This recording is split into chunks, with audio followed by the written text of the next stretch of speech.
At the beginning of the story, we see two old men drinking inside a building. A man known as Gwi Ryongja told the other man that he is a very cold-hearted person. He could not believe that the man only wanted to have one cup of drink after seeing him for the first time in decades. Ryongja poured the man some liquor. The moment he poured the liquor, Ryongja remembered that he and the man first met when they were quite young. 40 years ago, a younger version of the man stepped into Ryongja's house and asked him to use the Great Regression Technique to send him back to the past. The younger Ryongja was surprised to hear this. The Great Regression Technique is one of the great achievements of the GWI family. It is a technique that has been researched for centuries, and it has been passed down in the family. It was a technique that was incredibly difficult to use. Ryongja also tried to complete the technique, however, he had to give up. The man gave up after seeing the 5 materials needed to complete the technique. He knew that he could never get these materials. When the man came to Ryongja's house, he saw it as an opportunity to try to gather the materials. He told the mysterious man that he will help him if he can provide the materials that is required for the technique. The first material needed is the Thunder Bell. It is a sacred artifact of the Heavenly Wind cult. The next is the Divine Incense Brazier. This is a sacred artifact of the Divine Dragon family. The next is the core essence of the 10,000 Years Carp. The fourth item is the secret demonic soul of the demonic cult. The fifth material needed is 5 million Niang. Ryongja did not ask for this material because he could easily get it. To Ryongja's surprise, the mysterious man was able to obtain the first 3 items over several decades. However, for him to get the secret demonic soul of the demonic cult, the man had to disappear from the world for a long time. The scene shifts and we are taken back to the present. Ryongja told the man that he believed that he already died in an unknown valley. He asked the man to tell him how he was able to gather all the materials. The man, who appears to have lost his left hand, drank his liquor and told Ryongja that he cursed the Great Regression Technique because it needed such rare materials. He revealed to him that he has actually thought of killing him while he was gathering the materials. Ryongja was not shaken by what the man said. He simply stared at him. He realized that he was really young when he met the man. Now the man has already become old and he had gray hair on his head. Ryongja noticed that the air around the man had changed completely. He wondered if the man had to change in order to gather the materials needed for the technique. Ryongja took a sip of his liquor and asked the man to tell him why he is trying so hard to go back to the past. With a menacing look on the man's face, he revealed to Ryongja that he wants to return to the past for revenge. The man was shocked to hear this. He asked the mysterious man if it is impossible for him to take revenge with his current skills. He asked him if he really needs to go back to the past to achieve his goal. The man explained to Ryongja that his current skills are not enough. Ryongja asked the man to tell him the name of the person that he hates so much. With a deadly look in his eyes, the man told Ryongja that he wants to kill Wamugi. Ryongja was shocked to hear this. Wamugi is the martial artist responsible for the death of the leaders of the 3 strongest groups in the Murim. He killed the leader of the Murim Alliance, the Unorthodox Alliance leader, and the Heavenly Demon. He is known as the strongest martial artist across all history. He is the strongest person in their era. Ryongja told the man that he will not be able to defeat Wamugi even if he returns to the past. The man told Ryongja that he must kill him no matter what. The man revealed to Ryongja that the Heavenly Demon who Wamugi killed was his father. Ryongja was shocked to hear this. The man explained to Ryongja that he does not seek revenge because his father was killed, or because his sly bastard of a brother was killed. He did not see it as a big deal for people who have given their lives to demons to be killed. Ryongja asked the man to share his reason. According to the man, on the day of the attack, Wamugi killed servants, cooks, and even young children who did not know martial arts. He even killed all the cats and dogs that were reared. Ryongja was shocked to hear this. He told the man that Wamugi would never do such a thing. He told him that he does not believe him. The man explained to Ryongja that he does not care if he does not believe him. He revealed to him that he cannot kill Wamugi in this age, so he must go back to the past to take his revenge. The man told Ryongja that he will ask Wamugi to tell him why a strong person like him needs to kill children. He told him that he will ask this question before he kills him. Ryongja felt bad for the man when he heard this. He told the man to do him a favor if he successfully returns to the past. He begged the man to find him in the past. The man asked Ryongja to tell him his reason for the favor. With a serious look on his face, Ryongja begged the man to stop him from getting married. The room became silent when Ryongja said this. The man immediately burst into laughter. Ryongja did not understand why the man was laughing. He assured him that he is quite serious. He begged the man to tell him to live alone for the rest of his life. With a smile on his face, the man promised Ryongja that he will fulfill his wish. After hearing the man say this, Ryongja asked the man to follow him to the room where he will perform the technique. When the man stood up, he could barely hold himself. Ryongja quickly ran to assist him. He asked the man if he is all right. The man told Ryongja that he is fine. He revealed to him that he lost one arm and one eye while trying to obtain the secret demonic soul. The man believed that this was a cheap price to pay for such an artifact. The scene shifts and we see Ryongja place 4 items in front of him. He opened the box containing the demonic soul and placed it next to the other materials. Immediately he did this, he began to chant something. The moment he started chanting, the demonic soul began to release a large amount of dark energy. As Ryongja chanted, each of the items began to release some energy. The energy fused together and a bright light shined. The moment the light shined, a large spatial crack appeared in the room. Ryongja was shocked to see this. He could not believe that he actually managed to perform the technique successfully. He turned to the man and told him that he did it. When Ryongja turned around, he saw the man sitting on the ground. The man appeared to be struggling. He was breathing heavily and doing his best to stay conscious. Ryongja was surprised to see this. He turned around and took a look at the portal. He turns back to the man and apologized to him. As he walked towards the portal, he promised the man that he will find him in the past and warn him about the impending disaster. He explained to the man that it has always been the GWI family's greatest wish to return to the past. Before Ryongja could step into the portal, his body stopped moving. He immediately realized that his acupoint has been sealed.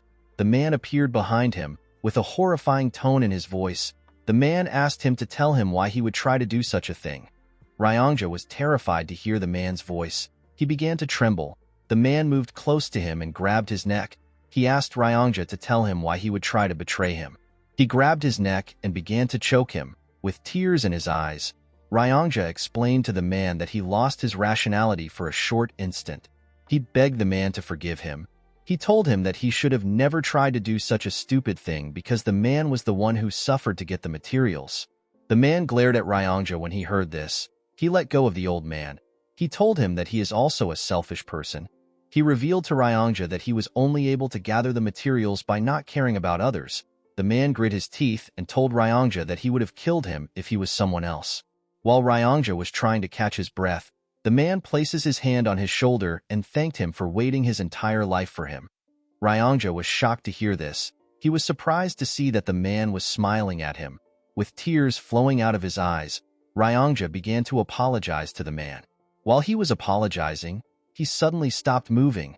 The man was shocked to see this. When he looked around, he noticed that everything had stopped moving. The man could not comprehend what was happening.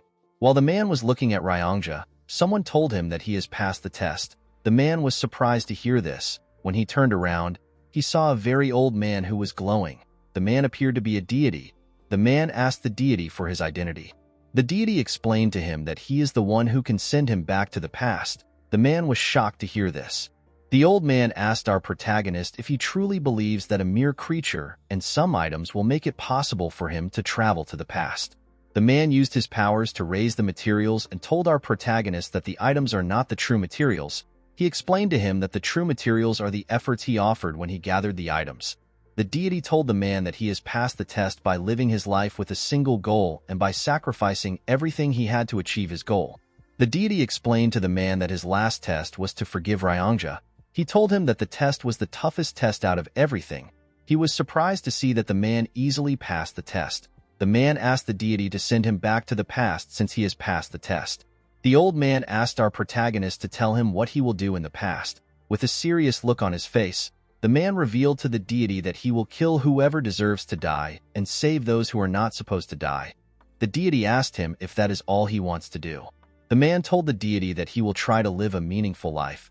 He told him that the reason he is so desperate to go back to the past is because he regrets the way he lived his life, and he has so much hatred for Wamugi.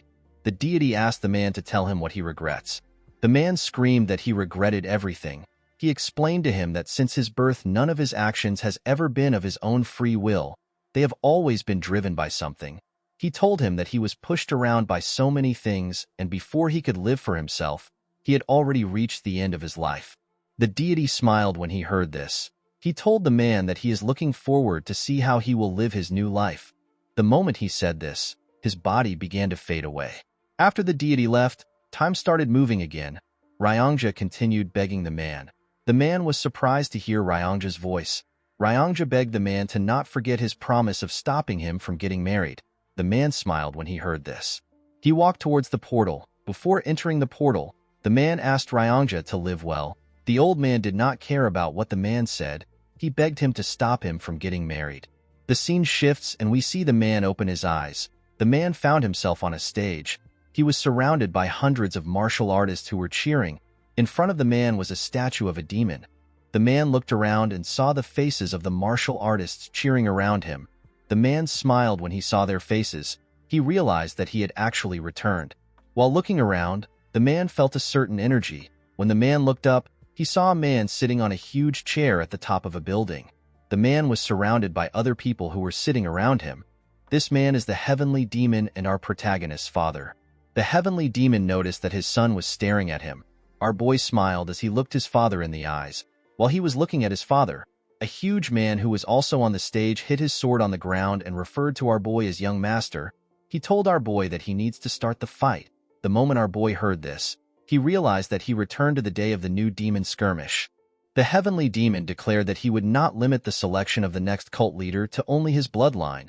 This declaration caused an uproar within the cult, because this meant that anyone can become the heavenly demon as long as they are the strongest. In order to show that he is serious about his announcement, the heavenly demon launched a fighting competition among the next generational leaders of the cult. The competition is known as the New Demon Skirmish.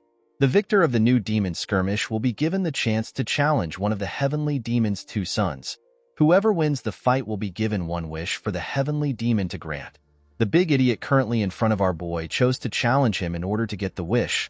The man asked our boy to simply give up. While staring at the idiot, our boy remembered how angry he was that the man chose him in the past. He was offended because the man thought that he was weaker than his older brother. However, the truth was that the man chose him for a different reason. The man had bribed the cook in our boy's kitchen. He made the cook mix energy-dispersing poison into his rice. He did this to stop our young master from temporarily using his energy. Our boy lost the match because of this dirty trick. He tried to explain everything to his father, but the heavenly demon did not respond to him. Instead, he looked at his son with eyes that seemed to be blaming him for falling for such a petty trick. Our boy made up for his defeat by doing a few things that pushed him to his limit. Due to the mistakes and failures he experienced, he slowly lost his place in the succession war. Our boy realized that his predicament started from this particular defeat. Due to the fact that the young master did not say anything, the huge man asked him if he is distracted despite being in a fight. Our boy did not know how to respond to this. He asked the idiot for his name. The huge man was annoyed to hear this. He told the young master that his name is Gu Pyungo. He asked our boy if he is ignoring him. The moment he said his name, the man remembered him. He remembered that Gu Pyungo is one of the 7 disciples of the 8 demon supremes. His master's name is Gu Qianpa, and he is known as Blood Heaven Sword Demon. Pyungo is the 5th disciple of Qianpa. Pyungo told the young master that he must be confident in his abilities for him to mess with him. The man did not reply to the idiot. He turned to see his father. While looking at the heavenly demon, our boy noticed something. While looking at his father's eyes, he could tell that his father already knew that he was poisoned with the energy-dispersing poison. The heavenly demon was simply observing how our boy would take care of this problematic situation. Due to the fact that the man still had what he learned in his past life, he was certain that he could defeat Pyungo in a single move without any inner energy. However, the man did not want to show his true skills. He believed that he needed to hide his skills for now. Our boy raised his hand up and said that he has an announcement to make. He told the martial artist that he is willing to fight Pyungo without any inner energy. The martial artists and Pyungo were shocked to see this. The martial artists began to scream and cheer for our boy. They referred to him as the Unrivaled Swordsman. Pyungo was shocked to see this. The big idiot panicked and raised his hand up. He told everyone that he will also not make use of any inner energy. The martial artists stopped cheering when they heard this. They did not understand why Pyungo was not fighting with his inner energy. They believed that the duel will be boring if 2 people fight without inner energy. Pyungo was annoyed to see how everyone dismissed his announcement. He picked up his sword and told our boy that even though he is not using any inner energy, his sword has no eyes. He told him that his sword can cut anything it touches.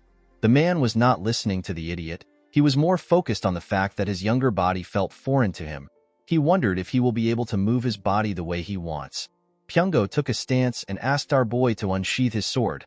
The man threw his sword to the ground and told the idiot that he does not need it against him. The martial artists began to laugh when they heard this. They told Pyongo that our boy is looking down on him. The idiot was embarrassed to hear this. He told our boy that he will not kill him because he is the son of the cult leader. He assured him that he will take one of his hands. The moment he said this, he rushed to attack the man. When Pyongo launched his first attack, the man easily dodged it. The man was surprised to see that his body was even faster than he thought. Pyongo moved to the side and tried to cut our boy's head off. Our boy jumped before the sword could touch him. The moment he landed on the ground, he placed his hand on his chest to see how fast his heart was beating. He was happy to see his heart beating with so much strength. Pyongo was annoyed to see that the man was ignoring him. He rushed to attack him. This time our boy closed the gap between himself and the idiot. He used his elbow to hit the man in his chest. Pyongo screamed out in pain. Before he could fall to the ground, the man used his hand to hit him in the head. The attack was quite heavy. It made Pyongo cough out some blood. Before Pyongo could fall to the ground, our boy grabbed his cloth and pulled him. He took a stance and attacked the idiot with several punches. Pyongo could not do anything but take the punches. Pyongo fell on his knees as blood gushed out of his mouth and nose. The moment he fell to his knees, the man grabbed his right hand. He raised his leg up and asked Pyongo if this was the hand he used to give the cook the poison. Pyongo was shocked to see that our boy knew about the poison. Unfortunately for the poor bastard, our boy used his knee to snap his hand. Pyongo screamed out in pain as tears fell from his eyes. The martial artists were quite shocked to see what the young master did. While shaking in pain, Pyongo fell to the ground. While staring at the idiot, our boy swore to himself that he will no longer let people like Pyongo influence how he lives his life. While he was looking at Pyongo, someone raised his hand. The martial artist became silent when they saw the person that raised his hand. The heavenly demon raised his hand and told his son that he will grant him a wish. He asked our boy to tell him what he desires. In this situation, people would usually request for an artisan sword or a secret martial arts manual. Our boy decided to follow his instinct. He told his father that he wants to go on a hunt with him. The heavenly demon did not expect such a request. Pyongo and the other martial artists were also shocked to hear the request. The heavenly demon asked his son if he is certain about his wish. With a smile on his face, the man told his father that he heard that he loved hunting when he was younger. He explained to his father that he wants to learn how to hunt from him. The heavenly demon simply glared at his son. He could not tell what he was thinking. He stood up from his chair and told him that they will depart tomorrow at dawn. The moment he said this, he turned around and walked away. As the heavenly demon walked forward, the 8 Supremes stood up and bowed their heads. After the heavenly demon left, some men stepped on the stage to assist Pyongo. Pyongo told our boy that he made a lousy request. With a smile on his face, our boy asked the idiot to tell him his name again. Pyongo was annoyed to hear this. He begged someone to kill the man. While watching Pyongo leave, the man told himself that he no longer has any interest in the reckless lives that everyone lived. The scene shifts and we see the man at his residence. He looked at the mirror to confirm if he was truly young again. The man was surprised to see that he was no longer his old self. While staring at the mirror, the man wondered about what Wamugi was currently doing. The man knew that he could easily resolve his issues by finding Wamugi and killing him before he becomes strong. However, the problem was that the martial artist was difficult to find. In the past, Wamugi suddenly appeared the Jianghu as if he fell out of the skies. After he destroyed the Murim Alliance, the Unorthodox Alliance, and the demonic cult, he hid himself from the world, so there isn't a lot of information about him. The man understood that it would be a dangerous act of provocation if he tries to find Wamugi by telling the whole world his name. The man realized that his top priority is to become stronger than Wamugi. While he was thinking, someone tells him that he fought excellently on the stage. Our boy was shocked to hear this voice. When he turned around, he saw a chubby girl. He called the girl Leon. With a smile on her face, the girl greeted her young master. This girl is known as Bodyguard Leon. With a sad look in his eyes, the man remembered that Leon was actually with him during this time. In the past, the man did not know that his bodyguard had learnt a martial art that made her body increase in size. The girl learnt this martial arts for our boy's sake. The martial arts is known as the body petrification technique. It gives its user the ability to temporarily make their body as tough as a rock. It is a secret technique only known to certain people in the cult. The biggest flaw of this technique is that it makes the user's body really big. In the past, Leon threw her body in front of the man in order to block a sword aura which Mugi sent at him. It was thanks to her sacrifice that the man was able to survive the attack on the cult. Upon seeing how her master was looking at her, Leon asked him if something is wrong. When the man heard the girl's voice, he was shocked to see how nice it was. The man never paid attention to her voice in the past. Our boy could not believe that he thought of such a nice girl who was ready to throw her life away for him as a simple guard. He realized that he took her for granted. Our boy walked up to the girl and smiled at her. He noticed that she was bigger than he remembered. Leon did not understand what was happening. She did not know why her master was acting weird. When Leon was younger, people thought that she would become the most beautiful woman in the world once she gets older. The girl who used to be so beautiful suddenly became fat one day. Leon promised her master that she will protect him. In the past, our boy, whose name is Muguk, never noticed that Leon had cried a lot after becoming fat. He never knew that her eyes were swollen because of her tears. Muguk wondered about how the girl felt. She could have become the most beautiful woman in the world, and yet she gave it up in order to protect him. After she became fat, our boy acted cold to the girl. While smiling at Leon, Muguk promised himself that he will find a way to help her get rid of the side effects of the body petrification technique. Leon did not understand why her master was smiling. She asked him if everything is all right. Our boy told the girl that he is feeling great. Leon told her master that he is acting a bit strange. Muguk smiled when he heard this. He realized that Leon was able to notice the difference in his behavior because she always protects him every day. Our boy turned around and asked Leon to follow him. He told her that he wants to show her something that is much stranger. The girl asked her master about where they are going. Our boy revealed to her that they are going to flip the kitchen. Leon did not understand what Muguk was talking about. The scene shifts and we see our boy and Leon in the kitchen. The cooks all came out to greet their young master. With a serious look on his face, Muguk asked the cooks to tell him why they poisoned him. The head chef did not understand what the man was talking about. Our boy turned to one of the chefs and asked him to tell him why he put energy-dispersing poison into his meal. The chef was surprised to hear this. He quickly denied this allegation. Muguk asked the boy if he gambled away the 3,000 niang he received as his salary. In his past life, our boy found out that the chef incurred a great debt because he was addicted to gambling. He spent all his parents' money and he even borrowed money from his friends. After losing the money, the boy was willing to do anything, even if it involved poisoning the son of the heavenly demon. The chef went on his knees and begged for his life. He asked Muguk to spare him. He told him that he was blinded by money. Our boy asked the chef if Pyungo personally gave him the money. The chef told him that he did, the moment the boy answered. Muguk drew his sword and used it to behead him. The chefs and Leon were shocked to see this. With a cold gaze in his eyes, our boy told the chef that he should be ashamed that he poisoned someone. The head chef went on his knees and begged his young master. He told our boy that he will take full responsibility for the situation. Muguk asked the chef to tell him why he wants to take responsibility for the situation. He told him that it is the other chef that is at fault. The head chef explained to Muguk that everything that happens in the kitchen is his responsibility. Our boy asked the chef, who he referred to as Chef Lim, if every unjust thing that happens in the cult is his father's responsibility. The man was shocked to hear this question. He told our boy that the heavenly demon is not responsible for such things. Upon hearing his answer, Muguk asked Chef Lim to tell him why he wants to take responsibility for something that does not involve him. Our boy turned around and put his sword into his sheath. He asked the chef to get up and cook him shredded chicken noodles for dinner. He told the chef that it has been a while since he last had the meal. Chef Lim was surprised to hear this. After they stepped out of the kitchen, Leon reminded her master that he had shredded chicken noodles a few days ago. Our boy smiled when he heard this. He did not know how to tell his bodyguard that it has been a few decades since he last had the meal. The next day, we see the heavenly demon standing in front of the heavenly demon pavilion. The heavenly demon changed his clothes from his usual robe to a hunting attire. When the man saw his son, he asked him to tell him why he is carrying so many useless things. Muguk explained to his father that he is carrying things that are needed for a few days' hunt. The heavenly demon was surprised to hear this. He told his son that he only planned to hunt for a day. Muguk told his father that he might change his mind and spend a few more days hunting.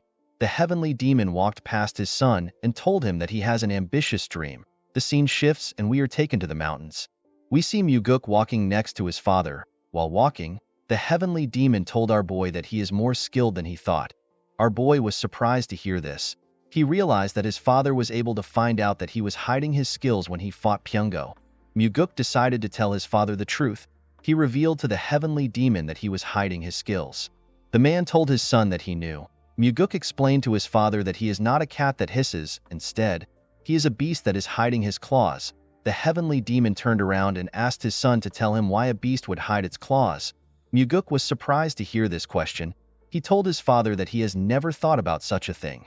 The man told his son that he did not think about it because he is still a cat. The heavenly demon asked Muguk to tell him how far he has gotten in mastering the soaring sword art. The soaring sword art is a sword arts passed down only to the heavenly demon's bloodline. It is seen as an extremely advanced martial arts that is similar to the martial arts learnt by the demon supremes. With a confident smile on his face, Muguk told his father that he has completely mastered the martial arts. The moment he said this, the heavenly demon attacked him with a small amount of energy. Our boy barely dodged the attack by moving his head. The attack created a hole in his bag. Muguk was relieved that he was able to dodge the attack. He knew that his face would already be gone if the attack had touched him. The heavenly demon was surprised to see that his son actually managed to completely master the soaring sword arts. Muguk was surprised to see that his father was not certain if he had mastered the martial arts. He asked the heavenly demon to tell him what he would have done if he did not dodge the attack. The heavenly demon explained to his son that he was certain that he will be able to dodge it if he truly mastered the martial arts. He told Muguk that he would have paid the price for lying to him if he could not dodge the attack. Our boy told his father that it would be bad if he damages his face. He explained to the heavenly demon that he has a face that resembles his. He told his father that it would not be nice for him to have a scar on his face. The heavenly demon glared at his son when he heard this. Upon seeing his father's expression, Muguk wondered if he went overboard.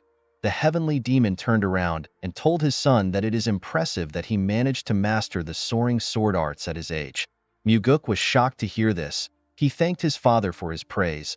As the two walked deeper into the forest, the heavenly demon placed his hand on the ground to check for traces of animals. While the man was looking around, Muguk asked him about the person that taught him how to hunt.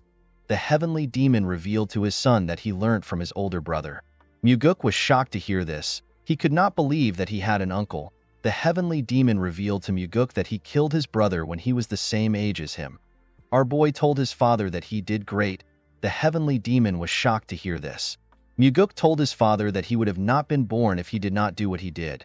The man simply glared at his son. He turned around and walked forward. While watching his father walk, our boy realized that even his father would have hated having to fight his own family. Muguk had seen so many situations like this in the past. Our boy realized that the stronger a person seems, the deeper their wounds would be. The heavenly demon told his son that he could not find a solution when he was younger. Muguk clenched his fist and told his father that he also cannot do it. He told his father that he cannot do something which even he was not able to do. The man turned around when he heard this. With a serious look on his face, Muguk told his father that he cannot find a way because his brother is vicious and cruel. The heavenly demon asked his son if he is speaking ill of his brother because he is not around. The scene shifts and we see our boy and his father climbing a mountain. While he was running on the mountain, Muguk contemplates about the fact that he never got married in his past life. Due to this, our boy did not know what it felt like to have children. Muguk was curious about how his father saw him. When they arrived at the top of the mountain, they saw a large forest in front of them. Muguk asked his father if something is inside the forest. The man told his son that their dinner is inside the forest. Muguk quickly took out his bow. He told his father that they need to kill the animal. The heavenly demon asked his son to tell him how he plans to kill something that he cannot even see. He asked Muguk to close his eyes and feel his surroundings. Our boy was surprised to hear this. He decided to follow his father's orders. Muguk closed his eyes and released some energy. When martial masters try to find their opponents, they sense the vibrations in the air. People usually refer to this as the energy flow of a being. When Muguk closed his eyes, he could only feel one energy flow in the surrounding. This was his father's terrifying energy. The heavenly demon asked our boy to send out some of his energy in a single line. He asked Muguk to make the energy thinner without breaking it. He asked our boy to think of his body as a ball of yarn. He told him to slowly discharge his energy as if he is pulling out a thread. Muguk followed his father's instructions and carefully moved his energy. While moving his energy, our boy hit something. The heavenly demon asked him if he has reached something. Our boy told his father that he sees a tree. The heavenly demon asked his son to search the vicinity slowly. As Muguk carefully moved his energy away from the tree, he pushed it into the forest. The moment he got past the tree, Muguk's energy hit a boar which was in the forest. Our boy was shocked to see this. He told his father that it is a wild boar. He told him that the animal has stiff fur and a long body. The heavenly demon was surprised to hear this. He told his son that he is correct. While staring at Muguk, the man told him that he was not able to quickly guess the animal from their current distance. With a smile on his face, Muguk told his father that he was blessed with a body that is gifted in martial arts. He told him that he can do this level of work easily. The heavenly demon simply glared at his son when he heard this. At night, we see our boy roasting the boar. The heavenly demon asked his son to tell him how he is able to cook hunted animals. Muguk told his father that he learnt from a book. The heavenly demon was surprised to hear this. He told Muguk that he is too skilled for someone who learnt from a book. Our boy told his father that he is glad that he looks skilled. In Muguk's past life, he hunted countless boar for food, so this was not a difficult thing for him. Our boy told his father that he prepared the tiger skin he is sitting on in order to win his favor. The heavenly demon asked his son if he wanted to hunt with him in order to impress him and become the successor. Muguk told his father that such a stupid thing would not work on him. He assured his father that he can become the successor without his help. The man was surprised to hear this. He told his son that he is quite confident. He asked Muguk to tell him why he wanted to hunt with him. Our boy revealed to his father that he has two reasons for hunting with him. The first is to learn whatever he could from the heavenly demon. Muguk told his father that he has already achieved his first goal. The man asked his son to tell him what comes next after strength. Muguk explained to his father that he is not trying to become strong because he wants to become the heavenly demon. He told his father that he does not want to waste his youth trying to become the heavenly demon, especially when his father is still strong and healthy. Muguk took a look at the stars and told his father that he is satisfied with learning the heavenly demon martial arts by becoming the successor. While looking at the stars, our boy reminded himself that he has to learn and master the 9 calamities demonic arts. Muguk quickly removed this idea from his head. He told himself that he has to go beyond the martial arts because even his father who mastered the 9 calamities demonic arts still lost to Wamugi. While he was lost in the stars, the heavenly demon asked his son to tell him his second reason. Muguk revealed to his father that he wanted to spend some time alone with him. The heavenly demon smiled when he heard this. He told his son that he has a useless emotion that will get him killed.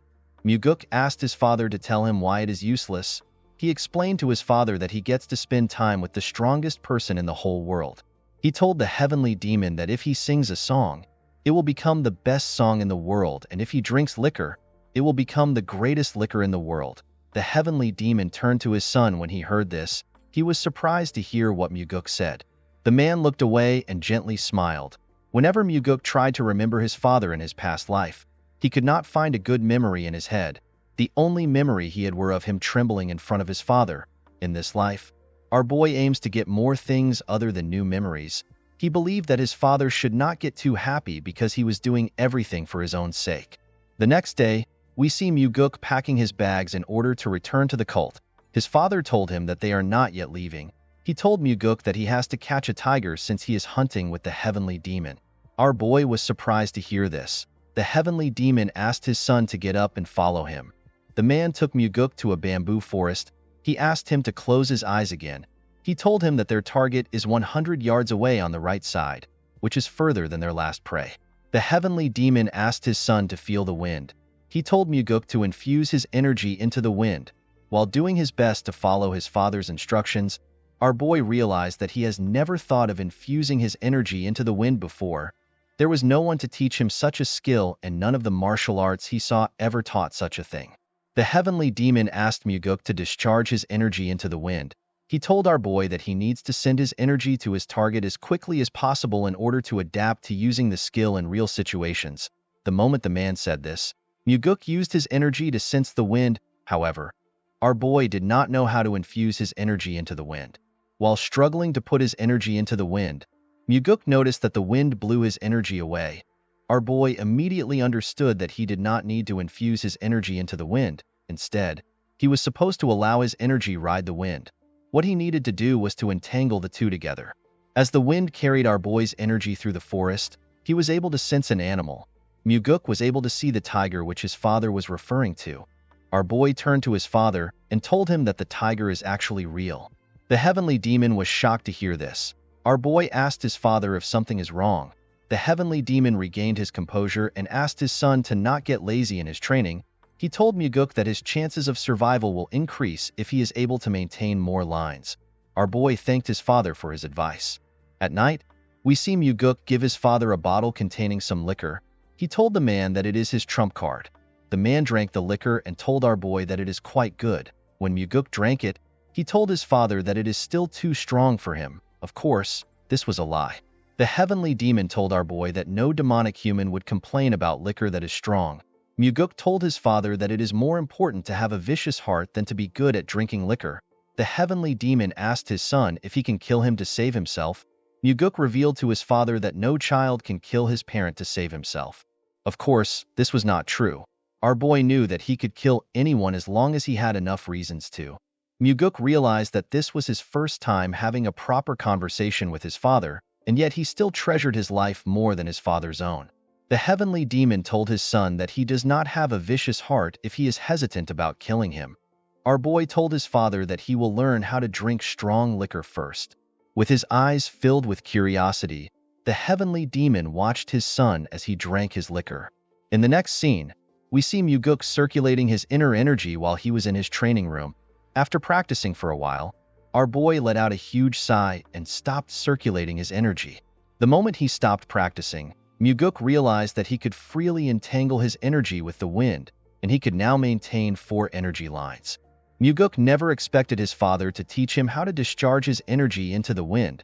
This technique is like gaining an extra life because its user will be able to easily find an enemy that is trying to attack him. Our boy knew that he will be capable of releasing 10 energy lines at the same time if he continues to train. He was certain that he will be able to neutralize any stealth technique used by his enemies. While thinking, Muguk realized that even his father, who is much more skilled than him, still lost to Wamugi because the Heavenly Demon Pavilion was infiltrated. The Heavenly Demon Pavilion is a place that is thoroughly guarded by 3 barrier formations, 6 trap formations, and a group of carefully selected elites. There is also the 8 Demon Supremes, which are in 8 different directions, and their subordinates, which are protecting the Heavenly Demon. In the north, there is the Demonic Swordsman of the Northern Heaven Sword family, which is led by the 1/Sword Supreme. In the south, there is the Demonic Bladesmen of the Southern Heaven Blade family. They are led by the Blood Heaven Sword Demon. In the east, there is the Iron Fist of the Eastern Fist faction. They are led by the Undefeated Fist Demon. In the west, there is the Demonic Sorcerers of the Western Illusion formation. They are led by the Soul-Stealing Demon. In the northeast, there is the Faceless Swordsman that wants to become the Evil Smiling Demon. In the southeast, there is the Drunken Swordsman. They are always drunk with the Demonic Drunkard. The Poison Fang stays in the southwest. They research all sorts of poison with the Poison King. And finally, in the northwest, there are crazy monks that are crazy about the demonic Buddha's belief of diluting the world. In the past, Muguk believed that the enemy broke into the cult from outside. However, this was not the case. Our boy later found out that the outer defense was never broken. Muguk realized that one of the 8 Demon Supremes must have allowed Wamugi into the Heavenly Demon Pavilion. Our boy believes that there could be more than one traitor. The traitor was never found in the past, but this did not matter to Muguk. He plans to treat each one of the Supremes as traitors. After the Heavenly Demon was killed, none of the 8 Supremes sought revenge. Instead, they decided to close the cult. In his past life, our boy found out about how the 8 Demon Supremes lived their lives. He even knew what their last moments were like. Muguk assured himself that he will make use of each one of the Supremes. As Muguk walked towards the entrance of the room, he hears someone call Leon Fatty. The person asked Leon if the young master is still in the training ground. Our boy was surprised to hear what the person said. Outside the training ground, we see a bald man with a huge sword and 2 other men behind him. The bald man told Leon that he can no longer wait. He asked her to drag Muguk out of the training ground. The girl was surprised to hear this. She could not believe that the man had no regards for her master. Before she could say anything, our boy stepped out of the house and asked the girl to tell him what she is doing. Leon was surprised to see her master. Muguk walked up to the girl and reminded her that he asked her to do her own thing while he is training. Our boy asked her if she was waiting outside for him the whole time he was training. The bald man moved close to Muguk. He asked him to tell him why he suddenly decided to train for days. Our boy immediately recognized the man. He realized that this man is Yang Pua. He is a disciple of the Blood Heaven Sword Demon. He noticed that the man was speaking to him without fear. Muguk could not blame Yang Pua because he was only being disrespectful because of the Heavenly Demon. After the Heavenly Demon announced that anyone in the cult could become his successor, the Heavenly Demon's sons were no longer seen as special. In fact, the announcement fueled the ambitious desires of many within the cult to defeat the sons of the Heavenly Demon so they can gain notoriety. Muguk asked the man to tell him what he wants. Yangpa revealed to our boy that Pyungo can no longer practice martial arts because of him. Our boy asked the man if he wants him to look after Pyungo. Yangpa told Muguk that he is not joking. Our boy smiled when he heard this. He told Yangpu that their relationship is not the type where they can have serious conversations. The man told our boy that he needs to take responsibility for crippling Pyungo. He asked Muguk to apologize to the idiot officially. Our boy immediately understood why Yangpu wanted the apology, due to the fact that the Blood Heaven Sword Demon's best disciple was not selected. His other disciples are trying to impress him by doing whatever it takes. Yangpa wanted Muguk to give out an official apology so that he can take credit for not letting the Blood Heaven Sword Demon look bad. Our boy smiled and told Yangpu that his master will not still choose him as his best disciple because of an apology. Yangpa became nervous and told Muguk that he is spouting nonsense. He told our boy that he only came for Pyungo's sake. With a horrifying look on his face, Muguk told the idiot that he wants an apology from him. Yangpa asked our boy to tell him what he has to apologize for. Our boy asked the man to apologize to Leon for speaking rudely to her. Leon was surprised to hear this. Yangpa was also surprised to hear this. Leon turned to her master and told him that she is fine. Muguk told the girl that he is not fine with it. Leon was surprised to hear this. Muguk walked forward and asked Yangpa to get on his knees and apologize to Leon for speaking rudely. Yangpa laughed and pointed at Leon. He asked Muguk if he wants him to kneel to the fatty. Our boy could not believe that the idiot continued to spout nonsense. Yangpa laughed and told Muguk that he would rather die than kneel to Leon. Our boy smiled when he heard this. He had been waiting to hear these words. He drew his sword and told Yangpu that he will grant his wish. Yangpa and his boys were shocked to see this. Leon was also surprised to see this. Yangpa told our boy that he has gone crazy. With a serious look on his face, Muguk told the man that he can either kneel down and apologize or fight him. Our boy reminded Yangpu that his master would not like it if he retreats. The man became worried when he heard this. He asked Muguk to tell him why he is going so far. Muguk explained to the man that he does not really care if Yangpa came to look for him. He told the man that he will never allow him to insult his subordinates. Leon was shocked to hear this. Yangpa was annoyed to hear this. He asked Muguk if he is really going to kill him because of a fat pig. Our boy smiled when he heard this. He told the man that Leon means a lot to him. Upon hearing this, Yangpa drew his sword. His friends asked him to not fight the young master. Leon wanted to interfere when she saw the man draw his sword. Muguk used his hand to tell her to stop. Yangpo took a stance and told our boy that he will only take one arm because he is the son of the Heavenly Demon. Yangpo's friends and Leon became worried when they saw the man take a stance. Yangpa easily closed the gap between Muguk and himself. He tried to cut off our boy's hand. Unfortunately for him, Muguk dodged the attack by going low. While he was below him, Muguk stabbed Yangpo's head through his mouth. His friends and Leon were shocked to see this, as blood dripped out of his mouth. Our boy told the man that his mouth is the cause of his death. He told Yangpu that he used his mouth to insult his subordinate and refused to use his mouth to apologize to her. The moment he said this, Muguk took out his sword from the man's mouth. He watched Yangpu as he fell to the ground. Yangpo's friends ran to help him. One of them asked our boy if he can handle the consequences for his actions. Muguk told the man that his mouth resembles Yangpo's own. The man was horrified to hear this. With a terrifying look on his face, Muguk asked the two men to pass on his message exactly the way he says it. He told them that he will find them at dusk if they do not do as he says. After telling them his message, our boy allowed the two men to carry Yangpo's dead body away. As the men walked forward, Leon walked up to her master. She asked him to tell her why he killed the man. She asked him to tell her why he would do such a thing for someone like her. Muguk smiled when he heard this. He could not believe that Leon was actually worried about him even though she was already hurt emotionally. Our boy assured the girl that he did not do it for her. He told her that he simply killed someone that deserved to die. Leon reminded her master that the Blood Heaven Sword Demon will not let his actions slide. Muguk understood why Leon was scared. The 8 Demon Supremes are people who have great influence in the cult. They also possess superior martial arts prowess and subordinates that not even the Heavenly Demon can ignore. Our boy had already crippled one disciple and killed another disciple of the Blood Heaven Sword Demon. Muguk assured his guard that the Blood Heaven Sword Demon will not take action. He told her that the man has nothing to gain from getting involved. He told her that the Blood Heaven Sword Demon will simply get criticized for teaching his disciples the wrong way. Leon told her master that the man's pride might be hurt. Muguk assured the girl that the Blood Heaven Sword Demon does not have any pride. Our boy placed his hand on Leon's shoulder and asked her not to worry about him. The girl was surprised to hear this. Muguk did not have a problem killing Yangpa because he was going to gain something from it. Due to the fact that he crushed Pyungo in a fight and killed Yangpa, our boy was certain that he will be able to attract everyone's attention in the cult. He did this in order to get closer to becoming the successor. As Muguk walked forward, Leon thanked him for what he did. With a bright smile on her face, the bodyguard thanked her young master for being on her side. Muguk turned around and smiled when he saw the look on the girl's face. He asked Leon to always be thankful. He told her to never forget what he did for the rest of her life. Our boy smiled as he walked forward. He hoped that Leon would not stop smiling in this life. He wanted the girl to live a life of happiness. Later in the night, we see Muguk outside his room in his nightwear. Our boy was sitting on a huge rock.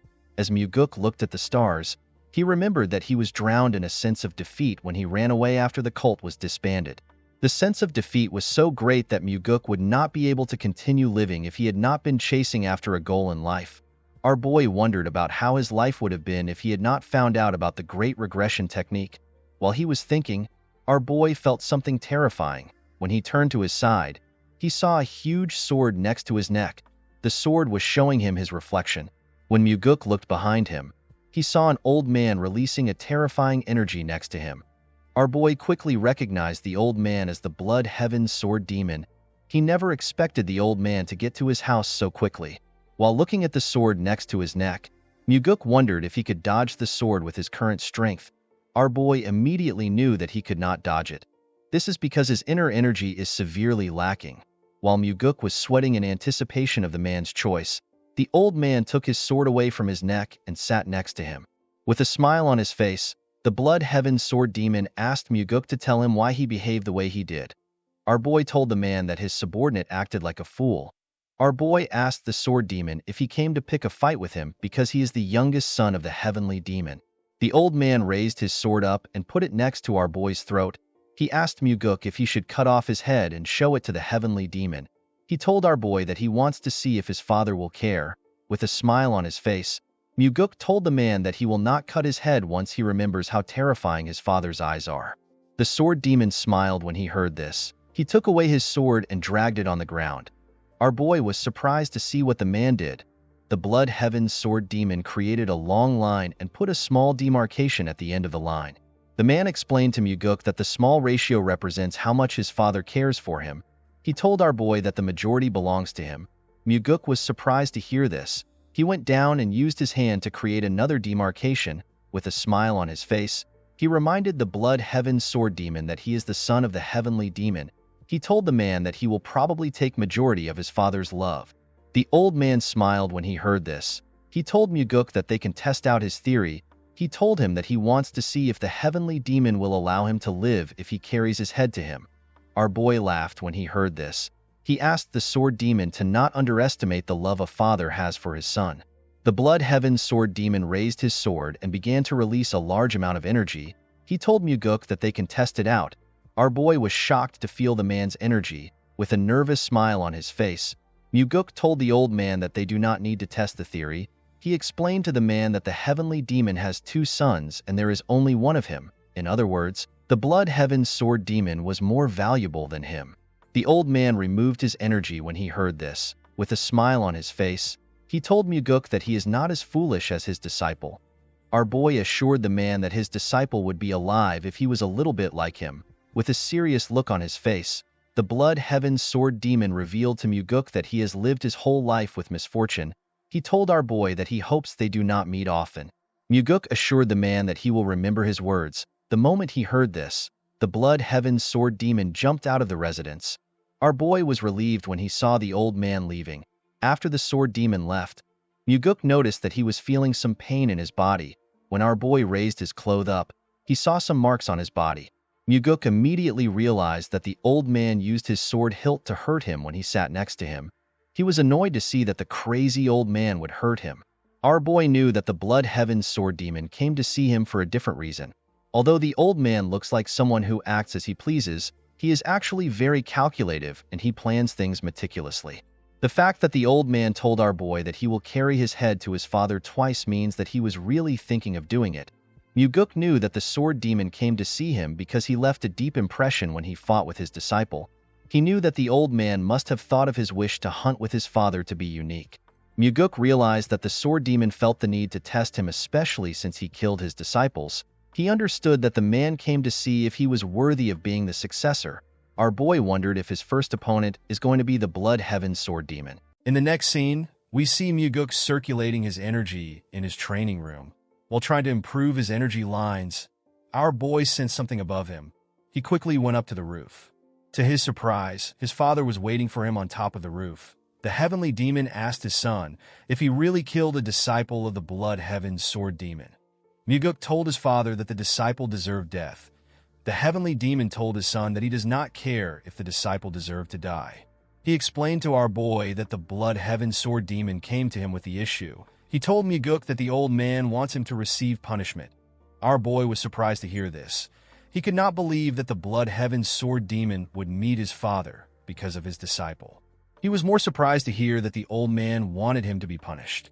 The heavenly demon understood why his son was surprised. He told him that the Blood Heaven Sword Demon is not the kind of person who would make such a request over a single disciple's death. Muguk immediately understood that the Blood Heaven Sword Demon is trying to test the relationship his father has with him.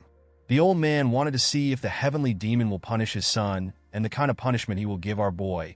He did this to see if the heavenly demon considers our boy as one of the successor candidate. While staring at his son, the heavenly demon told him that he intends to punish him.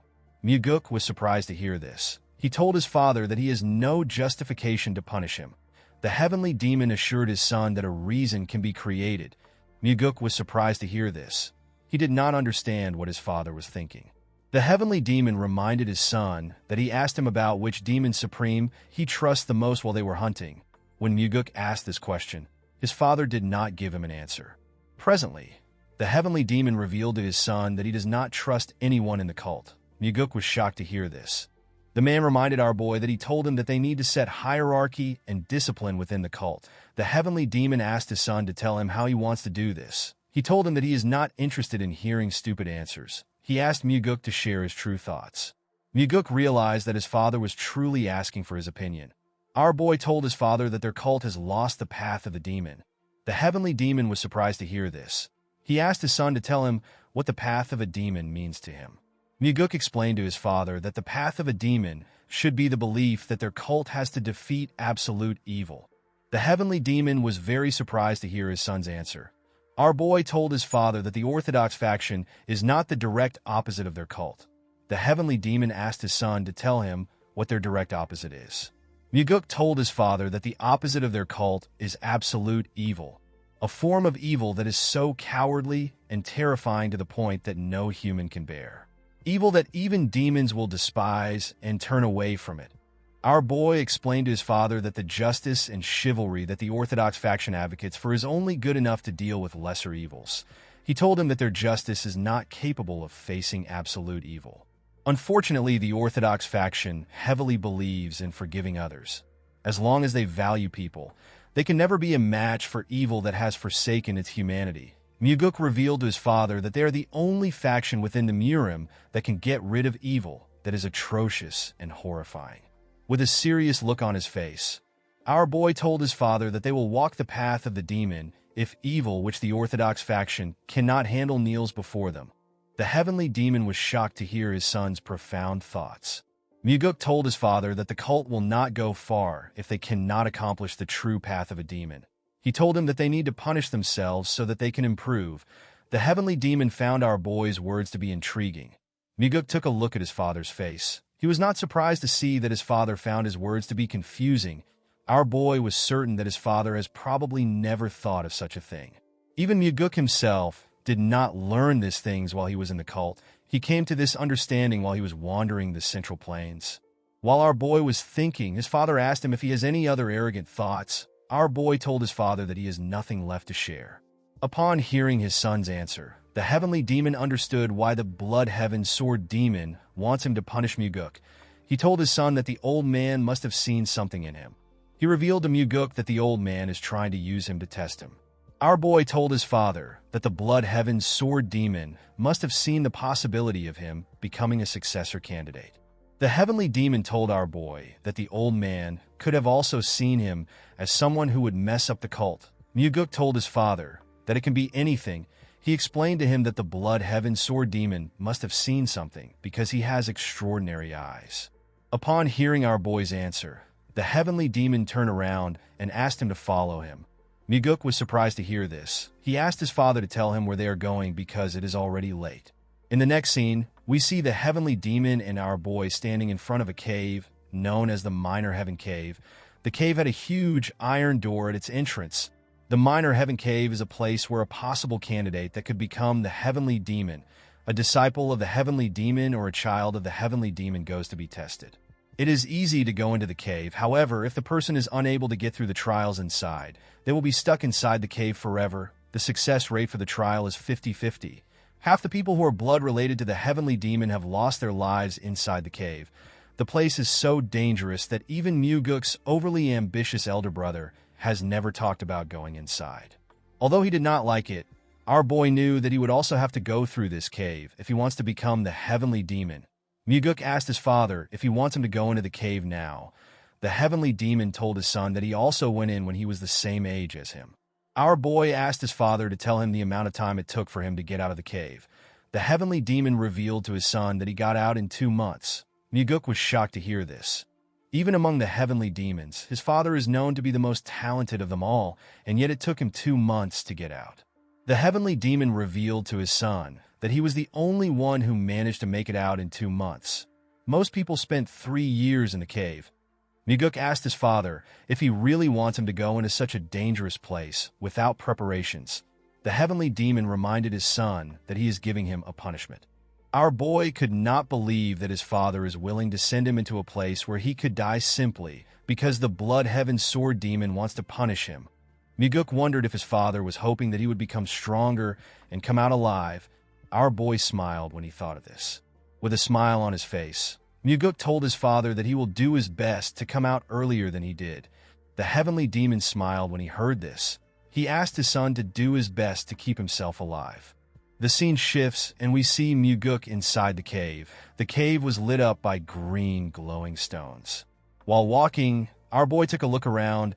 He wondered about how terrible the cave must be for people to get stuck inside. Muguk passed through the first entrance he saw and arrived inside a large room. Next to the entrance was a tablet containing instructions. Our boy was asked to cut down his enemies without using sword aura or enhanced sword aura. He was told that he will be given another chance in 10 days if he does not succeed within the time limit given. He was asked to stand within a crimson circle once he is ready.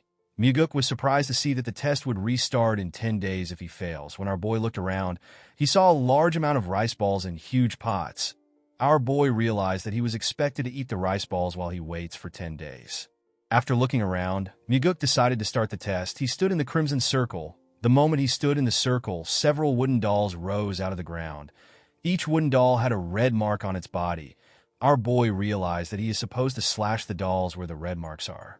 Without wasting time, Muguk immediately began to cut the dolls in front of him. He swiftly tore the dolls apart. As he cut through the dolls, our boy noticed that the test is much difficult than he expected. When he turned around, he noticed that some dolls which he had not yet cut were going back down. Muguk knew that he could not let the dolls go back down because he would fail the test. Our boy immediately ran towards the dolls. He moved close to the doll and bent his body to cut it. The moment he cut the dolls, our boy stood up to check if there were still any dolls left. To Muguk's surprise, there were still 3 more dolls which he had not yet cut. Our boy immediately moved close to the dolls. He barely managed to cut them on their red marks.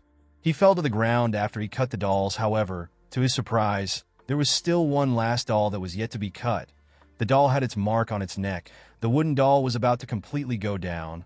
Muguk grit his teeth and ran towards the last doll.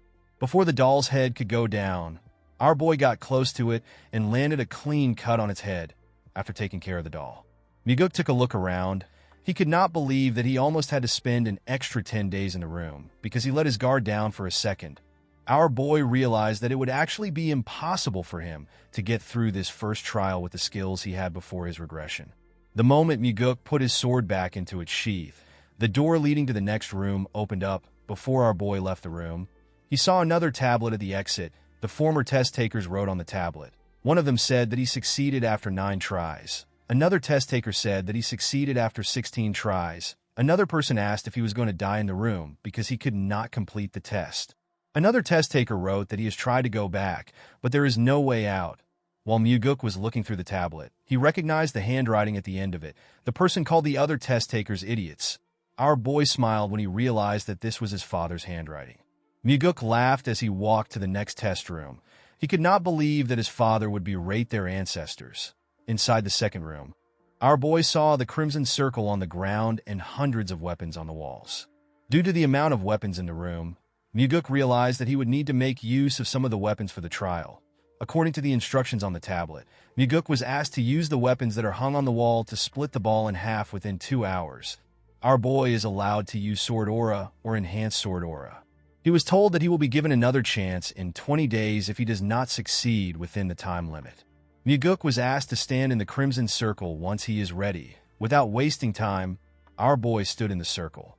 The moment he stood in the circle, a huge rock rose out of the ground. The rock had a small metal ball on it. Muguk was surprised to see the ball. He could not believe that he was given 2 hours to cut a single ball into half. He was certain he could cut the ball into 100 pieces if he uses Enhanced Sword Aura. Our boy was certain that there must be a reason why he was given 2 hours to cut a single ball. He took one of the swords on the wall and tried to use it to slash the ball. Unfortunately for him, his sword broke in half immediately. He hit the ball. Our boy was surprised to see this. He took another sword and decided to use Enhanced Sword Aura to cut the ball in half. He wanted to quickly move on to the next trial. Muguk took a stance and gathered his aura into his sword. He was about to cut the ball when he realized something. Our boy realized that it would be too easy for the test to end with him using Enhanced Aura. He became curious about how other test takers performed.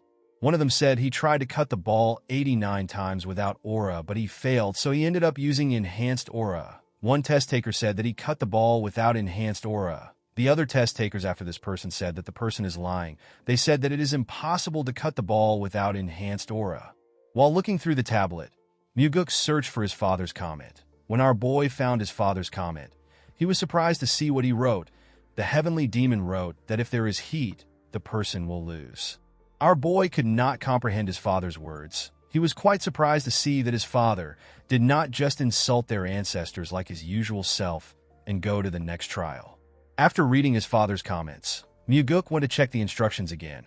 Our boy noticed that the instructions said that he may use Sword Aura or Enhanced Sword Aura. Muguk realized that he was not told to use Aura. He was simply given the option to use it. He immediately understood that he could not use Sword Aura if he truly wants to pass the trial. He realized that his father was warning future test takers to not use Enhanced Sword Aura because heat is generated when Enhanced Sword Aura is used. Our boy grabbed another sword and tried to break the ball again. Unfortunately, the sword broke again. He grabbed a huge hammer and hit it on the metal ball. This attempt also failed. While breathing heavily, Muguk grit his teeth out of anger. He could not believe that he was not able to leave a scratch on the ball. Our boy could not comprehend how he was supposed to split the ball in half if he did not use Enhanced Sword Aura. He was more annoyed to see that his time is almost up. While staring at the ball like a mad person, Muguk wondered if he should just use Enhanced Sword Aura to pass the test. Our boy let out a sigh and calmed himself. He remembered that his father actually managed to split the ball in half without Enhanced Aura. The moment he remembered this, Muguk realized something. He closed his eyes and he let out his energy. He formed an energy line and used it to touch the ball. Immediately he did this. Our boy noticed something. He could detect a faint line that he could not see with his eyes. Muguk moved closer to the ball and took a stance. He closed his eyes to sense the line. Our boy noticed that the faint line forms a perfect circle around the ball. He aimed his sword at the faint line and swung his sword. Muguk perfectly split the ball in half. Our boy was extremely happy to see what he had accomplished while he was cheering. He saw something inside the ball. Muguk was shocked to see a demonic essence pill inside the ball. A demonic essence pill is a pill that gives any demonic human a tremendous amount of energy if they consume it. Muguk realized that the pill would have exploded if he used enhanced sword aura because of the heat it produces. The pill is a reward given to the person who managed to cut the ball with their sword. Our boy thanked his father when he remembered that he warned him to not use aura. Immediately, he thanked his father. Muguk ate the pill. He sat on the floor and began to circulate his inner energy. A bright light shined from our boy's body as he circulated his energy. His energy slowly began to disperse after a while. Muguk opened his eyes and stood up. The moment he stood up, our boy felt a strong power in his body. Muguk was happy to see that he was able to acquire the thing he lacked the most, which was energy. After checking his energy, our boy moved on to the next room. According to the instructions in the room, Muguk was asked to differentiate between life and death. He was told that he will be given another chance in 5 days if he fails. He was asked to stand in the Crimson Circle if he is ready. Our boy did not understand what it means for him to differentiate between life and death. He wondered about what the trial will be like. The moment he stepped into the circle, a slab containing several plants appeared in front of him. Upon seeing the plants on the slab, Muguk realized that the trial requires him to differentiate between herbs and poisonous plants. Our boy smiled when he understood the trial. He remembered how he struggled when he searched for the ingredients which Ryanja asked him to get. Muguk could easily differentiate between herbs and poisonous plants. He even knew the effects of each plant. This trial was quite easy for him. He stretched out his hand and took a plant. Muguk took the plant because it was the only one that was not poisonous. The moment he took the plant, the slab went down. Immediately, the slab went down. Another one came up. Our boy was surprised to see this. He realized that the second slab was put into test if a person got the first one by guessing. Those who don't know anything about herbs will be forced to taste each one to get the correct answer. Muguk easily picked out the herb among them. After he did this, the slab went back down. To our boy's surprise, another slab did not come up. He wondered if the test had come to an end. Muguk turned to the tablet to see what other test takers said. One of them said that he is going to become a poisonous human due to the amount of plants he has eaten. Another test taker called the person who created the test an idiot. He did not understand why someone would create such a test. A test taker said that he succeeded on his 96th try. Another test taker said that he lost all his hair from eating poisonous plants. Muguk smiled when he saw the comments each person left. Our boy's father said that no one should rely on luck. Upon seeing his father's comment, Muguk realized that his father knew all the plants from the beginning. After seeing the comments, our boy went to the next room. This room is the last trial. According to the instructions, Muguk is expected to survive the illusory life and death trap formation. He was told that he will die if he actually dies in the trap formation. He was asked to stand in the circle when he is ready. Upon seeing how serious the trial was, our boy decided to check the comments of past test takers. One test taker said that he will kill the creator of the illusory life and death trap formation once he becomes the heavenly demon. Another person said that he will never step into the trap formation again in his life. Our boy's father asked the future test takers to not rest. Muguk was surprised to see this. Upon seeing his father's advice, our boy stood in the circle. The moment he stepped in the circle, he noticed that the space around him was getting distorted. While he was looking around, Muguk found himself in a desert. Our boy was surprised to see this. He noticed that he could feel the wind on his skin, and he could also feel the sand on the ground. Everything felt real to him. Muguk could not believe that the trap formation was capable of creating such realistic things. While he was looking at the sand, our boy noticed that he was surrounded. Several zombie warriors surrounded him. Although they were illusions, Muguk could feel their presence and their intent to kill him. Our boy was happy to see his situation. He believed that he has been given an amazing opportunity. Our boy drew his sword and took a stance. The moment he drew his sword, the zombies rushed to attack him. A soldier managed to get close to him and tried to pierce his head. Muguk bent his head to dodge the attack. While he was below the zombie, he stabbed it in the head. The moment he stabbed the zombie, 3 more zombies tried to attack him. Our boy jumped and dodged the attack. Immediately, he landed on the ground. Muguk realized that he could fight freely since he is not dealing with humans. Our boy used his aura to tear apart the zombies close to him. Thanks to the demonic essence pill, our boy was now able to freely use his energy. After he killed the zombies, a larger amount of zombies rushed to attack him. Muguk let out a sigh as the zombies attacked him from every angle before their swords could touch him. Muguk swung his sword with his energy and cut each one of them in different parts. Each of the zombies fell to the ground. When our boy looked around, he noticed that there was no more zombie soldier in the area. He wondered if he was already done. Muguk felt bad that the fight ended so quickly. While he was looking around, our boy smiled. He saw more zombie soldiers in front of him. These soldiers were wearing armors and were far more powerful than the ones from earlier. The zombies rushed to attack Muguk. Among the zombies were archers. The archers shot their arrows at our boy. Muguk managed to dodge the attack. While he was breathing heavily, our boy began to smile. He was excited to fight the zombies. While he was breathing heavily, a zombie tried to attack him from behind. Muguk dodged the attack by going low. Our boy noticed that his enemies are slowly getting stronger. He stood up and stabbed the zombie in its neck. He killed the other zombies around him. While fighting the zombies, Muguk understood why his father asked him to never rest. Our boy realized that this was the first battle that felt like a real battle after he regressed. Due to the fact that he was fighting with his life on the line, Muguk was able to digest the insights he had in his past life. Our boy did not stop moving. He continued to use his sword to tear the soldiers apart. As he did this, the insights he got in his past life were slowly becoming one with his current body. Our boy used his sword aura to push back the zombies around him. The moment he did this, a large amount of small blades were fired at him. Muguk managed to block the blades with his sword. He quickly moved close to the zombies that shot at him. He used his sword to strike them. While tearing the zombies apart, our boy moved faster and made his attack stronger. After fighting for a while, Muguk managed to cut down the last zombie. After the soldier fell to the ground, our boy used his sword to hold himself up.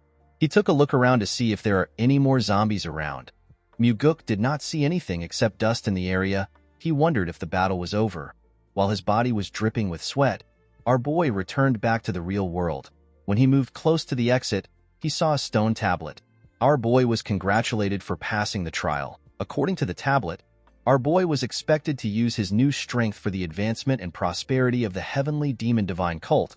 Muguk smiled when he saw this. He could not believe that he completed the trial in a day when it took his father 2 months. Our boy knew that this information will cause an uproar in the cult. He knew that people would doubt his achievements more than they will praise him because of how fast he was. While looking around, Muguk decided to stay in the cave and continue training. He decided to fully comprehend all the insights he had in his past life. He assured himself that he will make the insights fully assimilate with his current body. In the next scene, we see our boy at the Heavenly Demon Pavilion. Muguk told his father that he took 100 days to clear the trial. He told his father that although he did his best, he could not break his record. The Heavenly Demon asked our boy if he cut the metal ball the right way. Muguk revealed to his father that his hint was a big help. He told the Heavenly Demon that he did not rest at the trap formation of the final trial. The Heavenly Demon smiled when he heard this. Muguk was surprised to see this. He wondered if his eyes were playing tricks on him.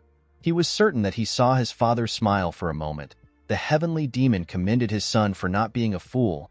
Muguk told his father that he cannot be a fool because he is the son of the Heavenly Demon.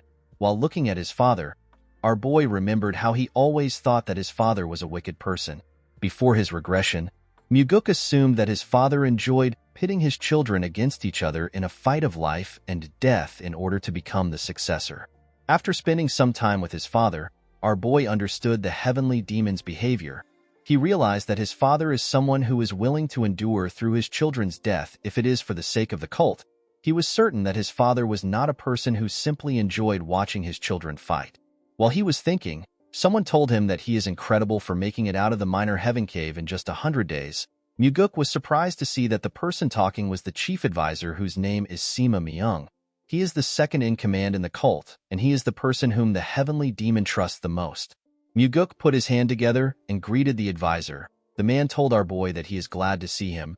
He told him that he actually has a cult-related issue to discuss with him. Our boy was surprised to hear this. He could not believe that the advisor wanted to discuss something relating to the cult. He immediately realized that his father must have asked Myung to discuss the issue with him. Myung revealed to Muguk that they have received an anonymous letter recently. According to the letter, there are corrupt practices taking place in the demonic army. Our boy was surprised to hear this. The demonic army is one of the combat groups of the cult, and the leader of the army is the blood-related sibling of the Blood Heaven Sword Demon. The advisor revealed to our boy that they also received the same letter last year. He told him that they conducted a separate investigation. However, the investigation ended in failure. This is because the special investigation officer that was dispatched was killed. Muguk was surprised to hear this. He asked the man if the person was killed by the demonic army. Myung told him that he is correct. He explained to our boy that the person who killed the officer also committed suicide. Muguk was shocked to hear this. Myung told our boy that he wants him to become the special investigation officer in order to take care of the issue personally.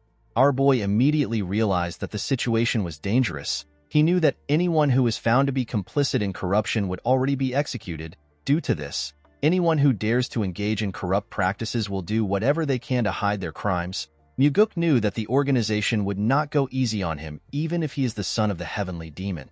Our boy turned to Myung and told him that he could die while investigating. The advisor told our boy that he is correct. He told him that he will have to put his life on the line to carry out the mission. Muguk immediately realized that this was one of his father's tests. The heavenly demon reminded his son that he said that he will control and hold the cult members by their leashes. Our boy explained to his father that he planned to do this when he becomes the heavenly demon. His father asked him if he is too scared to take on the mission. Upon hearing what his father said, Muguk accepted the mission. Although he did not know what his father was planning, Muguk assured himself that he will give him a good performance. Our boy explained to his father that this could be his last moment with him. He asked the heavenly demon to have a drink with him. The moment he said this, the heavenly demon stood up and walked away. The place became awkward for both Muguk and the advisor. Our boy told Myung that although his father acts tough, he actually cares for him and his brother. Myung did not understand what our boy was saying. He told him that his father did not seem like someone who cares. Muguk did not know what to say to the man. He felt embarrassed. In the next scene, we see a man at Muguk's house. The man in a yellow garment told our boy that he is a special investigation officer. He introduced himself as Seo Daryong. He told Muguk that he is from the Nirvana Pavilion. Our boy was surprised to see the man. He did not understand why the man came to see him. He revealed to Daryong that he asked the advisor to send the prettiest woman from the Nirvana Pavilion to him. Daryong told our boy that he must look like the prettiest woman to Myung. Muguk was annoyed to hear this. He picked up his sword and walked past the man. He told Daryong that they need to get to work. Daryong was surprised to hear this. He asked our boy if they are leaving immediately. Muguk told him that they are. While walking, our boy asked the man to tell him the kind of person which the commander of the demonic army is. Daryong revealed to Muguk that the leader of the demonic army is Gu Cheonyang. He told him that Cheonyang is the younger brother of Gu Qianpa, who is also known as the Blood Heaven Sword Demon. Cheonyang has been the commander of the demonic army for 8 years. After taking on several dangerous missions, the demonic army has risen to the level where everyone acknowledges them as an elite group.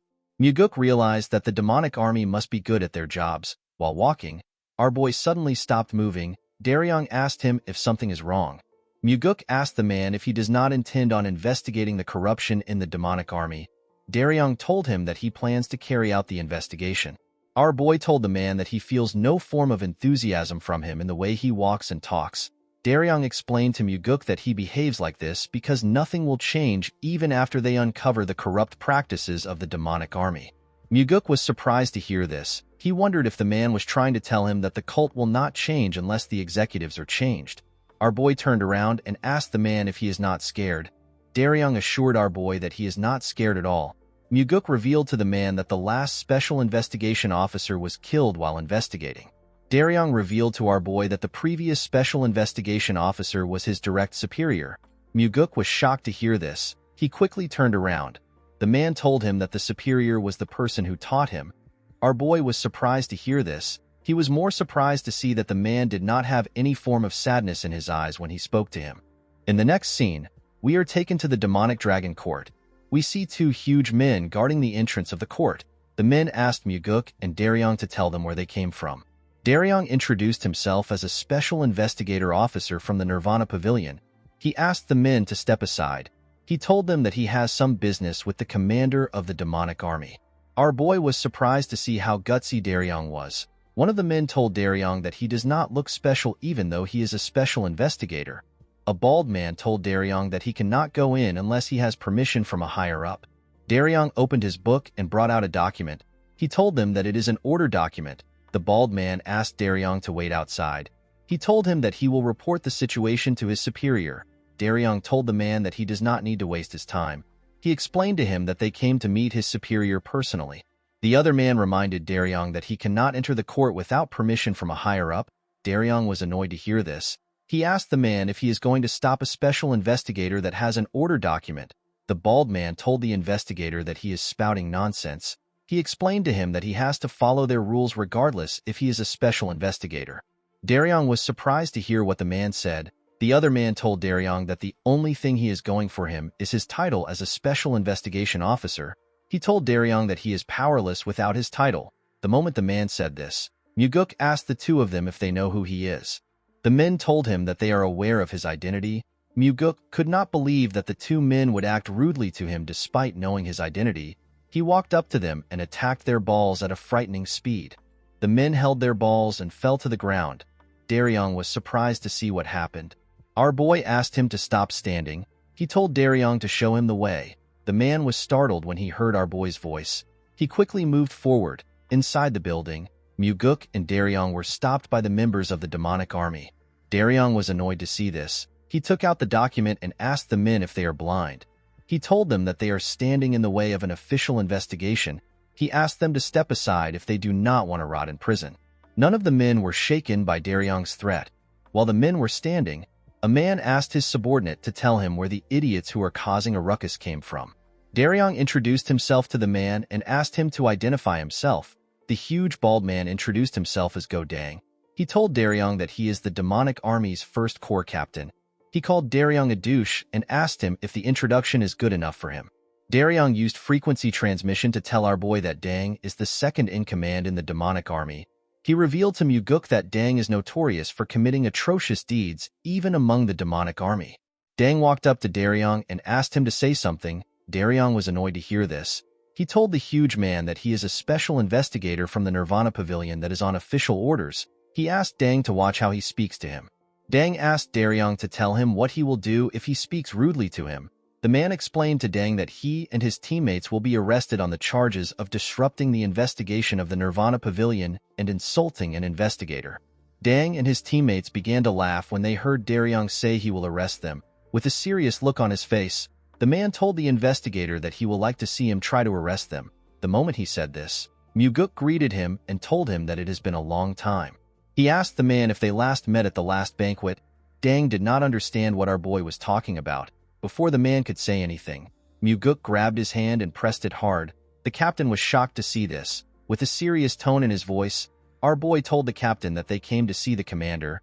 He asked him to stop hazing them and let them through. While using frequency transmission, Muguk assured the man that he will lose his hand forever if he tries to act up. While also using frequency transmission, Dang told our boy that certain people believe that swords don't work on them because they are of noble birth. Muguk asked the man if he believes that he will be able to wield his sword with his hand. Dang told our boy that they can test it. He told him that he wants to see if his hand will fail or our boy's intestine will fall out. Unfortunately for the captain, he had to allow Muguk and Daryong pass through. As he walked past the men, Muguk told Dang that he will buy him a drink next time. The captain was annoyed to hear this. As they climbed the stairs, Daryong asked our boy if he knew the captain before. Our boy told him that it is his first time seeing the man. Daryong asked Muguk to tell him why Dang would step aside for him. Our boy revealed to the investigator that he deliberately broke Dang's hand when he shook him. He told him that the captain will have to eat with only one hand for a while. Daryong was shocked to hear this. Our boy asked the man to stop overreacting. He asked him to lead the way. The man quickly walked forward. He told Muguk that the office of the commander is on the 7th floor. When they arrived on the 7th floor, they met 3 men guarding the entrance. A man told them that they cannot enter the office of the commander unless they have an appointment with him. Our boy and Daryong were surprised to hear this. Muguk asked the men if they are not already tired of their nonsense. He moved close to them and asked them to step aside. The man who appears to be the leader told him that they cannot move. Our boy took out the order document and showed it to the man. He told him that they are stopping the heavenly demon by stopping them. The man and his subordinates became nervous when they heard this. Muguk told the man that he is allowed to look down on them, but he is not allowed to look down on the document. He asked them if they are okay with looking down on the cult leader. The men did not know what to say. They could only tremble in fear. While they were shaking, their commander asked them to let our boy in. In the next scene, we see an old man sitting on a chair. The man welcomed Muguk. With a smile on his face, Cheon-young asked our boy to not be angry that his men were behaving rudely. He told him that his men are quite ignorant. Muguk was surprised to see the leader of the demonic army. He could sense an unfathomable level of strength from the man. The energy the man was releasing made Daryong tremble in front of him. Muguk asked Cheon-young to tell his men to read a book if they have the time to pick a fight with him. The man told our boy that the ignorant are brave. Muguk explained to the man that this is an old adage. He told him that in recent times, those with knowledge are braver. This is because they are not only good at coming up with strategies, but they also become aware of what needs to be done. Cheon-young smiled when he heard this. He told our boy that he has fallen behind the times after growing old. Muguk was surprised to see that the old man was staying calm even after he provoked him. Cheon-young asked our boy to tell him why he has been tasked with the investigation this time. Muguk told the man that he was given the job because his father is trying to punish him. Cheon-young was surprised to hear this. Our boy revealed to him that he made a slight mistake while they were hunting. Cheon-young laughed when he heard this. Muguk knew that Cheon-young and his subordinates must have racked their brains in order to think about why he was sent as a special investigation officer. Cheon-young asked our boy to tell him why the Nirvana Pavilion started another investigation. He asked him if someone sent another anonymous letter like last time. Daryong told the man that they cannot reveal this information to him. Immediately he said this. Muguk told the commander that he is correct. Daryong was shocked to hear our boy share the information with the man. Cheon-young told our boy that he already knew that something like this would happen. He explained to Muguk that he receives all types of slander because he is the leader of the demonic army, which comprises of ignorant and rough people. He told our boy that it is quite tiring. Muguk assured the old man that they will finish their investigation as quickly as possible. He asked Cheon-young to be understanding if the investigation causes some inconvenience. The old man laughed when he heard this. He told our boy that he does not care since their relationship is quite strong. Muguk told the man that it is a known fact that the Blood Heaven Sword Demon is supporting his brother. With a smile on his face, Cheon-young told our boy that his brother is a different person from him. He assured Muguk that he is supporting him. With a bright smile on his face, our boy thanked the old man. He told him that his words make him feel relieved. Muguk told the man that he will need his cooperation for the next few days. Cheon-young told our boy that he is also counting on him. He assured Muguk that he will prepare a place for him to stay after he leaves his office. The moment he said this, our boy and Daryong turned around and decided to leave. Before he could step out of the office, Cheon-young told him that he is worried about him. With a cold gaze in his eyes, Muguk asked the commander if he is referring to the incident where the previous special investigation officer was killed. With a smile on his face, Cheon-young told our boy that he is not talking about the incident. He told him that the heavenly demon would never send his son to the demonic dragon court to die. He explained to Muguk that he is simply concerned. Our boy thanked the commander for his concern and walked forward. As he watched him walk out of his office, Cheon-young stared at Muguk with a cold gaze in his eyes. Daryong noticed something weird about our boy. He saw that Muguk was smiling. Our boy understood why his father sent him here. He realized that either he or Cheon-young must die. The scene shifts and we see Myung standing next to the heavenly demon as he checked his sword. The advisor told the heavenly demon that the issue is not a small one. He told him that he should have been the one to handle the case instead of Muguk. The heavenly demon revealed to his advisor that Muguk told him that the cult has lost the path of a demon. Myung was surprised to hear this. It did not make sense to him that the heavenly demon would send Muguk on such a dangerous mission simply for this reason. He asked his master to tell him why he gave the mission to our boy. While looking at his sword, the heavenly demon told his advisor that his son should be able to prove his words with his actions. Myung was shocked to hear this. The man seemed to have understood his master's intentions. The scene shifts and we see a dead bird hanging in the hallway of the demonic dragon court. The members of the demonic army were shocked to see the bird. They did not understand why the investigators would hang a dead crow in their hallway. Some of them called Muguk and Daryong obnoxious douchebags. While they were shouting, Muguk noticed that the ones who stopped them at the entrance were the ones complaining the most.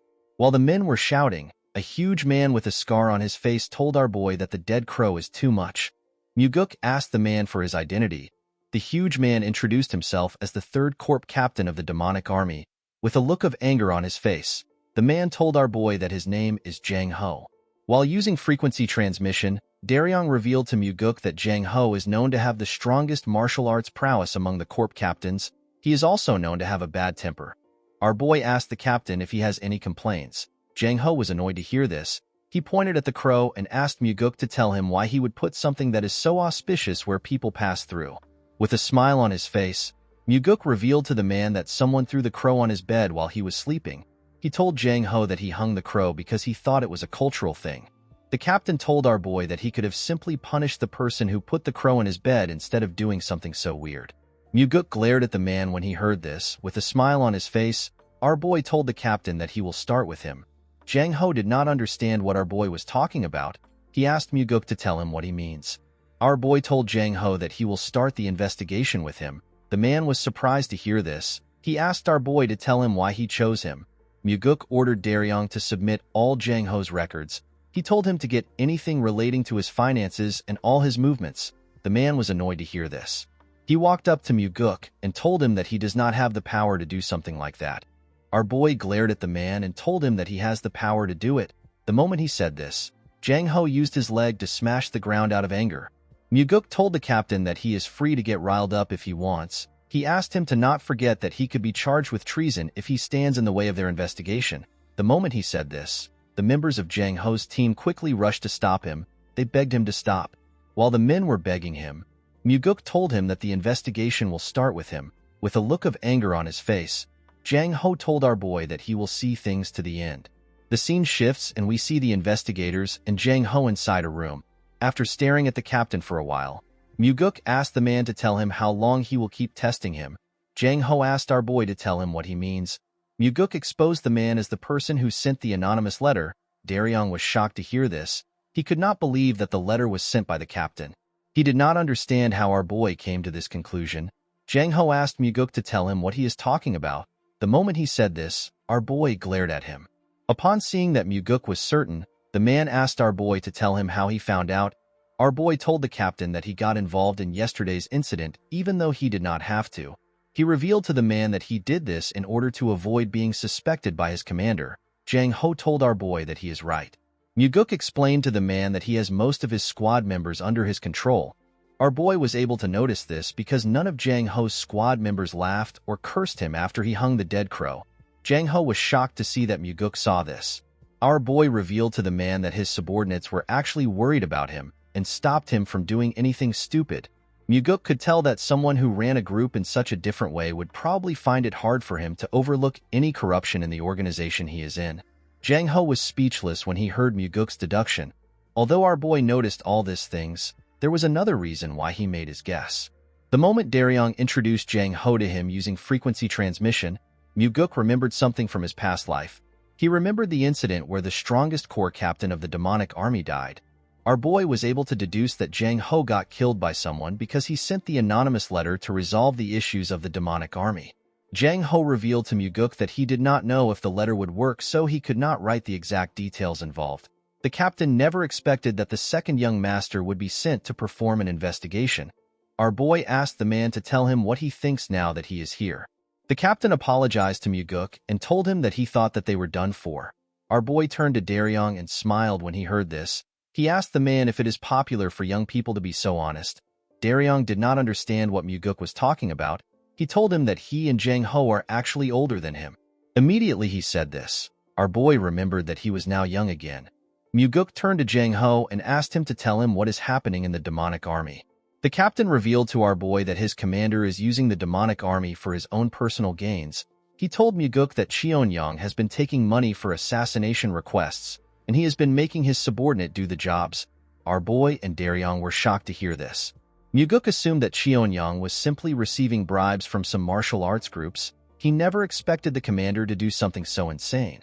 Our boy knew that it is already a serious crime for Cheonyang to be moving so many martial masters as he pleases. However, It is a whole other thing for the commander to be moving merely for financial gains. Daryong asked Jang Ho to tell him how it is possible for Cheon-young to do such a thing. Our boy told the man that the commander is able to do this by adjusting the number of members in the demonic army. He told Daryong that the First Corps are probably the ones doing it.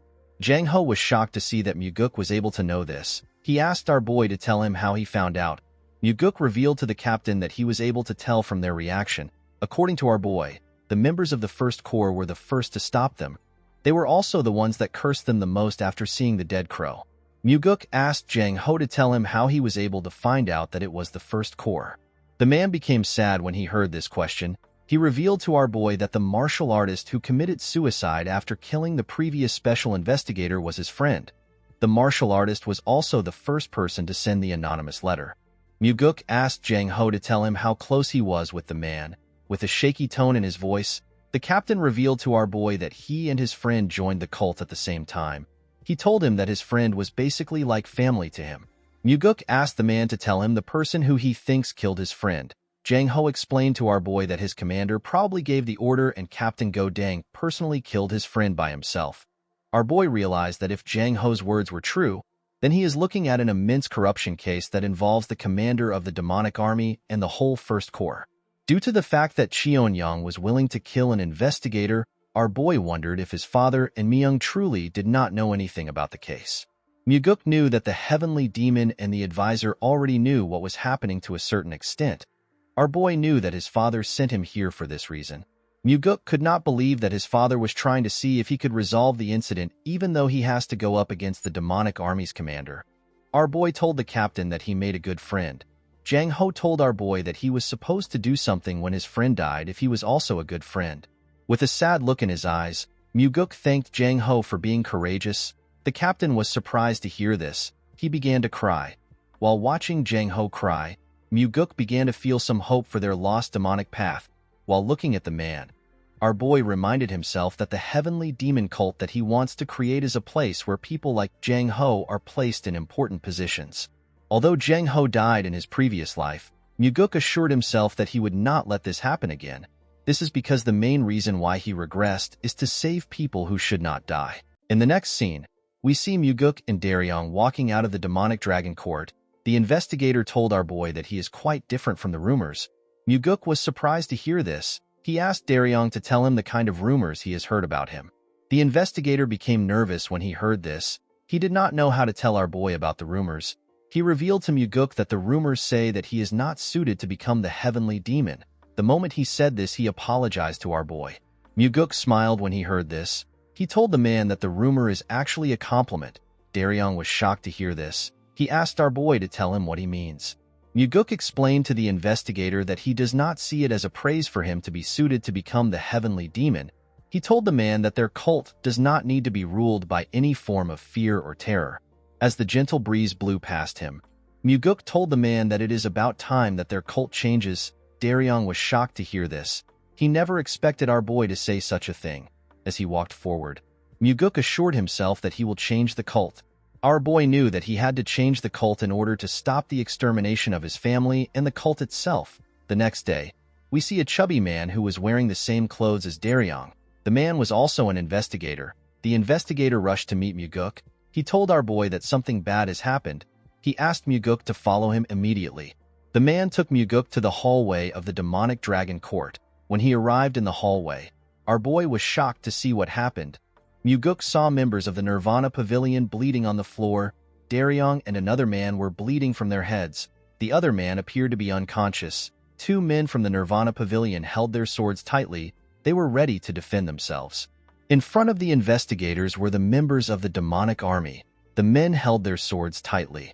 Our boy ordered the men to stop moving. He walked up to Daryong and asked him if he is badly hurt. Daryong assured our boy that he is fine. He told him that his colleague has been severely hurt. When Muguk touched the man, he noticed that his ribs have been broken. Our boy ordered the other men to take the unconscious man to the infirmary. One of the men holding a sword quickly put the unconscious man on his back and carried him away. Immediately the men left. Muguk turned to the members of the demonic army. He asked Dang if he was the one who wounded the men. With an arrogant look on his face, the captain told our boy that he is right. Muguk asked the captain to give him his reason for harming an investigator of the Nirvana Pavilion. Dang revealed to our boy that the investigator bumped into his shoulder in the corridor and walked away without apologizing. He told Muguk that he taught the man a lesson for his actions. Muguk could easily see through Dang's words. He told the man that he is certain that he bumped into the investigator on purpose. He told Dang that he would have never let the man go even if he apologized. Instead of denying this allegation, Dang laughed and told our boy that he is correct. The moment he did this, Muguk told him that they are poison.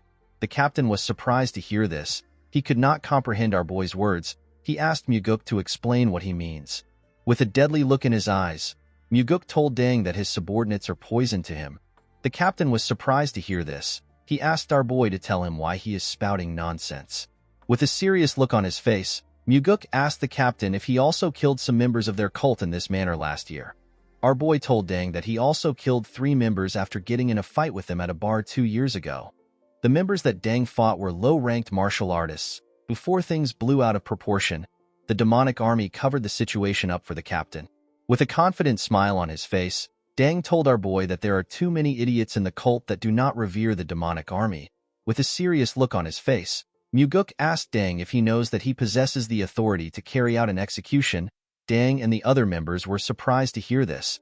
They became nervous. The captain laughed and told Muguk that he does not care if he has such an authority. He asked our boy if he is even capable of performing an execution. Our boy was not surprised to hear Dang's reply. He already expected it because this was the poison he was talking about. Muguk knew that only fools would act this way when they are conscious of how others around them see them. Normally, this ought to be a situation where Dang would be nervous, but instead he is acting tough in front of his subordinates. Muguk realized that the captain's head is too far up his own ass. Dang did not have any idea about the kind of stage he is standing on. When our boy walked forward, Dang's subordinates placed their hands on their swords and took a stance. The men were ready to attack. With a confident smile on his face, Dang told our boy that if he messes with him, then he will be messing with the entire demonic army. He asked Muguk if he has the courage to do this. Our boy decided to taunt the man. He told the captain that he is better than him because he is not hiding behind his subordinates. The captain raised his right hand. He told Muguk that he is injured because of a certain coward. He asked our boy to count himself lucky. Our boy raised his right hand up. He told Dang that he will not use his right hand. He asked the man if he will fight with him now. The captain was surprised to hear this. He told our boy that he will probably tell the heavenly demon what happened after he gets injured. Dang's teammates laughed when they heard this. Muguk swore to the captain that he will not hold him responsible for whatever happens. He assured him that nothing will happen to him even if he dies here. Daryong was surprised to hear this. He did not understand what Muguk was trying to do. Dang smiled when he heard this. He picked up his sword with his left hand and told our boy to start the fight. The moment he said this, Daryong used frequency transmission to reveal to Muguk that the captain is ambidextrous. He told him that Dang can use a sword with his left hand as proficiently as he can with his right hand. Our boy realized that this was the reason why the captain was confident. Muguk placed his sword in his left hand and took a stance. Daryong and the members of the demonic army were surprised to see our boy's smooth stance. The moment he took his stance, Dang swung his sword at him. Our boy managed to easily dodge the attack. The captain's sword hit the floor and destroyed the bricks. Dang quickly turned to his side and tried to stab Muguk, who was close to the wall. Our boy easily dodged the man's attacks and landed on the floor. The moment he landed on the floor, Muguk changed his stance and used his sword to cut off Dang's left hand. The arrogant man screamed out in pain. While he was screaming, Muguk hit his sword hilt on his face. The attack destroyed the man's face. As blood gushed out of his nose, the captain fell to the ground. The members of Dang's group were annoyed to see this. They unsheathed their swords and rushed to protect their captain. Daryong was shocked to see this. He called out to our boy. Muguk turned around and simply swung his sword once. His attack killed the 3 men in front of him. He stabbed them in different parts. The men could not even react. They all fell to the ground. Daryong and the other members of the demonic army were shocked to see this. Muguk told the rest of the members that the crime of the men who just died was treason. The other men became nervous when they heard this. While our boy was staring at the men, he hears someone begging him to spare him. When our boy turned around, he saw Dang trembling on the ground. Muguk asked the idiot if he knows what happened to the families of the people he killed in the fight at the bar. The captain did not know what to say. Our boy was not surprised to see this. He knew that the man did not care. Muguk told the idiot that the families lost their father, son, and husband. He asked Deng if this families will be able to continue to live a normal life. Deng began to tremble when he heard this. He told our boy that he was wrong. Muguk asked him to shut up. He raised his leg up and used it to crush Deng's head. The members of the demonic army and Daryong were shocked to see this. They never expected our boy to kill the captain. With a horrifying look on his face, Muguk asked Deng's dead body to tell him who gave him the right to kill the members of the cult. In the next scene, we see a beautiful woman playing a musical instrument. Some women were dancing to the music which the instrumentalist was playing. The women were in the same room as Muguk and the demonic commander. Cheon-young poured our boy a drink. He asked Muguk about the trouble he got into while he was downstairs. Our boy explained to the man that he got into a conflict which was not intentional. The demonic commander said that it is a bit sad that his first corps captain was killed. He told our boy that he has no choice but to let Deng go since there were so many questionable things about him. Muguk was surprised to hear this. He realized that Cheon-young is a complete trash. He could not believe that the commander would badmouth someone who served him. Instead of trying to avenge the captain, Cheon-young was trying to make him out as a criminal. After taking a sip of his drink, the commander explained to Muguk that although Deng was killed in an investigation, he is still a captain of the demonic army. The commander told our boy that he will be in a tough spot if his group decides to make an issue out of it. Cheon-young put his cup down and told Muguk that it will be better to bring the whole case to a close. The commander assured our boy that the death of a captain and 3 of his subordinates should be enough to close the case. Our boy thanked the man for his consideration. With a worried look on his face, Muguk told the man that he will also like to close the case on a good note. He revealed to Cheon-young that he has only one problem. The man glared at Muguk when he heard this. He asked our boy to share the problem with him. Muguk revealed to the man that he has no evidence. He explained to the commander that he came for an official investigation, but he has nothing to give to his superior. Cheon-young poured more liquor into his cup and asked Muguk if he cannot just create some evidence. Our boy explained to the man that this will not be possible. He told Cheon-young that in the letters they receive, they were told that external requests were carried out for money. Muguk told the man that they cannot easily cover the issue. With a serious look on his face, our boy told the man that evidence is required to close the whole investigation. Of course, what Muguk really wanted was for the commander to give him enough evidence to close the case. In the next scene, we see Daryong surprised to see our boy. The man asked Muguk to tell him why he came to such a place. Our boy did not know why Daryong was surprised. He told him that he came to see an injured man. Daryong explained to Muguk that the demonic physician is currently treating his colleague. He thanked our boy for asking the demonic physician to come for his colleague. Muguk reminded the man that they are colleagues even if he is just a temporary investigator. Daryong was surprised to hear this. While they were talking, someone asked if our boy had arrived. An old man stepped out of the patient's room. This man is the demonic physician. He is the most skilled physician in the cult. He does not treat everyone in the cult. He only takes care of a few important people within the cult. Muguk asked the old man about how the investigator is doing. The physician revealed to our boy that the man's life is not in danger. He told Muguk that the investigator will have to recuperate for a while before he can return to work. Our boy explained to the physician that the man was hurt while he was faithfully carrying out his duties for the cult. Muguk asked the old man to use the best medicine for the investigators. The demonic physician assured our boy that he will do his best. While he was talking to the old man, Muguk noticed something weird. Our boy did not understand why the investigators were smiling brightly at him. He wondered if something is wrong. While smiling warmly, the chubby investigator thanked our boy for his help. After hearing the men's thanks, Muguk stepped out of the room. The scene shifts and we see our boy and Daryong walking in a hallway. The investigator asked our boy to tell him what the demonic commander said. Muguk revealed to the man that Cheon-young wants them to end their investigations and return to their separate places. He told Daryong that Cheon-young wants them to blame Deng as the main perpetrator. The investigator was shocked to hear this. He could not believe that the commander would behave in such a way when his most important subordinate was just killed. Muguk corrected the man by telling him that Deng is not the most important subordinate. Instead, he was simply the subordinate that was made use of the most.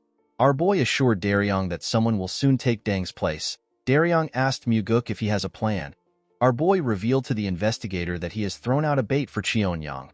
Muguk told Daryong that he wants to see what Cheon-young will do.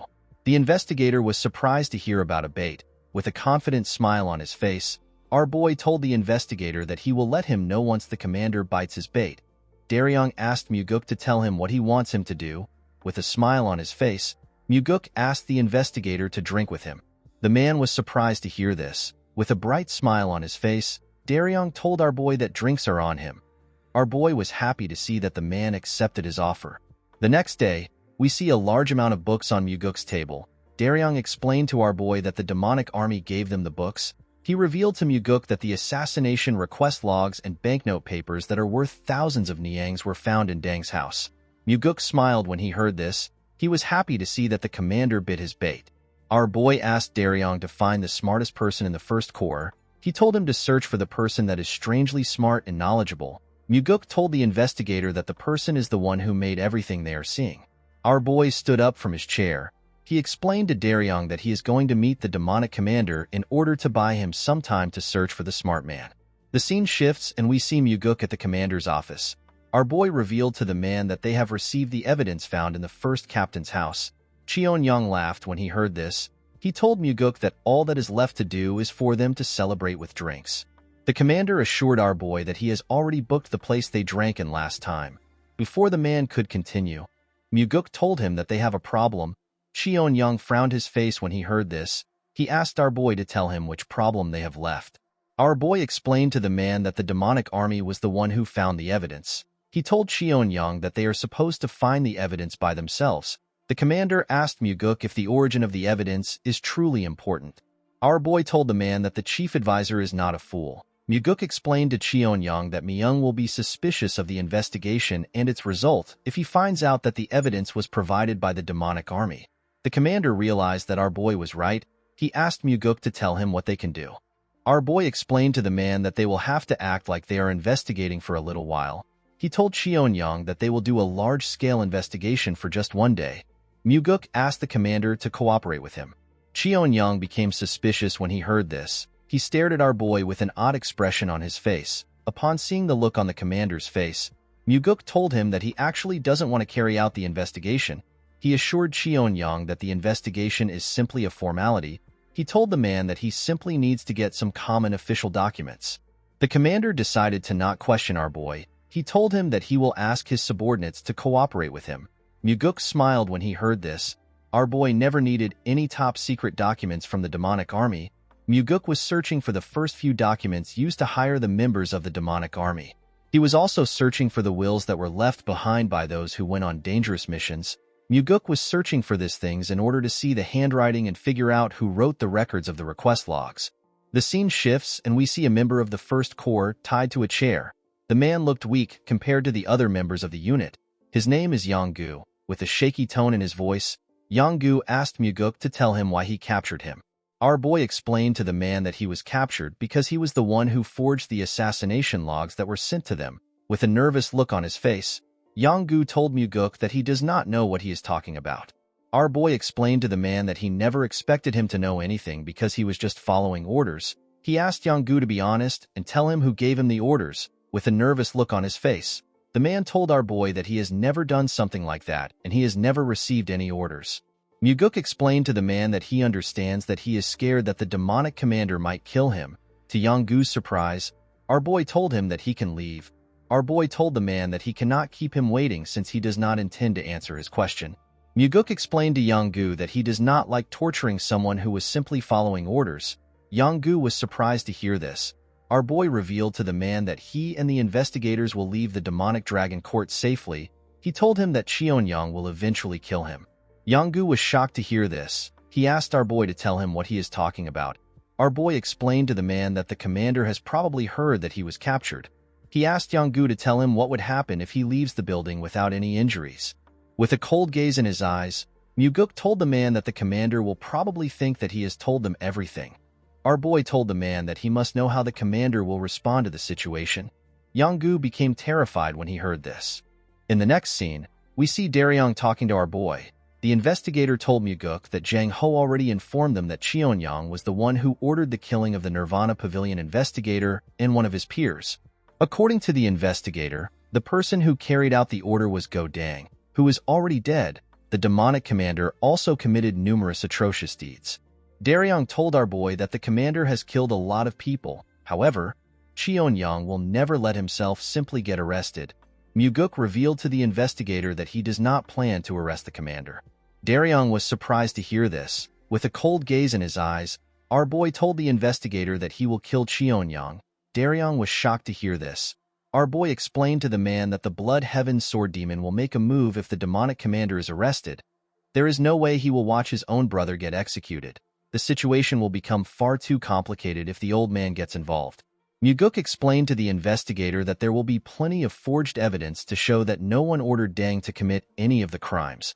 All the crimes will be pinned on Dang, and there will be a lot of slandering and scheming in regards to our boy. Most importantly, if the commander is allowed to leave, there will be people who will be killed to keep the silence about the crime. Muguk told the investigator that Jang Ho, who wrote the letter, will eventually be killed. All the members of the Third Corps will also be killed for trying to protect their leader. Our boy assured Daryong that he is also on the list. The man was terrified to hear this. With a serious look on his face, Muguk explained to Daryong that the situation will be different if the demonic commander dies in the process of being arrested. The only thing that would be left to do is to prove his crimes. Daryong became nervous when he heard this. He asked our boy if he will be okay.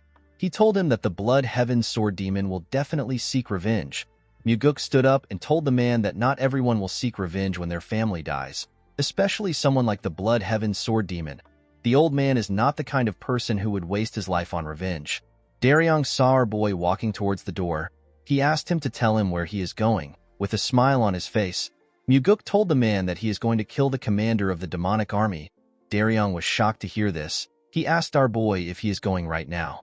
In the next scene, we see Muguk drinking with the commander in a room. Our boy told the man that they were able to complete the investigation with his help. Cheonyang told our boy that he is happy that the investigation is over. He told Muguk that he is sad that he has to part ways with him now that the investigation is over. Muguk assured the commander that he will definitely repay his goodwill in the future when he becomes the successor. Cheonyang told our boy that he is the one who is indebted to him. He told Muguk that he will not forget the goodwill he showed him by finishing the investigation without any issues. Our boy smiled when he heard this. He was certain that Cheonyang will never forget about this incident.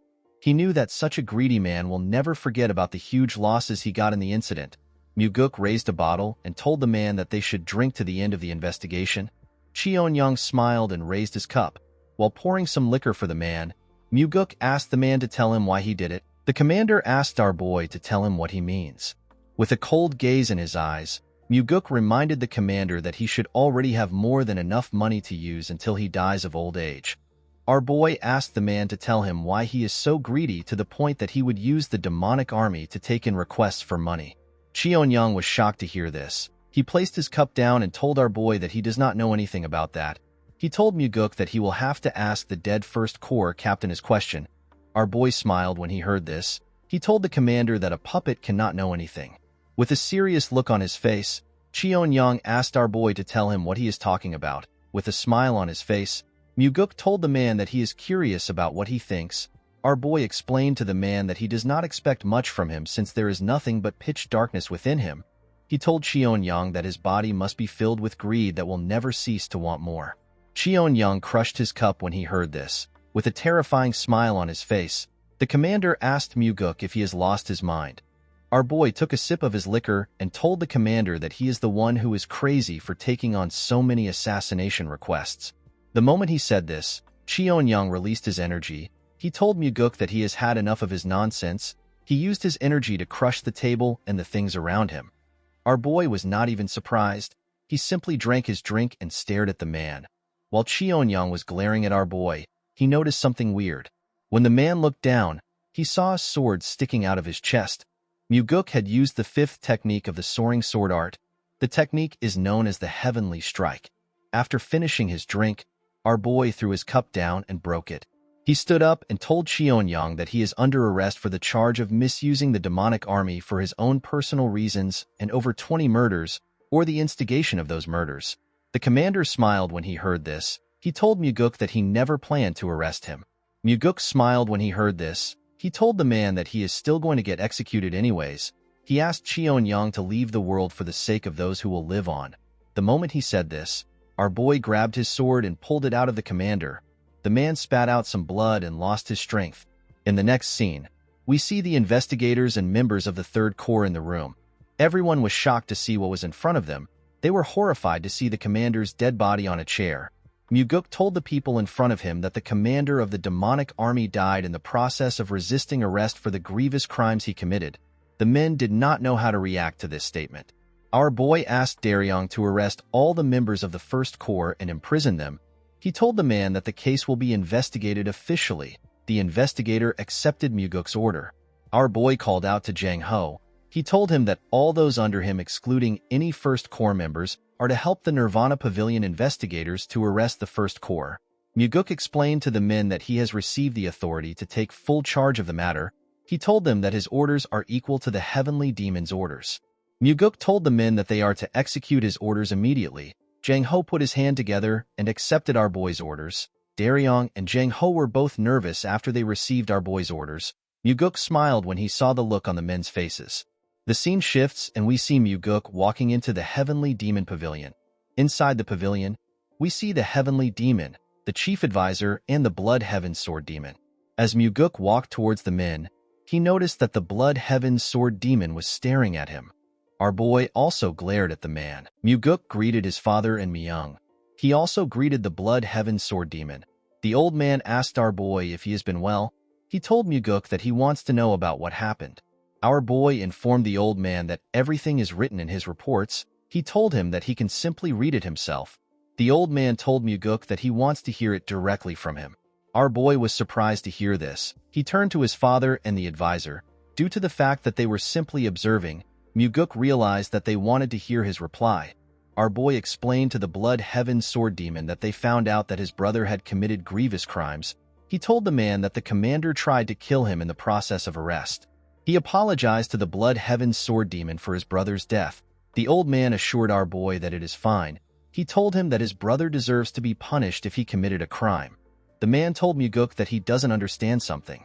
With a serious look on his face, the Blood Heaven Sword Demon explained to our boy that although his brother is pathetic, he is not so foolish enough to attack him when his crimes have been exposed. Upon hearing this, Muguk realized that the commander must have asked his elder brother for help after he was caught. Our boy could tell that the Blood Heaven Sword Demon probably knows that he killed his brother and was trying to nip the problem in the bud. Our boy told the old man that he also did not understand what happened.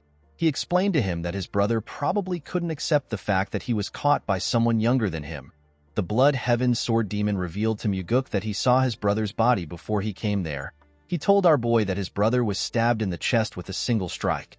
He commended Muguk for having an exceptional martial prowess. He could not believe that our boy was able to kill his brother in just one strike. Our boy told the man that this is thanks to his father. He explained to the Blood Heaven Sword Demon that Cheonyang was not able to use his full strength because he was agitated. With a smile on his face, the old man thanked Muguk for telling him the truth. He told him that he feels quite relieved. Our boy told the man that he actually feels sorry. While talking, Muguk noticed that Kyampa was not even showing any signs of anger. Our boy believed that the old man's anger should have reached the limit since he killed his disciple and even his brother. The old man turned to the Heavenly Demon. The two men stared at each other. The Heavenly Demon told the Blood Heaven Sword Demon that he will need to rest in order to prepare for the funeral. He asked the old man to go. Kyampa bowed his head and thanked his master for his consideration. The old man came down the stairs and walked past our boy. Muguk wondered if Kyampa wanted to tell his father that he has gone too far. He believed that the old man wanted to ask the Heavenly Demon if they had to deal with the issue in this manner. After Kyampa left, Myung commended our boy for completing his mission. He told him that the evidence he gathered is robust and it is good enough to close the case without any issues. The advisor asked Muguk if he is hurt anywhere. With a smile on his face, our boy thanked his father and the advisor for their worry. Myung called out to Muguk. He seemed like he wanted to tell him something. Our boy asked the man if something is wrong. The advisor asked our boy to forget about it. Immediately he said this. Someone walks up to Muguk. The person was holding a box. Myung told Muguk that his father wanted to give him a reward for his hard work. When the man opened the box, we see a long sword in a black sheath. Muguk was shocked to see the sword. The advisor revealed to our boy that the Heavenly Demon has bestowed the black demonic sword onto him. The black demonic sword is one of the treasured swords in the cult. It is like the white demonic sword. Our boy smiled when he picked up the sword. He turned to his father and told him that it would have been better for him to give him the white demonic sword because it matches his aloof personality. With a serious look on his face, the heavenly demon informed his son that the black demonic sword suits him. Muguk grabbed the sword and took it out of its sheath. The sword released its energy the moment our boy took it out. Muguk never expected the sword to be able to release such a cold energy, even though he had not infused any energy into it. The cult leader stared at his son when he saw him take out his sword. Myung was surprised to see this. He realized that his master was feeling proud when he saw his son acting happy. Our boy returned the sword into the sheath. He told his father that the reward feels too great. The advisor assured Muguk that he deserves the sword. He revealed to him that the issue with the demonic commander was their most dire problem within the cult. He told our boy that he never expected him to end the case in such a clean manner. He turned to the heavenly demon and asked him if he expected Muguk to solve the case this way. The heavenly demon told the man that he believed that his son would be lucky to survive. He told him that he did not know that our boy could solve the case. Of course, Muguk could easily see through his father. He knew that the heavenly demon sent him there because he actually believed in him. The heavenly demon knew that our boy had mastered the soaring sword arts. He also knew that Muguk had consumed the demonic essence pill. He was certain that his son would not die easily. Our boy could tell that his father never expected the commander to die. While thinking, Muguk understood why his father gave him the sword. The heavenly demon was making a statement to the blood heaven sword demon. He was telling the old man that he acknowledges everything he has done for the cult, but it would be best for him to not besmirch his son over the incident. Upon understanding his father's intentions, Muguk put his hands together and thanked him for giving him the weapon. With a smile on his face, our boy thanked the heavenly demon for the meaning of the sword. The cult leader was surprised to see that his son understood the meaning of the weapon. He asked him to leave. Immediately our boy stepped out of the building. He hears someone say that the son feels good. The person asked him to take a short break with him before leaving. When Muguk turned to the side, he saw the blood heaven sword demon sitting on the floor next to a small garden. Our boy was not surprised to see the old man. He already knew that Kiampa would not have left easily as Muguk walked towards him. Kiampa saw the black demonic sword on his waist. Our boy sat next to the man and told him that the summer feels hotter than usual. Immediately our boy sat down.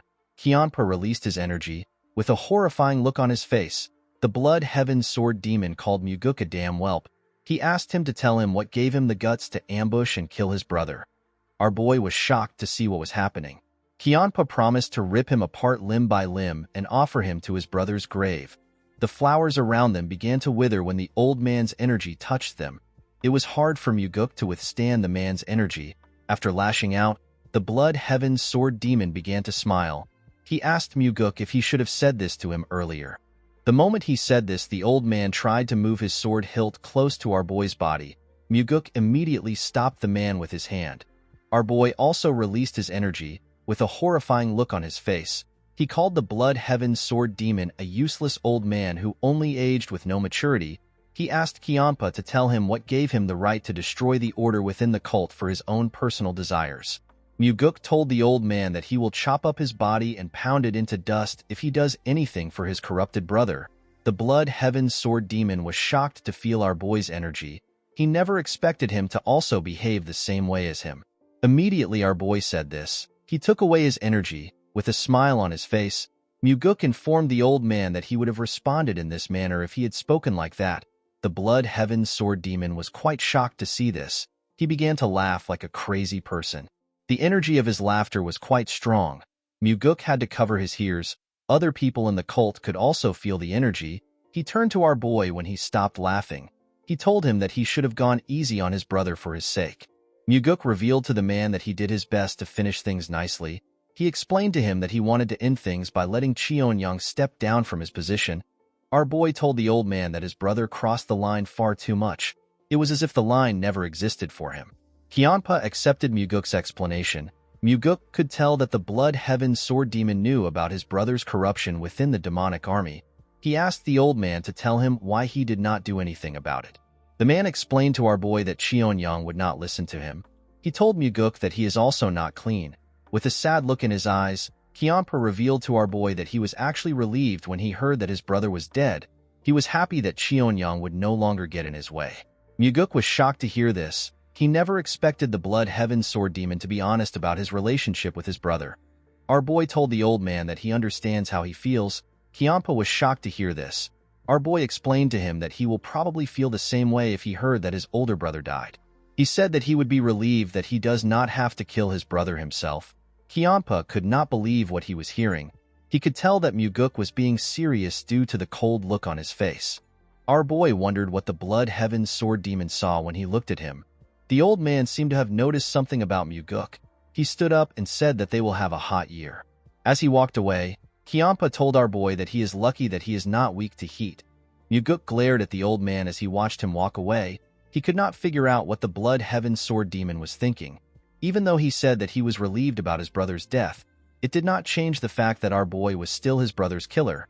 Muguk believed that the man might still be scheming to kill him. Our boy looked up and wondered if the old man might let things float away like the clouds. Regardless of what happened, Muguk did not regret his decision. The scene shifts and we see our boy in his training room.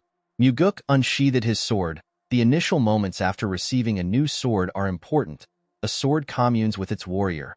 A supreme sword like the black demonic sword communes on a level that is far deeper than other swords. Although a sword won't reject its warrior, if the communion doesn't go well, the full martial prowess of the sword cannot be unleashed. Muguk smiled when he moved the sword close to himself. He greeted the sword and told it that he is now its master. The moment our boy said this, he took a stance. Muguk took a deep breath and decided to infuse his energy into the sword. Immediately he did this, the sword began to release his energy. Muguk was shocked to see this. He could tell that this was different from usual. Our boy liked the new feeling. He decided to train with the weapon. He showed his new weapon his sword technique. While carefully moving his sword, Muguk told the black demonic sword that they will be surviving with this technique for a while. He promised to show his sword in incredible martial arts later on.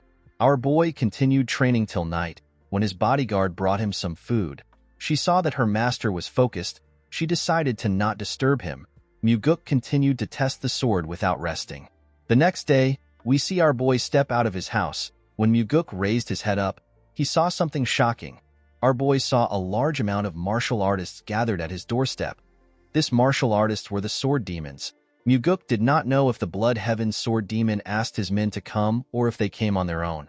As the men began to release their energy, our boy could tell that they were hostile towards him. They were all unleashing their demonic energy in his direction. Our boy knew that he could get internal injuries if he takes on this level of demonic energy. The sword demons pushed their energy at our boy. Muguk grit his teeth and stood his ground. He realized that the sword demons were trying to intimidate him and make him into a coward that cannot leave his house. While struggling, our boy remembered something. He quickly activated a technique known as Meridian Strengthening Technique. Immediately he did this, his body began to glow. This technique is a secret technique used to strengthen the meridian by having multiple martial artists discharge their energy and strike every part of the target's body. The more martial artists there are, the more efficient the technique will be. Muguk believed that this is the best opportunity for him to use the technique to become stronger. Our boy grit his teeth as the sword demons pushed their energy into him. He wanted the men to give him more energy. As they pushed their energy into him, Muguk slowly walked down the stairs as he absorbed the energy. The sword demons were shocked to see this. They could not believe that our boy could actually walk in this situation. The energy passed through Muguk's veins. While he was walking, the Meridian Strengthening Technique passed through the second stage and was advancing to the third stage. Our boy did not falter. He closed his eyes and continued to absorb the energy of the sword demons. He craved for more energy. The sword demons became nervous when they saw Muguk moving. They could not comprehend what was happening. The men had already slowly began to lose their strengths. Muguk continued to take in their energy. His Meridian Strengthening Technique passed through the fourth stage and was now heading for the fifth stage, which is the last stage. While he was waiting for the technique to reach the final stage, our boy noticed that he could no longer sense any energy. When he opened his eyes, he saw that the sword demons were no longer releasing their energy. The men all seemed to be scared of our boy. The man that stood in front of Muguk was quite nervous. With a cold gaze in his eyes, our boy glared at the man. The poor guy became more nervous when he saw the look on his face. He and the other sword demons cleared a path for Muguk. Our boy walked past the martial artists. While walking forward, Muguk smiled. He was happy to see that the sword demons had acknowledged his strength. The scene shifts and we see our boy at the Heavenly Demon Pavilion. He was staring at his father's chair. While he was looking at the chair, someone asked him if he wants to sit down. Muguk was surprised to hear the person's voice. He was shocked to see that it was the Heavenly Demon. Muguk did not know when the man arrived into the pavilion. He told his father that he does not want to be trapped by the chair. The Heavenly Demon asked his son to stop trying to sound sophisticated again. He climbed the stairs and asked his son to come up. When Muguk climbed the stairs, his father asked him to sit down. The moment our boy sat down, the Heavenly Demon asked him to tell him how it feels. Muguk looked around the building from the top. He turned to the side and looked at a statue of a demon which was next to him. Our boy told his father that he thought he would feel excited. Instead, he actually doesn't feel anything. The Heavenly Demon revealed to his son that he also felt the same way. Muguk remembered that his father had to kill numerous people and even his own brother to climb up to the seat. He wondered about what his father felt if it was not excitement. While our boy was thinking, his father revealed to him that the sword demons went to look for him on their own. He told him that Kyampa never asked them to do anything. Muguk was surprised to hear this. He did not expect his father to know about what happened. Our boy explained to the Heavenly Demon that he acted like he was strong when he was enduring the energy they threw at him. He refused to be suppressed by them. However, after Muguk left that place, he began to tremble. The Heavenly Demon asked his son if the sword demons were really that scary. Our boy clenched his fist and told his father that he was scared that his judgment was wrong. According to Muguk, if any one of the sword demons got agitated and tried to fight him, he might have died there. Even if he survives, he wouldn't have been able to become the successor after he killed the sword demons. Our boy revealed to his father that he is scared of the fact that there could be another moment when he is to make a decision where everything is on the line. Muguk told his father that he actually missed him when he had these thoughts. Our boy did not understand why he would miss his father. It did not make sense to him. The Heavenly Demon informed his son that demonic humans do not look back. Instead, they look forward and advance. Our boy was surprised to hear this. He could not believe that his father was trying to comfort him with words. Muguk smiled when he thought of this. Our boy turned to the statue and told his father that he has been thinking about something else. He advised his father to change the demon statue into a statue of a beautiful woman. He told him that they can create a statue of the famous Central Plain Four Flowers. With a smile on his face, Muguk wanted to give his father more suggestions. He quickly closed his mouth when he saw the look on his father's face.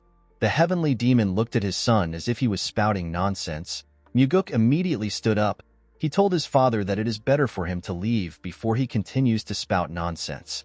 Our boy walked down the stairs. Before he left the pavilion, Muguk turned around. With a cold gaze in his eyes, our boy asked his father if he can kill the Blood Heaven Sword Demon. The Heavenly Demon's expression changed when he heard this. The Heavenly Demon laughed when he heard what his son said. With a smile on his face, he revealed to his son that he stands no chance against the Blood Heaven Sword Demon. Muguk smiled when he heard this. He asked his father to tell him the reason why he created conflict between him and the old man if he did not want them to fight. Our boy told his father that he needs to take responsibility for his actions. The Heavenly Demon revealed to Muguk that he will appoint him as the Nirvana Pavilion leader. Our boy was shocked to hear this. He could not believe that his father wanted him to become the leader of the Inspection Bureau. With a smile on his face, the Heavenly Demon asked Muguk if something is wrong. He reminded him that he was the one who said that he wants discipline and order in the cult. Our boy did not understand what was happening. He wondered if his father wanted to use him to resolve the matters that he had postponed. He could not believe that his father was sending him to a place where he could die. Muguk took a careful look at his father's face. He decided to stop thinking about his father's intentions. He realized that it is better for him to make a decision based on what he hears and sees. The Heavenly Demon is someone who will leave information on the wall for his children, but he could also make use of his children for something dangerous if they are able to handle it. Muguk clenched his fist and told his father that he wants him to go out and kill a cow. He told him that he needs to go out with a sword. The Heavenly Demon asked our boy if there is something he wants. Muguk asked his father to allow him enter the Heavenly Demon's archives. The Heavenly Demon was shocked to hear this. The Heavenly Demon Archives is a place where all sorts of rare Murim secret manuals are kept. Aside from the Heavenly Demon, only a small number of people can go inside. The Heavenly Demon explained to his son that he will not be able to learn any supreme martial arts just by going into the archives. He told him that the manuals there are too much for him. Our boy knew that his father was correct. Even if Muguk gets lucky and finds one of the top martial arts manual, it will be on a similar level as the soaring sword arts that he already knows. With a confident look on his face, Muguk told his father that he wants to test his own luck. The heavenly demon could not understand his son's request. He told Muguk that he cannot see through his impure intentions. Our boy smiled when he heard this. The heavenly demon granted Muguk the right to enter the heavenly demon archive for 7 days. Our boy bowed his head and thanked his father. The scene shifts and we are taken to the heavenly demon archives. We see Muguk looking through the shelves.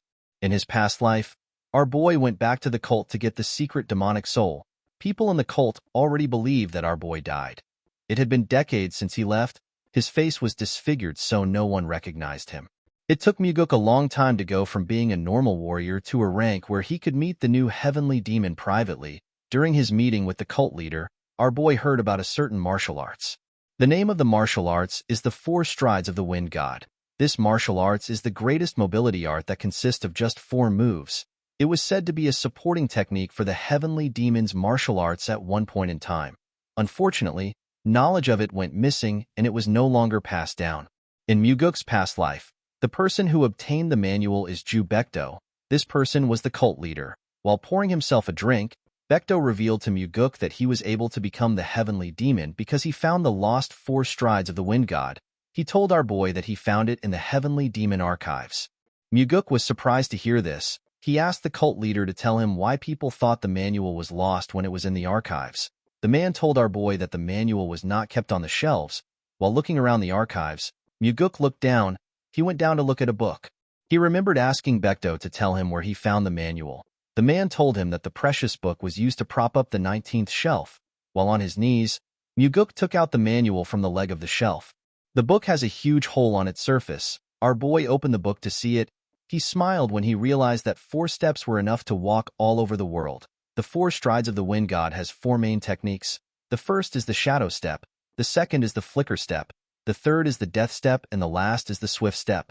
The shadow step is used when trying to infiltrate a place. At the start, it would only be used to avoid being detected by one person. However, as a person becomes more skilled with it, they can increase the number they want to avoid. It is said that once a person masters the shadow step, the person will be able to disappear even if tens of people are looking straight at him. The flicker step is used for defense. It is a technique that will definitely help you find a way to escape, even when an unavoidable attack is coming towards you.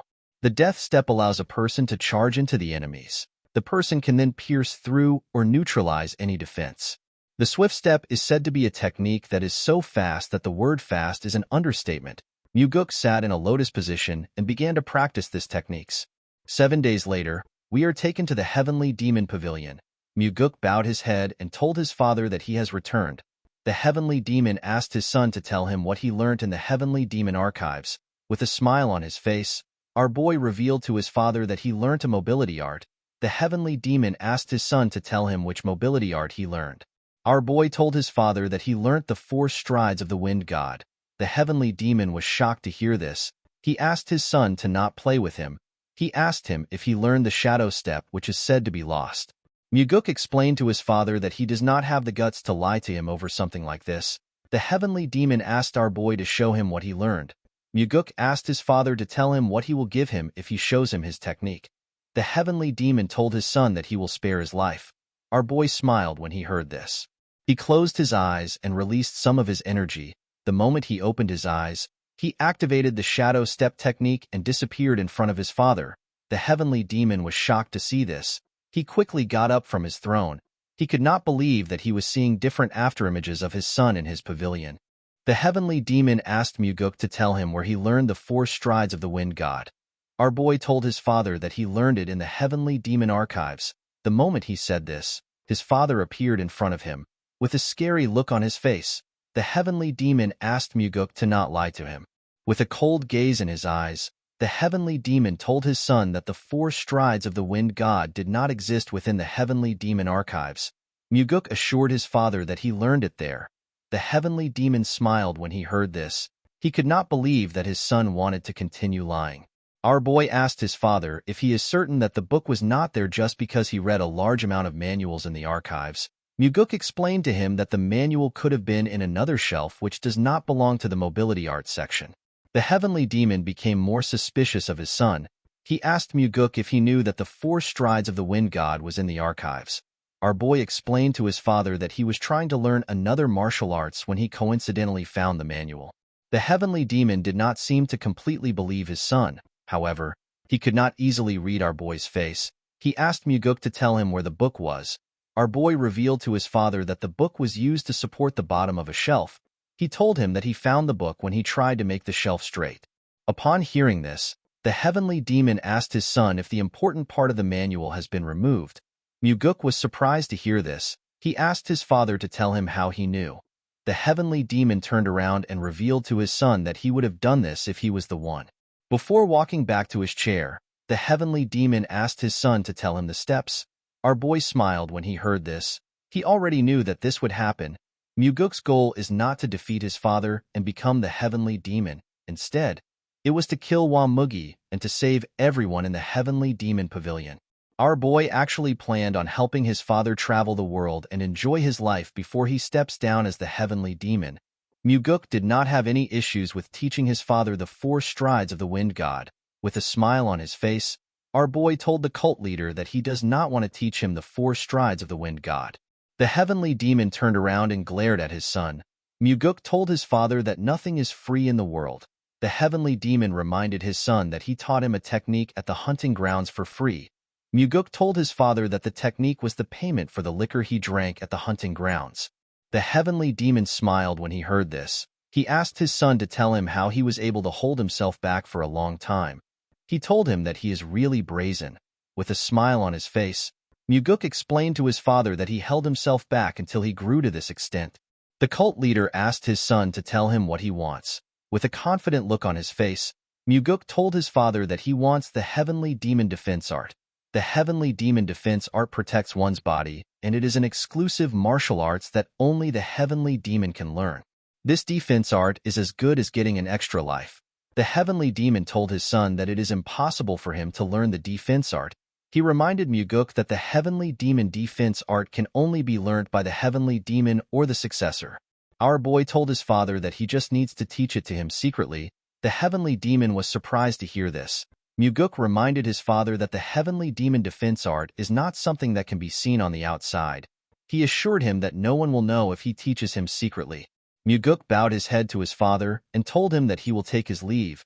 He asked the cult leader to get back to him after thinking about it. Immediately he turned around. The heavenly demon told him that he needs to first teach him the 4 strides of the wind god. Muguk quickly turned around.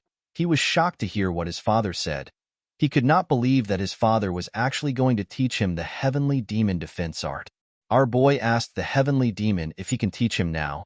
The cult leader smiled when he heard this. He asked his son if he is not suspicious. He asked Muguk if he is not afraid that he will not teach him the heavenly demon defense art after learning the 4 strides of the wind god. With a smile on his face, our boy told his father that he is not worried. He explained to him that he is not a parent who would do something so embarrassing in front of his own son. The heavenly demon was surprised to hear this. He asked his son to tell him the steps. The moment he heard this, our boy began to recite the manual. The heavenly demon closed his eyes and released a small portion of his energy. He circulated his energy while following his son's instructions. When he was done, he opened his eyes. Muguk asked his father if he should say it one more time. The heavenly demon told his son that there is no need. Immediately he said this. He disappeared in front of Muguk and began to move around the pavilion. Our boy only saw his afterimages. Muguk could not comprehend what was happening.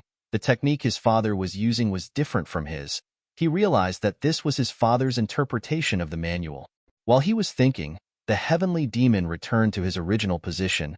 With a smile on his face, he said that the martial arts is quite good. Muguk turned around. He realized that this is the biggest change he has made since he regressed. Our boy wondered if Wamugi will be able to defeat his father now that he has learned the 4 strides of the wind god. While raising his voice, the cult leader told his son that he will teach him the heavenly demon defense art now. He asked Muguk to memorize it because he is only going to say it once. With a smile on his face, our boy told his father that he will do his best. The scene shifts and we see a red bump on Muguk's head. Leon was annoyed to see this. She asked her master to tell her the arrogant bastard that hit him. Before she could say more, Muguk revealed to her that he was hit by his father. The bodyguard became silent when she heard this. Our boy remembered how the training was. He circulated a golden energy around his body. After meditating for a while, Muguk let out a huge sigh. He was relieved to have finally learned the heavenly demon defense art. With a smile on his face, Muguk told his father that he is more happy with the fact that they now have a secret that they share than the fact that he learned the heavenly demon defense art. The moment he heard this, the heavenly demon turned around and used his fingers to flick his son's head. He asked Muguk to not get cheeky with him. The scene shifts and we are taken back to the present. Our boy asked Leon to tell him why she is not on her way to the pavilion. The bodyguard told her master that she is there to protect him and not to attack. Muguk smiled when he heard this. He remembered that Leon never made such jokes in the past. He used his hair to cover the bump and walked forward before going inside. Our boy told his bodyguard that he can't do something right now. The girl did not understand what her master was talking about. Muguk turned around and assured Leon that he will definitely find a way to fix the side effects of her body petrification technique for her. Our boy asked her to wait a little longer for him. Leon was shocked to hear this. Muguk explained to Leon that he told the heavenly demon that their cult needs to change into a place where people no longer have to damage their bodies to protect others. Our boy did not want the cult to become a place where people like Leon do what they don't want to do. Muguk smiled at his bodyguard when he said this. Leon could not believe what she was hearing. Muguk moved close to her and ordered her to listen carefully. The girl bowed her head when she heard this. Our boy fired her as his guard warrior. Leon was shocked to hear this. She asked her master if he is serious. She could not believe that he was actually firing her. Muguk revealed to her that she has been chosen to become the captain of the Phantom Shadow Corps. The girl was surprised to hear this. She told her master that there is no group in the cult that has this name. With a smile on his face, Muguk revealed to her that he is the one that is going to create the group. He told her that it will be a group that directly reports to him. Leon asked her master to tell her why he is making her a captain of a group that has not been created yet. With a serious look on his face, our boy asked her if she will become the captain of the Phantom Shadow Corps for his sake. Leon could not believe what she was hearing. She put her hand together and bowed her head to Muguk. She told him that she will accept the position. In the next scene, we are taken to a town. We see Muguk in average clothes. Our boy was thinking about the fact that he told Leon that he will be creating a group that directly serves under him. Although he said this, Muguk knew that this was not a simple task. In order to run an organization, a large amount of capital is needed. To get the capital he needed, Muguk decided to make use of an incident that happened before he regressed. While our boy was standing with some mercenaries, a man calls out to them. The man introduced himself as Yang Dang. He explained to them that he has been appointed as the leader of the mission. The man made everyone understand that the mission pays a lot of money, but it is also quite dangerous. He told them that anyone who does anything stupid will die by his hands. Yang Dang walked up to Muguk. He asked him if he is the one who joined the mission under the recommendation of Warrior Seo. Our boy told him that he is. The man asked him if he can trust his skills. With a smile on his face, Muguk asked Yang Dang if he will acknowledge him when he cuts him down. The man asked our boy to not act arrogant. He reminded him that they live in a world where the head of the arrogant would fall easily like morning dew. Muguk assured the man that he will follow his orders. He told him that he is content as long as he is paid. Yang Dang turned around and told our boy that he will be keeping an eye on him. After the man left, Muguk looked around. He saw his client and her daughter. The mission was to escort this two to Namping safely. When the little girl raised her head up, our boy waved at her. She smiled when she saw this. She turned around with her mother and went into the carriage. The scene shifts and we see the group riding through the forest. In the evening, the group decided to camp out and rest. Yang Dang shared some beef jerky among the other mercenaries. The man told them that they do not know when they will be able to eat again. He asked them to eat their fill. The mercenaries were not excited to be eating beef jerky. One of them told the others that they need to eat something so that they do not feel hungry. Muguk watched the men as they ate. He remembered hearing that this group was ambushed by vagrants from outside. Not even their corpses were found. No one knew how the mercenaries were killed. Later in the night, our boy heard the mercenaries coughing. When he looked around, he noticed that the men were coughing out blood.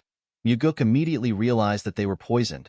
While looking at the mercenaries' bodies, our boy wondered about why he was fine. Someone asked him about why he is okay. The person turns out to be Yang Dang. Muguk realized that the man put poison into the food he gave out. Our boy told the man that he did not eat the food he gave out. Yang Dang drew out his sword and took a stance. He told our boy that it would have been better if he had died from the poison. Muguk could not believe that the leader would be the person who poisoned the food. He told the man that he has lived a pathetic life. He asked him to tell him what he wants to do with the money he earns from killing his comrades. With a smile on his face, Yang Dang told our boy that he can do plenty things with money. He said that he can drink liquor and buy women. Muguk couldn't believe that he killed his comrades for this reasons.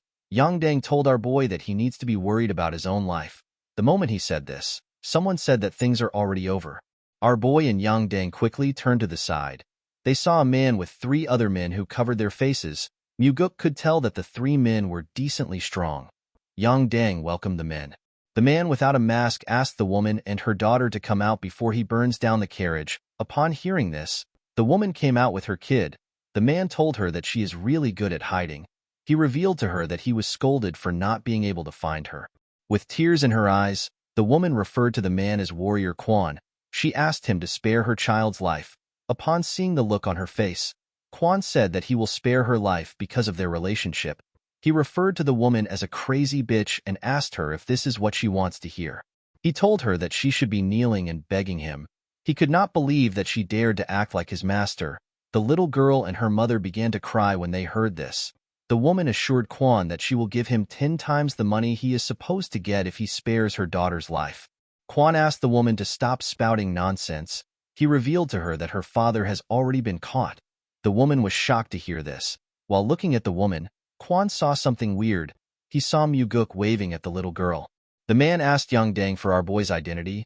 Muguk stepped forward and introduced himself as someone who received money to bring his clients to their destination. Quan could not believe that our boy was not Yang Dang's subordinate. Yang Dang told the man that our boy is simply a vagrant that he has not dealt with. He assured him that he will deal with him now. Quan asked him to do it immediately. The man stepped forward when he heard this. With a smile on his face, Muguk told Yang Dang that this men are street thugs that would betray their own master. He asked him if he really believes that he is going to get a reward. He told him that they will probably kill him to tie off loose ends and take his share of the money. Yang Dang became nervous when he heard this. Quan was annoyed to hear Muguk call him a street thug. Our boy did not understand why the man was angry. He told him that he is actually speaking politely because a child is here. Quan could not believe that some crazy bastard was calling him a street thug. Muguk asked the man if he is flustered because he hit the bullseye. Quan became enraged when he heard this. He referred to Muguk as a filthy vagrant and ordered his men to kill him first. Our boy told Yang Dang that they said that he is first. He assured the man that he will be next. Yang Dang became nervous when he heard this. Before the man could react, something hits him in the neck. Yang Dang fell to the ground. It turns out that Quan stabbed Yang Dang in the neck with a blade. Quan said that the idiot was too sloppy. He could not believe that he entrusted an important mission to a vagrant. Our boy watched the man as he bled out, with a cold gaze in his eyes. Muguk said that this is what happens to those who betray others for money. Quan asked his subordinates to stop listening to Muguk's rambling. He ordered them to attack. Our boy turned around and asked the woman to cover her child's eyes and ears. The woman closed her eyes and did what Muguk asked her to do. Immediately she did this. The 3 men swung their swords at him. Our boy was not even bothered. He activated the death step, which is one of the techniques of the 4 strides of the wind god. The moment he did this, he appeared in front of Quan. The man was shocked to see him. He did not know how he got so close to him. When the man looked behind our boy, he saw his subordinates' heads in the air. The heads fell in front of the woman. She quickly opened her eyes when she heard the sound. Quan became scared. He asked Muguk to tell him who he is. Our boy told the man that he has the same question for him. The woman revealed to him that Quan Won is one of the vassals that protects her household. She introduced herself as Jiam Seon. She revealed to Muguk that she is the daughter of the Golden Manor Master. Our boy smiled when he heard this. He already knew about the woman. This is why he hid his identity and joined the group as a vagrant warrior. Seon's father is known as Jiam Ah-su. He is one of the top 10 largest merchants in the Central Plains. He is the richest man in Fujin and the master of the Golden Manor. In Muguk's past life, there was an incident where the Golden Manor Master was betrayed by his most trusted vassal and lost his life. His daughter also died as well. Quan noticed that our boy was looking at Seon. He believed that he had gotten an opening. He quickly drew out his sword. Before the man could attack, Muguk swung his sword without turning around. Kwon did not know what was happening. All he knew was that he was seeing Muguk and everything around him upside down. He did not know when his head left his body. Seon was shocked to see this. Muguk put his sword away and said that scums like this always try to attack him whenever he is looking elsewhere. While holding on to her child, Seon told Muguk that she wants to hire him. She begged him to help them. Muguk explained to her that it will cost her more now that the situation is different. Seon assured our boy that they will be able to pay him no matter how expensive he is. She begged him to save her father. With a smile on his face, Muguk asked the woman to follow him. The scene shifts and we see a man laughing when he saw the carriage arrive into the compound. He was happy to see that they had finally caught Seon and her daughter. He said that the plan they have prepared for 10 years has finally succeeded. While the man was talking, he noticed that it was only Muguk and the family that came down from the carriage. He asked our boy to tell him where Kwon is. Muguk revealed to him that everyone is dead except for him. The man was surprised to hear this. He asked our boy to tell him who killed Kwon. Muguk told the man that Kwon was killed by a mysterious martial master who is young and handsome. The man was surprised to hear this. He asked Muguk to tell him why he is praising the enemy. Our boy did not respond to the man. After carefully looking at him, the man realized that Muguk was the one who killed Kwon. With a smile on his face, our boy told the man that he has a good eye for people. The man's subordinates quickly surrounded Muguk.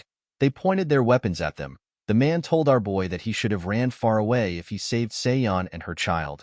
He could not believe that Muguk came back into the tiger's den. Our boy asked the man to tell him where the tiger is.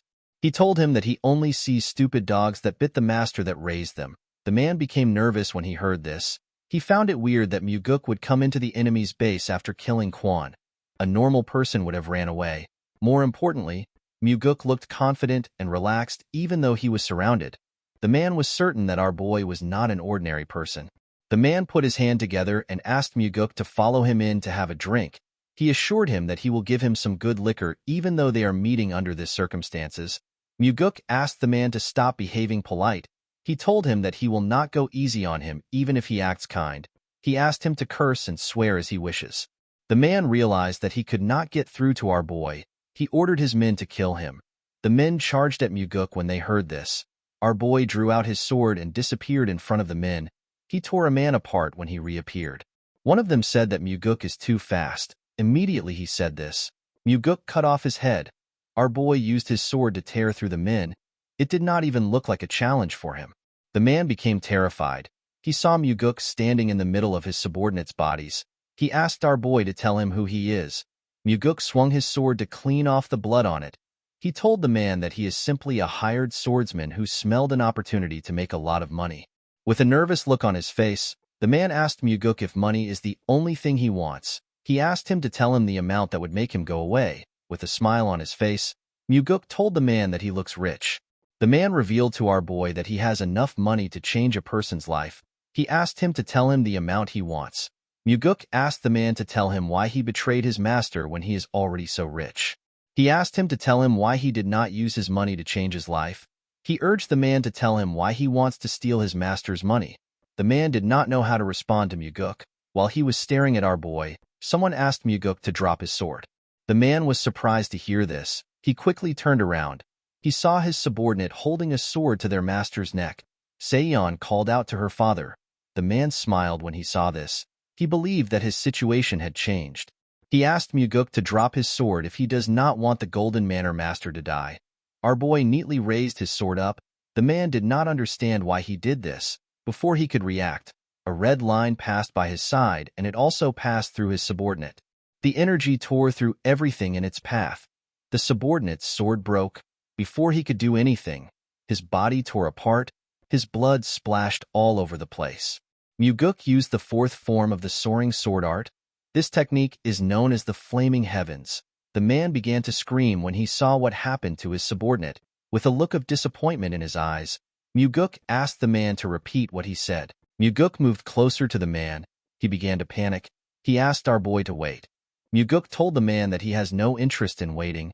He asked the man to come at him if he doesn't want to die. The man was surprised to see that Muguk gave him the chance to attack.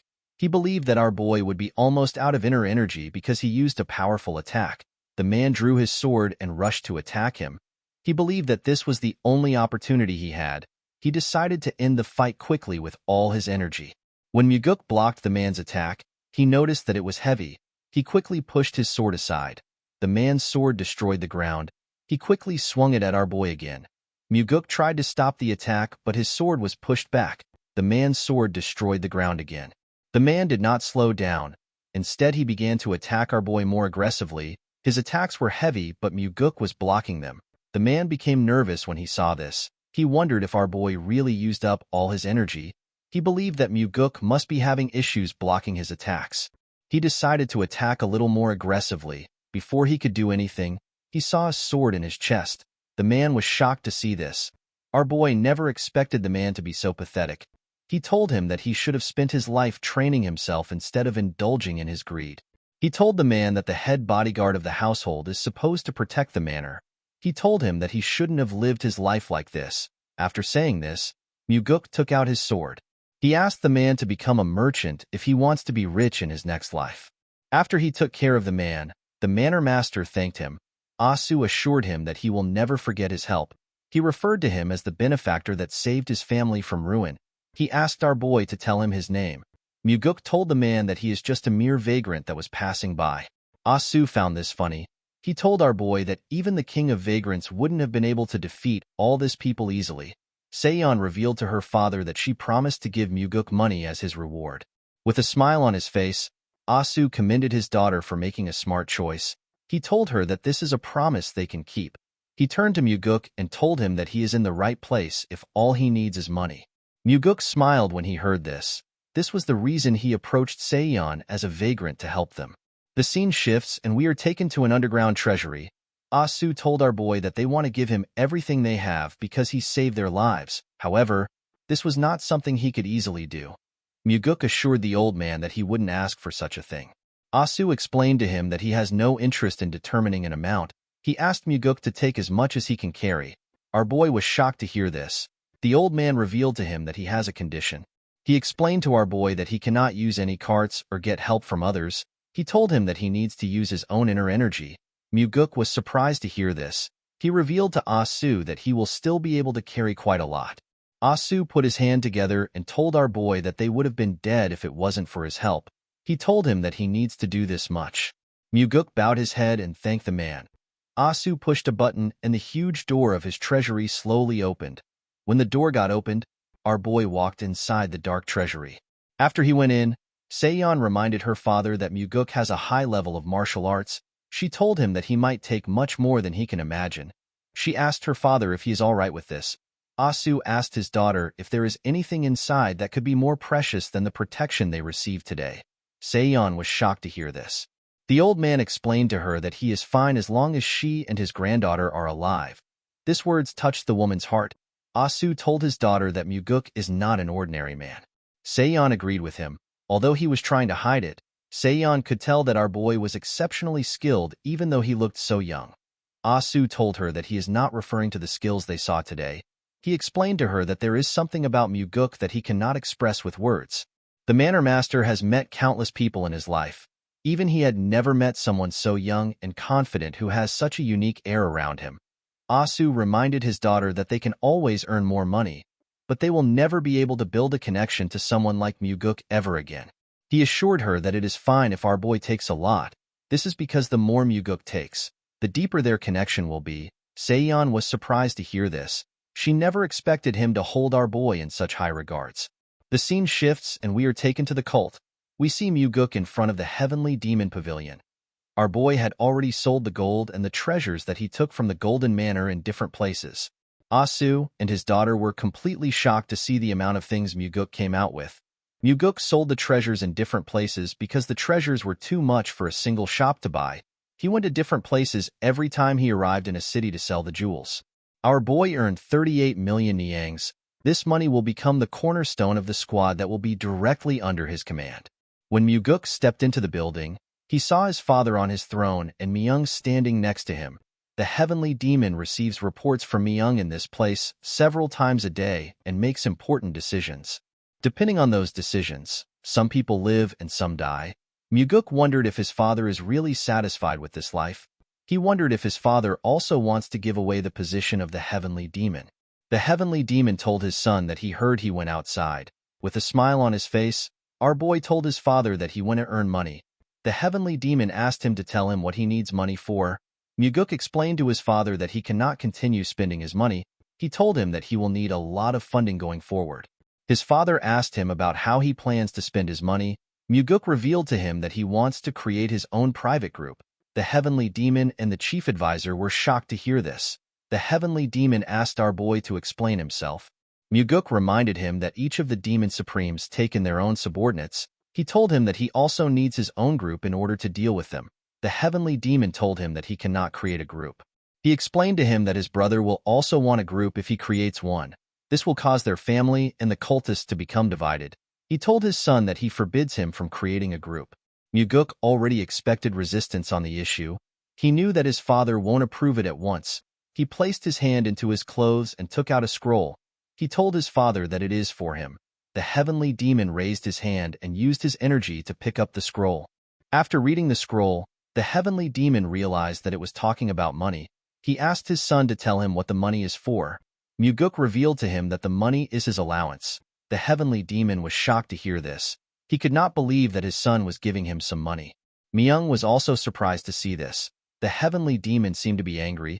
He told his son that he has immense wealth. Muguk assured his father that he already knows he is the richest person in the world. He explained to him that he simply gave him his first allowance as his son to thank him for raising him. The heavenly demon and Myung could not see through Muguk's intentions. Our boy told his father that he wanted to do this at least once. He bowed his head and asked his father to have a good rest. After saying this, he turned around and left the building. The heavenly demon stared at the scroll after his son left. Myung became nervous when he looked into his master's eyes. The scene shifts and we are taken to the Nirvana Pavilion. At the top of the building, we see Leon standing next to her master. While he was looking outside the building, someone enters the room and refers to him as Pavilion Master. The person told him that it is time. When Muguk turned around, he saw Daryong. The man told him that everyone is waiting. Our boy smiled when he heard this. He was happy to see the man. Daryong revealed to him that he volunteered to take the job. Muguk asked him if he ever expected them to meet again like this. The man told him that he is actually quite shocked. The two of them smiled at each other. Muguk walked forward and asked his bodyguard to follow him. Leon smiled when she heard this. The three of them stepped out of the building together. In front of the building, all the investigators of the pavilion gathered. They were quite much. Muguk stood in front of the investigators. While screaming at the top of their voices, the investigators bowed their heads and welcomed their pavilion master. Muguk was surprised to see that the men were more friendly than he thought. He never expected them to smile at him. He asked Daryong if he told them that their salaries would be reduced if they didn't welcome him. The man was surprised to hear this. He told him that he never said anything like that. Muguk asked him to tell him why the atmosphere is so good. Daryong explained to him that they are smiling because of what he has shown them. Our boy realized that the man was referring to the investigation incident against the demonic army commander. Go Dang killed the investigator that held the first investigation, and he injured an investigator during the second investigation. In this situation, Muguk took care of the second investigator by getting the demonic physician to look at him. Crushing Dang's skull was a good revenge for the investigators. To them, Muguk was different from the average person. Daryong asked our boy to say something to the investigators. Our boy looked around to see the people gathered in front of him. He explained to them that he does not know if he will become happier or miserable now that he is the pavilion master. With a smile on his face, Muguk told them that the only thing he is certain of is that their hearts will run faster than it did before. Daryong was surprised to hear this. The other investigators began to laugh when they heard this. They cheered for Muguk. The scene shifts and we see our boy reading a paper. Muguk told Daryong that he is killing the good atmosphere by giving this to him. Daryong explained to him that this is the incident which was handled unfairly. He reminded him that he requested this case. Our boy did not like the fact that this was related to the Blood Heaven Sword Demon again. Daryong explained to him that he also doesn't want to interfere. He told him that the incident happened recently and it matches his request. Leon told her master that he needs to hold himself back this time. She reminded him that the old man was already about to explode last time. Muguk stretched out the paper to her. He explained to her that the stories written there are way too unfair. It would be impossible for them to cover it up just because of the Blood Heaven Sword Demon. He asked her to read them. He asked her to see if she can cover it up. After reading the paper, Leon told her master that he needs to do something about it. The scene shifts and we are taken to the entertainment pavilion. We see a man drinking. The man seemed to be quite drunk. The owner of the place asked the man to stop drinking. He told the man that he understands his situation. He told him that he is too drunk. The man told the owner that he cannot stop drinking. He revealed to him that the scumbags who put his child in a comatose state for 10 days were acquitted as innocent. The owner was surprised to hear this. He reminded the man that the Nirvana Pavilion is investigating the case. The man took another sip of his drink and revealed to the owner that the Nirvana Pavilion investigator said that his child was sparring with his friend and got injured. He placed his cup down and told the owner that the father of the child who led the attack on his child is the 100 Sword Demon. The owner was shocked to hear this. The 100 Sword Demon is a subordinate of the Blood Heaven Sword Demon, and he is the leader of 100 Sword Demons. With a look of anger on his face, the man said that the Nirvana Pavilion is even worse than the 100 Sword Demon. The owner asked him to keep his voice down. He asked him to not let anyone hear him. The man did not care about this. He said that the Nirvana Pavilion and the 100 Sword Demon can come there to kill him. The owner told him that he needs to pull himself together in times like this. With tears in his eyes, the man said that his wife won't be able to live if his son doesn't wake up. He said that he will kill the bastard by himself if his son doesn't wake up. Someone asked him if he thinks he can kill the boy. The man was shocked to hear this. When he turned around, he saw 3 guys. He asked the guy with a mohawk for his identity. The mohawk boy asked him to tell him who he is for him to go around saying that he will kill someone else's precious son. The man was annoyed to hear this. He recognized the boy in front of him. He stood up and referred to the mohawk boy as a bastard. He asked him to bring back his son. He told him that they haven't received a single apology from him. The boy bowed his head and apologized to the man for what he did. He told him that he committed a heinous crime. He assured him that it will never happen again. The man was surprised to hear this. Immediately he said this. The boy told the man that he has done enough. He asked him to not say that he never apologized. The man was shocked to hear this. The boy's friends laughed when they saw the look on the man's face. The man grit his teeth out of anger. He picked up his sword. Before he could draw it, the boy appeared in front of him with his fist next to his face. He gave the man a heavy punch in his face. The punch sent the man flying. The boy told everyone that the man was the first to pull out his sword. His 2 friends told him that they saw it. They told him that they are his witnesses. The boy climbed on top of the man.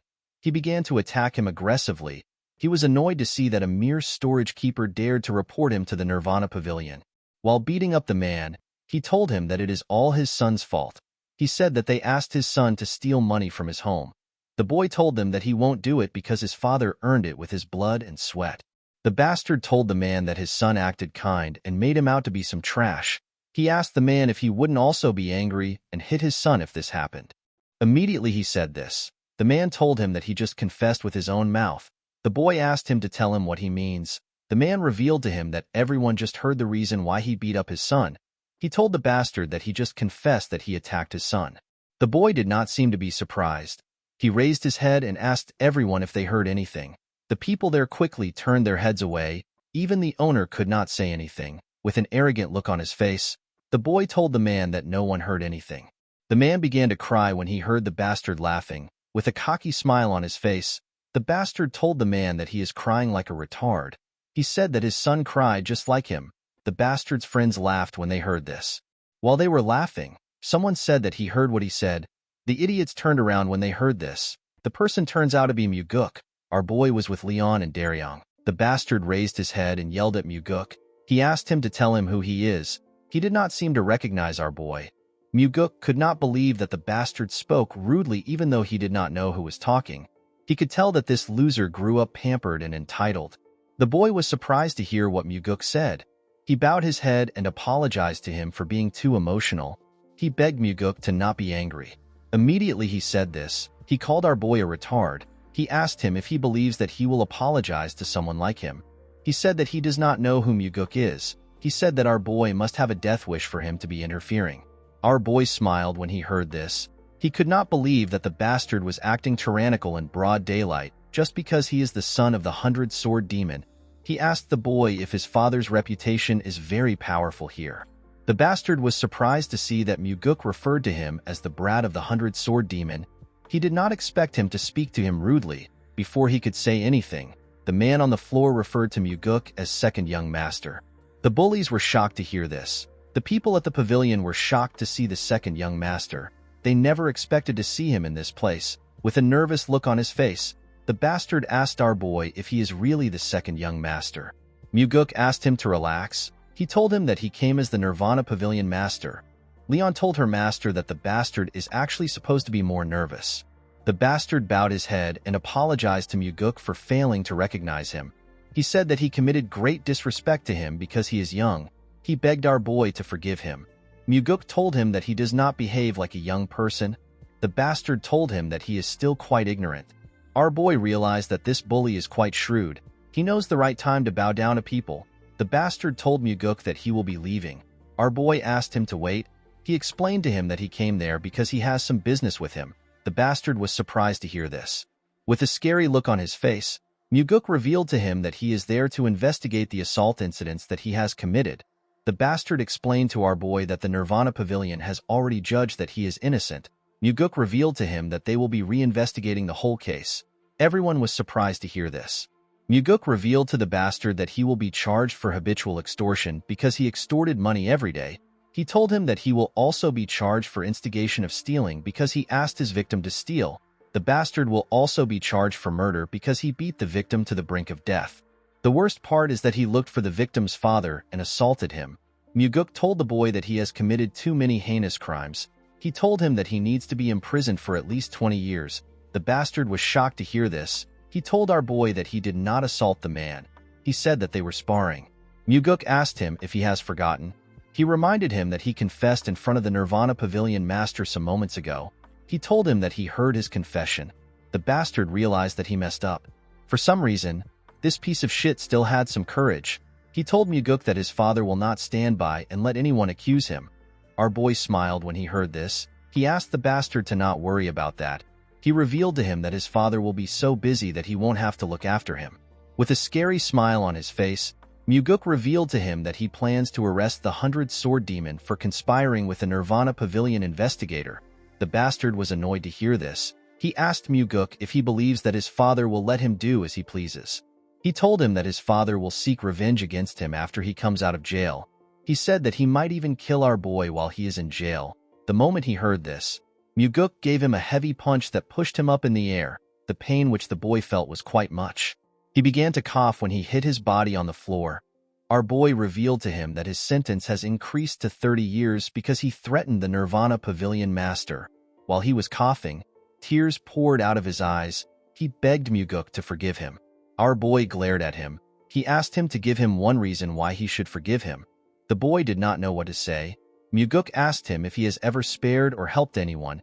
He asked him to tell him something kind he has done before. He assured him that he will hear him out even if it is far-fetched and made up.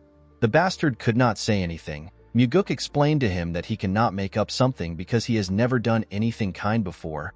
He asked the bastard to tell him why he should forgive trash like him. While crying like a little girl, the boy promised Muguk that he will be nice from now on. Our boy gave him a heavy slap on his face. The boy spat out some blood. The slap knocked him out. Everyone was shocked to see this. Muguk asked the bastard to live like a nice person after he comes out of jail. Immediately he said this, he turned to the bastard's goons. The boys were horrified to see him looking at them. The fat one told him that they only did what they were told. The slim one begged Muguk to let them go. Our boy explained to them that they will become scapegoats if they don't tell them everything they know. The boys told him that they will share everything with him. Muguk ordered Daryong to take the boys to the pavilion. The man bowed his head and accepted the order. He got 2 investigators to escort the bullies to the pavilion. The man and the owner could not believe what they were seeing. Muguk looked around and asked everyone to report to the Nirvana Pavilion if anything unfair happens again. He assured them that no amount of external influence will work on the pavilion as long as he is the Nirvana Pavilion master. The people were surprised to hear this. With a smile on his face, Muguk told them that he will call his father if anyone dares to call their father to intimidate them. The owner and the people in the restaurant began to laugh when they heard this. Leon moved close to the injured man. She revealed to him that the demonic physician has already taken a look at his son before they came to the restaurant. She told him that Muguk was the one who ordered the physician to do it. The man was shocked to hear this. He asked our boy if it is true that the important physician took a look at his son. With a gentle smile on his face, Muguk told the man that his son is more important. He revealed to him that he saw his son wake up before he came there. He advised him to go to his son right now. The man began to cry when he heard this. He tried to bow his head, but our boy stopped him. The man thanked him for what he did. He assured him that he will never forget the kindness he showed him. With a smile on his face, Muguk reminded the man that he has already devoted his entire life to their cult. He told him that it is natural for them to protect someone like him. The man was shocked to hear this. He could not believe that someone was acknowledging his hard work. He held our boy's hand and thanked him for what he has done. Daryong and Leon smiled when they saw how the man was thanking their master. Everyone was feeling emotional. Muguk told the man that it is the cult that is thankful to him.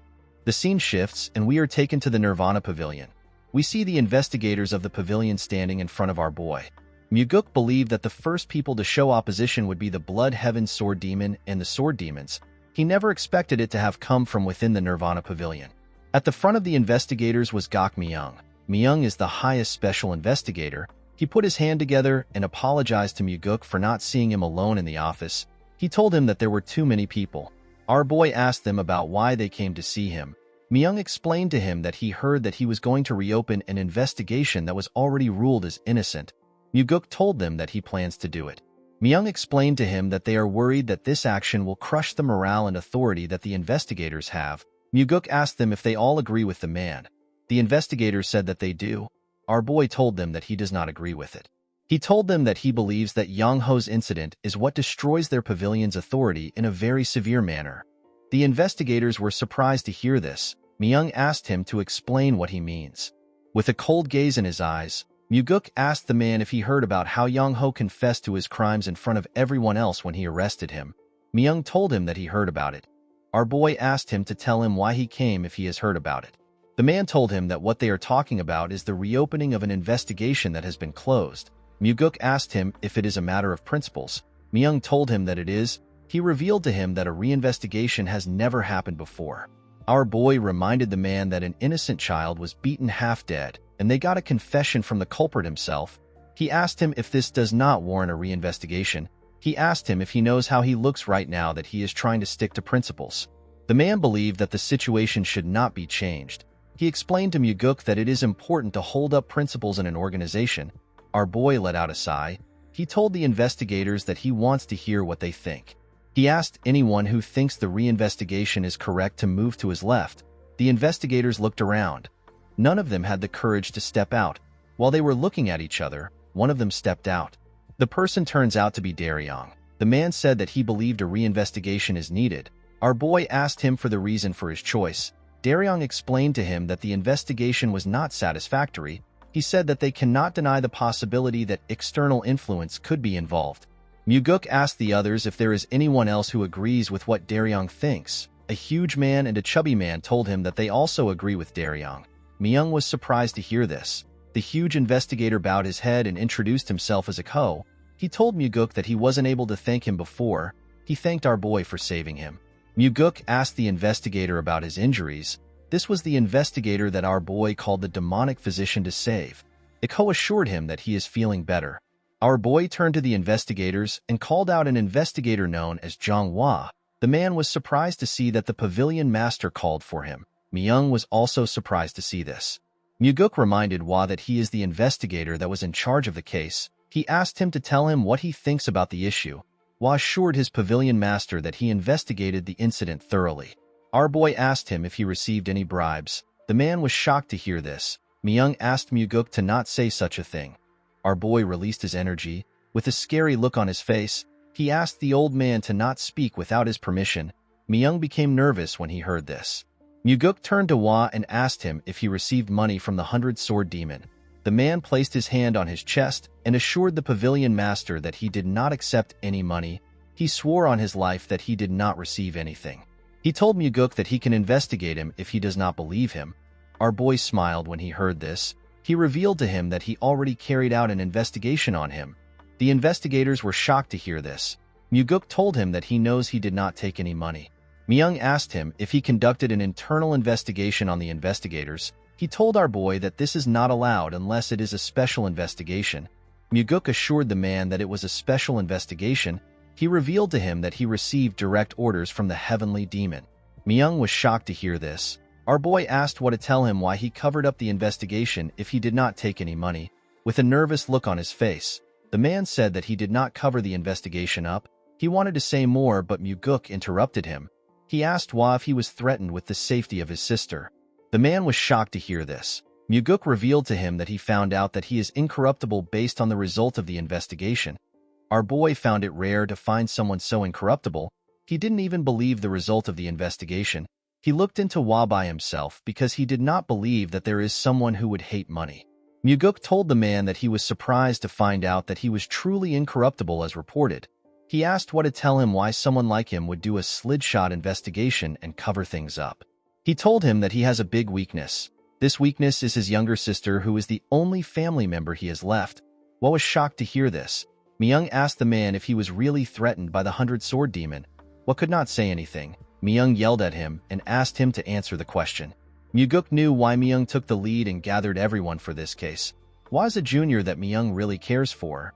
The old man came out so that he could help make sure that his junior, who was the lead investigator, does not have any blemishes on his record. Our boy asked the man to not worry about his sister. The man was surprised to hear this. Muguk revealed to him that he has already sent warriors to his house to protect her.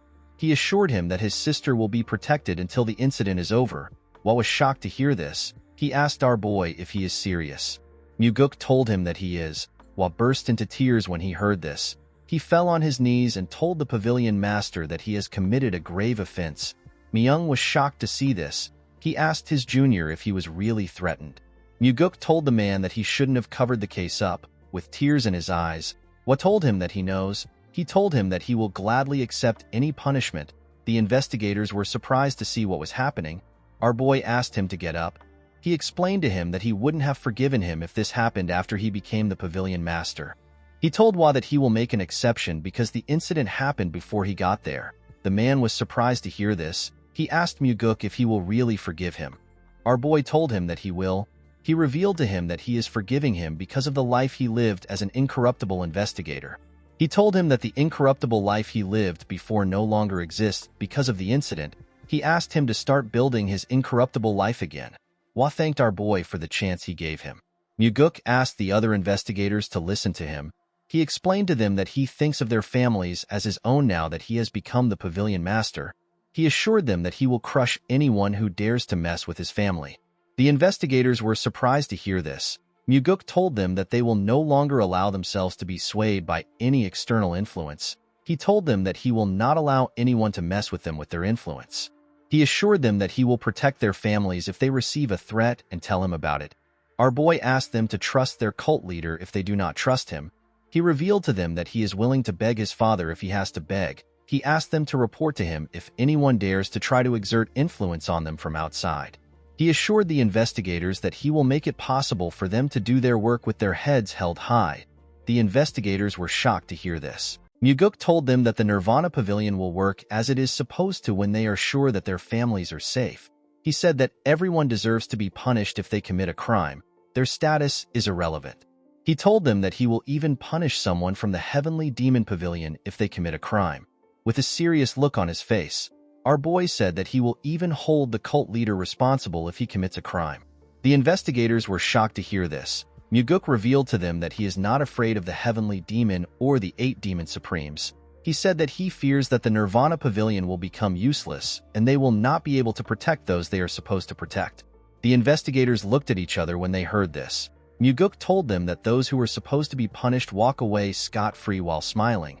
They are saying that the pavilion is not able to do anything to them. The investigators knew that he was right.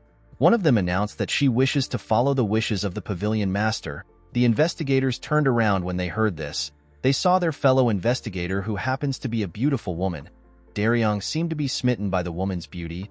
He referred to her as Jo Hyang. The woman moved close to Muguk and stood behind him. The other investigators began to doubt themselves when they saw this. They looked at each other and nodded their heads.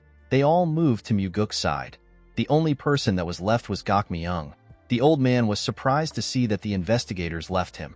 Our boy explained to him that he will need his experience and assistance if he wants to turn his resolve into reality. He stretched out his hand to Myung and asked him to help him. The man was shocked to see this. He took a look at Muguk's face. He noticed that he was smiling at him. Myung grabbed the pavilion master's hand and thanked him for the opportunity. His hands were trembling when he said this. Muguk noticed this. He used his other hand to gently pat the man's hands. He called out to Daryong and asked him to go with enforcement warriors to arrest Yang Tae, who is also known as the 100-Sword Demon. Myung explained to our boy that Yang Tae won't let himself be arrested. He said that the man has 100 sword demons under him.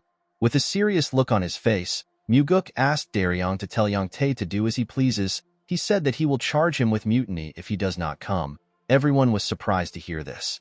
The scene shifts and we see Yang Tae sitting in front of Muguk. The man referred to him as the second young master. Our boy asked him to call him the Nirvana Pavilion Master. The 100-Sword Demon corrected himself and called Muguk Pavilion Master. He told him that there was mention of a mutiny charge in his summons. He asked Muguk to tell him what this means. Our boy told him that this was the only way he could get to meet him. Yang Tae apologized for not immediately complying with the arrest. He explained to him that there are many things they need to consider when they are in an organization. He said that he needs to show his pride in front of his subordinates. With a smile on his face, Muguk told him that he understands. Yang Tae said that the case was not supposed to blow out of proportions in the first place. He said that the incident occurred while kids were playing with each other. Muguk said that things like that can happen. Yang Tae smiled when he heard this. He believed that our boy understood him. He explained to him that he will need external help eventually in order to continue running the Nirvana Pavilion. He told him that he will also need a lot of funds. Muguk could tell that the bastard was beating around the bush. He knew that Yang Tae wanted to bribe him. Yang Tae told him that he will also need their help if he wants to become the official successor in the future. He told our boy that everyone is currently supporting his elder brother. With a smile on his face, Muguk told him that he will really appreciate it if he helps him. Yang Tae put his hand together and told him that he is truly magnanimous. He promised to serve our boy well from now on. He told him that he will also host a great meal for him soon. He stood up after saying this. Muguk asked him about where he is going. Yang Tae was surprised to hear this. He asked him if they are not done talking already. With a look of surprise on his face, Muguk asked the 100-Sword Demon if he was planning to help him after he got out of prison. Yang Tae was shocked to hear this. He asked him to stop making such jokes. With a serious look on his face, Muguk asked the man if he sounds like he is joking. He reminded him that he threatened to kill a family member of a Nirvana Pavilion investigator. Yang Tae reminded our boy that he already said that he did not make any threat like that. Muguk told him that he does not care about what he said. He revealed to him that he has already received the testimony of the investigator that was threatened. He explained to Yang Tae that rules of their cult determine that the testimonies of all warriors of the Nirvana Pavilion have a higher weight when compared to others. This is a clause made to protect the authority of the Nirvana Pavilion investigators. Yang Tae became nervous when he heard this.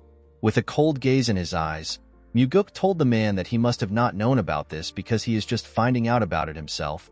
He told him that the clause was made because of people like him. He revealed to the 100-Sword Demon that there are many others who think they can talk their way out like him. He explained to him that he will reduce his sentence by 10 years if he confesses now. He told him that he will receive a 20-year sentence if he doesn't confess. He told him that this is as far as he can negotiate. Yang Tae asked our boy if he has lost his mind. Muguk told him that he will gladly go crazy if he has to.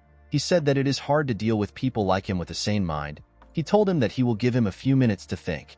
Yang Tae asked him about the reason he is doing this. Muguk explained to him that his son almost beat his own friend to death.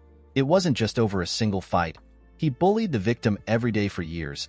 He told the 100-Sword Demon that he threatened to kill an investigator's family member to cover his son's crime up.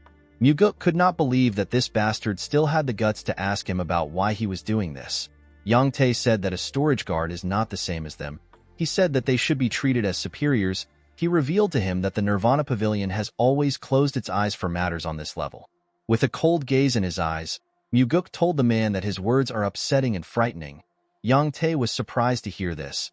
Our boy told him that the Nirvana Pavilion will no longer act this way. Yang Tae told him that the Blood Heaven Sword Demon will not let him mess with him. Our boy assured the man that his boss will not do anything. He told him that the old man did not do anything when he cut down the demonic commander. He asked him to tell him why Kyampa will do anything for him. Yang Tae broke the table out of anger. He wanted to yell at our boy. Before he could say anything, Muguk asked him if he wants to threaten to kill his family.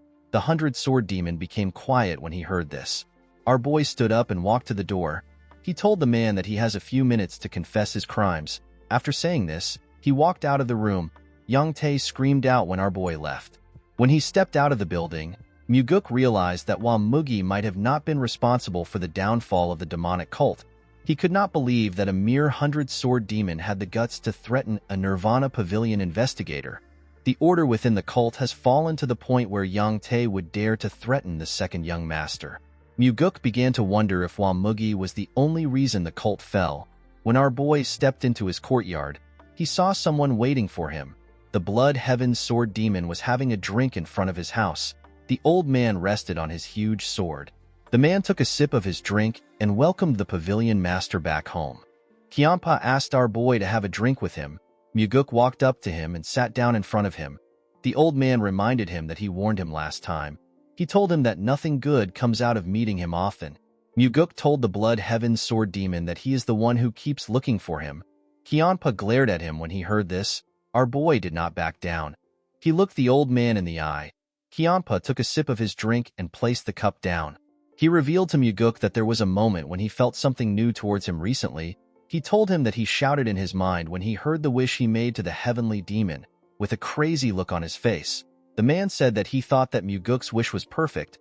He believed that our boy needed to make this kind of wish if he is someone smart. With a smile on his face, Muguk told him that he agrees with him. He said that he made a very good wish. The Blood Heaven's sword demon poured himself a drink. He explained to our boy that everything started the day he made the wish. He said that Muguk began to make his blade cry. Our boy asked Kyampa to tell him why the blade would be crying because of him.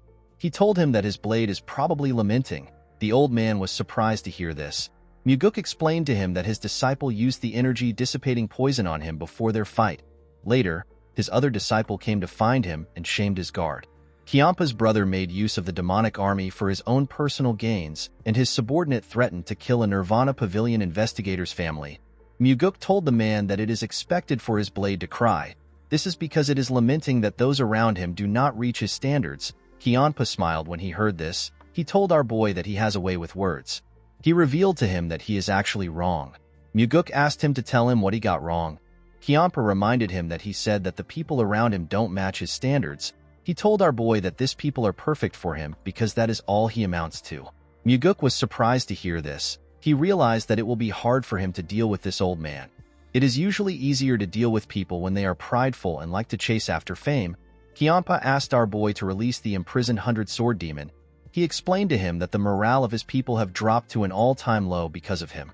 Muguk told him that he will release Young Tae if he is found innocent after the investigation. The Blood Heaven's sword demon released his energy when he heard this. Muguk was shocked to see this. The man's energy was ridiculously powerful. Our boy could barely stand the pressure. He could tell that Kyampa's demonic energy was on an entirely different level. He now understood why his father said that the time is not yet right. With a terrifying tone in his voice, Kyampa told him that he wants to give him some advice. Muguk put himself together and asked Kyampa to stop. The old man was surprised to hear this. Our boy told him that he should just ask for a favor if he came here to do that. He asked him to not ask for a favor and give advice at the same time. The Blood Heaven's sword demon smiled when he heard this. He took away his energy. He glared at Muguk. With a smile on his face, he told our boy that he is right. He said that it is rare for someone to speak so straightforwardly to him. He poured himself another drink. Muguk advised him to be on guard. He told him that stagnant water is bound to rot. He said that no one stays stagnant because they want to. After staying in the water for a while, they start to like it and lose opportunities to get out of the stagnant water. This is why people don't put themselves in rotten water. Muguk advised the old man to use this chance to let out the rotten water. He told him that Young Tae is not someone worthy of his protection. Kyampa drank his wine. He stretched out his cup and asked our boy if he will accept a drink from him. Muguk did not expect this.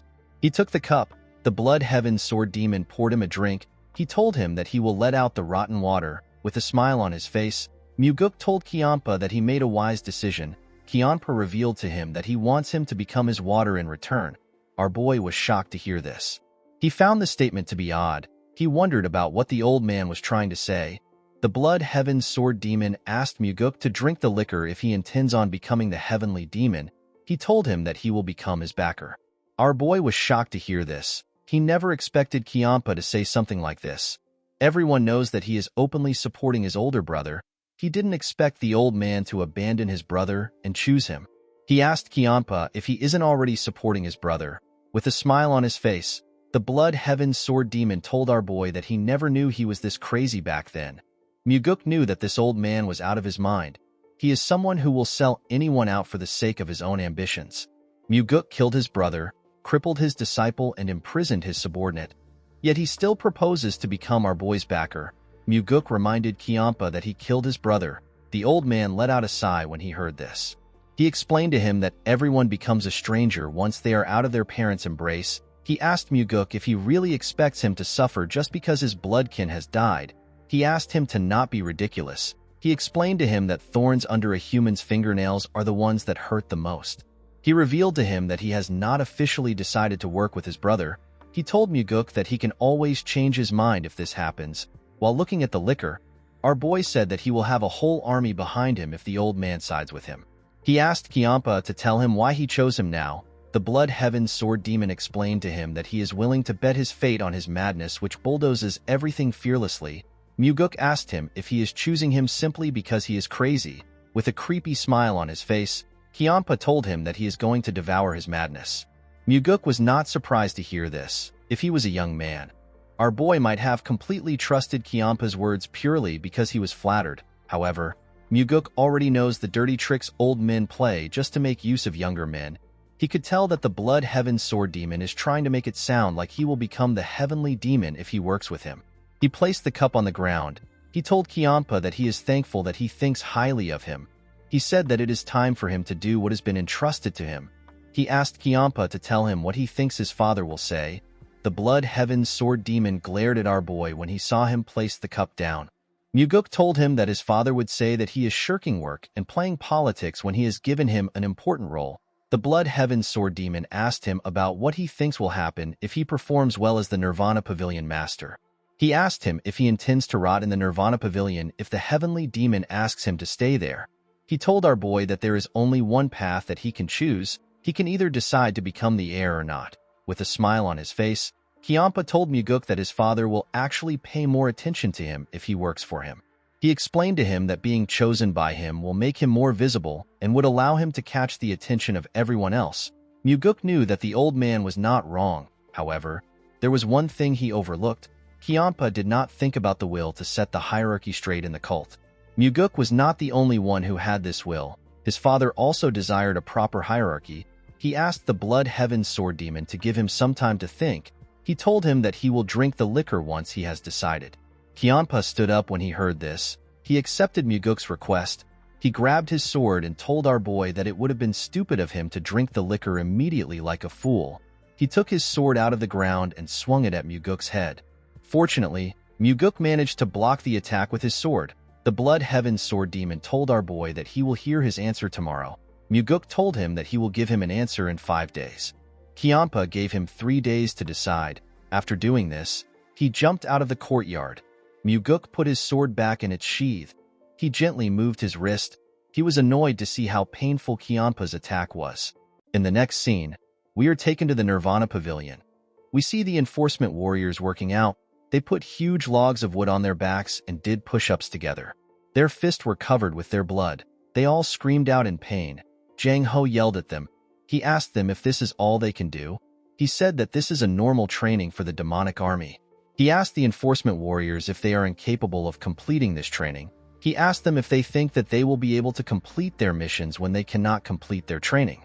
The enforcement warriors did not give up. They continued to push themselves up. Jang Ho told them that their wives, friends, and children can betray them, but their sweat will never betray them. Muguk and Daryong watched Jang Ho as he yelled at the enforcement warriors. Daryong found it weird that Jang Ho was mentioning wives and children. He told our boy that the man is not even married. Muguk smiled when he heard this. He told the man that he is right. Daryong asked his boss to tell him how he did it. Our boy asked him to be specific about what he is talking about. Daryong asked him to tell him how he got the Southern Blade House to publish their apology statement publicly. Daryong never expected the Southern Blade House to acknowledge the wrongdoings of the 100 Sword Demon. They even apologized. He told his master that this has never happened before. With a smile on his face, Muguk asked the man to ask the Southern Blade House by himself if he is curious. Daryong asked our boy to not say things like that as a joke. He said that his legs will be broken if he goes to the Southern Blade House right now. Muguk told him that he is actually wrong. He assured him that he will be fine if he dances in front of their training ground right now. He said that it is only for the time being. Daryong did not understand what Muguk was talking about. Our boy remembered that the Blood Heaven Sword Demon told him that he is waiting for his reply. With a serious look on his face, he asked Daryong to send Yang Tae and his son to a prison where it is hard for them to be contacted. He said that the father and son must take full responsibility for what they have done. The man bowed his head and said that he understands. Muguk walked out of the building. He thinks about the fact that Yang Tae and his son would have done as they pleased for the rest of their lives if he had not interfered. Guak Su and his family who were the victims would have lived a miserable life.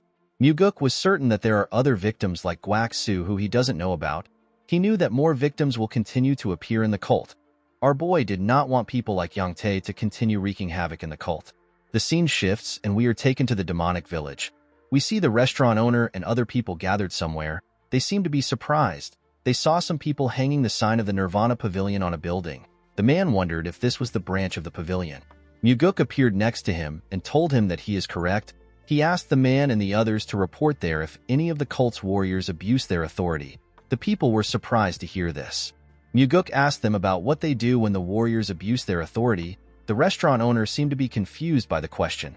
Our boy realized that this people simply took the abuse and stayed quiet. Even those who knew that it had to be reported to the Nirvana Pavilion did not do anything. Before they even get to the pavilion, they have to declare their reason for visiting at the main gate. They will also go through an identification test and a body search. They have to go through this same process multiple times before they even arrive at the Nirvana Pavilion. Muguk asked everyone to report to the Nirvana Pavilion on matters relating to the cult's warriors. The restaurant owner asked him if he is serious. Muguk assured him that he is being serious. He asked him to spread the word. He asked the people to tell the rest of the villagers that they can report to the branch if they experience any form of injustice from the warriors. He assured everyone that there won't be any retaliation. He revealed to them that those who retaliate against the people who made a report for a Nirvana Pavilion investigation to take place will be executed. The man could not believe that Muguk opened a branch for the sake of the people. He bowed his head and assured our boy that he will tell everyone about it. Our boy smiled when he heard this. In the next scene, we see Muguk walking home. He told himself that this is how it starts. He believed that they will be able to protect the villagers with the Nirvana Pavilion. Low-ranked warriors, and those who suffer injustice because they are weak will have a place to keep them safe. Our boy believed that they will be able to teach everyone an important principle with the new branch. Muguk wanted to teach the people that everyone's life has the same worth. When he arrived at the entrance of his house, he saw someone waiting for him. The person turns out to be the insane old man. He asked Muguk if he is ready to take his drink. Our boy sat in front of him. He told him that he is ready. The Blood Heaven Sword Demon carefully took out a bottle of liquor. Muguk looked him in the eye as he poured the liquor. Kyanpa also stared at him. After filling the cup up, Kyanpa asked our boy to drink it. Muguk told the man that he needs some snacks. Kyanpa asked him about the kind of snacks he wants. Our boy revealed to him that he wants the demonic army. Kyanpa was shocked to hear this. With a serious look on his face, Muguk asked the Blood Heaven Sword Demon to put the demonic army in his mouth. Kyanpa glared at him. He told him that this is not how things work in the world. Our boy told him that it is normal to have some snacks while having a drink. The Blood Heaven Sword Demon placed his hand on his head out of anger. He told Muguk that he waited 3 days to hear his answer. With a horrifying look on his face, Kyanpa asked Muguk to tell him what gave him the guts to ask for such an absurd snack. He took out his huge sword from the ground. He asked our boy to forget his offer. He told him that he will cut off his head and take it to the Heavenly Demon Pavilion by himself. The moment he said this, he swung his sword at Muguk. Our boy managed to block the attack with his sword. However, he got pushed back. He noticed that his hand was shaking from a single strike. The insane old man told him that he is not bad. He said that he made a good use of his inner energy in blocking the attack. With a creepy smile on his face, the old bastard said that he now understands that it won't be easy to take Muguk's head. The moment he said this, he swung his sword with a large amount of strength. Our boy quickly drew his sword. He managed to block the old man's attack. The Blood Heaven Sword Demon seemed to be excited to kill our boy. When their swords pressed against each other, It released an energy wave that destroyed the surrounding. Muguk was sent flying when the wave was released. The Blood Heaven's Sword Demon stood his ground.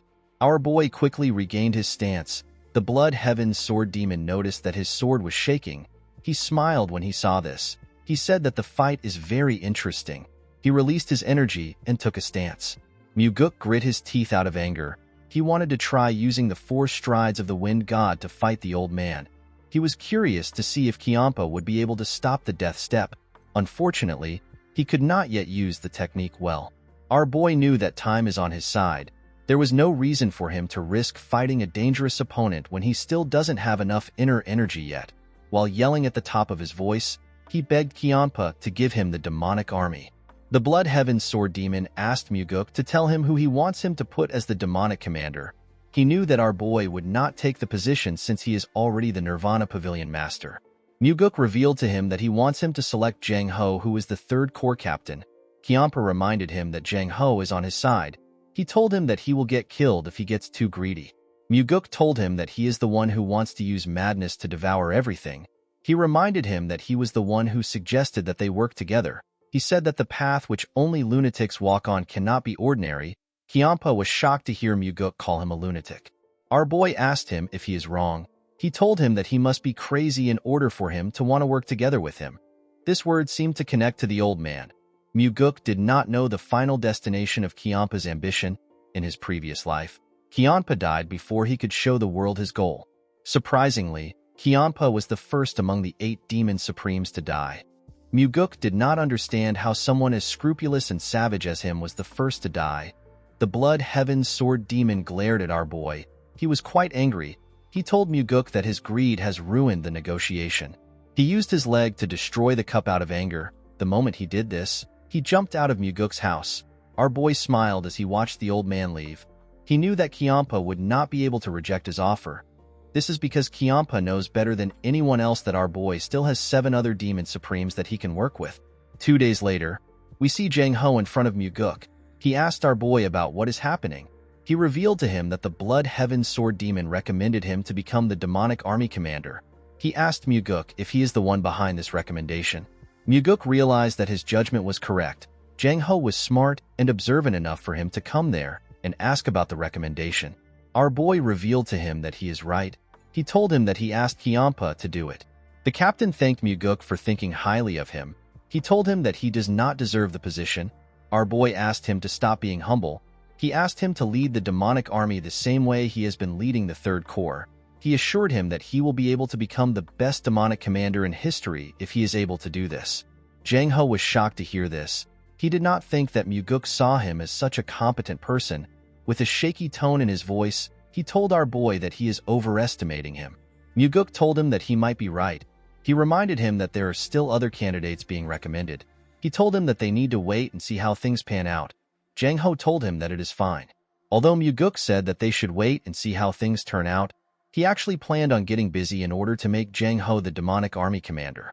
The scene shifts and we see a look of shock on Muguk's face. He was standing in front of his father. The heavenly demon had his hair down. He was wearing a robe covered with flower patterns. Muguk had never seen his father in such odd clothes. He did not know how to react. He asked him if this is a new garb. The heavenly demon said that these are actually his pajamas. Our boy did not know what to say. His father asked him to tell him why he came to visit him late at night. Muguk was surprised to hear this. He told his father that they are actually in the evening. He reminded him that it is supposed to be a top secret that he goes to bed this early. He told him that the Murim Alliance can target him if they find out about the time he goes to sleep. The heavenly demon asked his son to tell him why he came. Muguk revealed to him that he intends on using the Blood Heaven's Sword Demon as one of his swords. The heavenly demon reminded his son that he recently said that he wants to kill Kiampa. Our boy told his father that it will be a waste to kill Kiampa. Muguk knew that his father already knew that he was working with the Blood Heaven's Sword Demon. He must have realized it when Kiampa recommended Jang Ho. The heavenly demon told his son that the Blood Heaven's Sword Demon is not someone who he can tame easily to become his sword. Muguk explained to him that he does not plan on taming the old man. He said that he will use Kiampa until he breaks. He said that the old man is not yet valuable enough to keep as a part of his collection. His father asked him about what he will do if the sword cuts him. With a smile on his face, Muguk said that Kiampa can try it. He told his father that there is something different between the two of them. He told the heavenly demon that Kiampa will be done if he breaks once because he is already old. He told him that he actually becomes stronger the more he slashes. The heavenly demon told his son that words are cheap. He asked him to tell him why he is revealing all these things to him. Muguk told him that he has to report anything he does because he is receiving a salary from him. The heavenly demon knew that his son was lying. He asked him if he is not there to ask him to accept the Blood Heaven Sword Demon's recommendation. Muguk told his father that he actually doesn't want him to accept the recommendation. He begged him not to agree to it no matter what happens. The heavenly demon did not expect this. He asked his son if he really wants him to reject the recommendation. Muguk explained to his father that he wants to use this chance to show the Blood Heaven Sword Demon his place. He said that the old man was acting high and mighty when he was with him. He told the heavenly demon that others might even think he is better than the cult leader. He said that he wants to put the old man in his place. The heavenly demon wondered about the kind of game his son was playing. He reminded him that this is a chance to acquire the demonic army. He did not think that Muguk would give it up because he wants to put the Blood Heaven Sword Demon in his place. He was certain that his son was bullshitting him. He asked him to tell him what he really wants. Muguk was not surprised to hear this. He knew that his father was going to catch on to his plans. With a smile on his face, he revealed to him that he actually has something to gain from the Blood Heaven Sword Demon. In order for him to take what he wants, the matter must not go in the old man's favor. The heavenly demon asked Muguk if what he wants is more important than the demonic army. With a smile on his face, Muguk told him that it is. He said that he will still get the demonic army. He said that he will get everything he wants. The heavenly demon could not see through his son's intentions. He turned around and asked him to not be ridiculous. To Muguk, nothing was more ridiculous than his father's pajamas. In the next scene, we see the Blood Heaven Sword Demon talking to the heavenly demon. He told the heavenly demon that Muguk has been able to distinguish himself in the cult lately. The heavenly demon reminded the old man that he was the one who allowed Muguk to do this. Kiampa bowed his head. He told the heavenly demon that it is all thanks to his efforts. He said that he only understood our boy's aptitude recently. The cult leader said that Muguk is still immature. Kiampa found this statement to be strange. He told the heavenly demon that he wishes to raise Muguk to higher heights. The cult leader believed that this is a rare opportunity for his son. He asked Kiampa to do as he wishes. He stood up after saying this. Kiampa bowed his head and thanked him. He asked the heavenly demon if he can assist him in giving Muguk a good push from the back. The heavenly demon asked him to explain what he means. Kiampa said that he wants the person he selects for the demonic army commander selection to become the commander. The cult leader remembered that our boy asked him to not accept Kiampa's recommendation no matter what happens.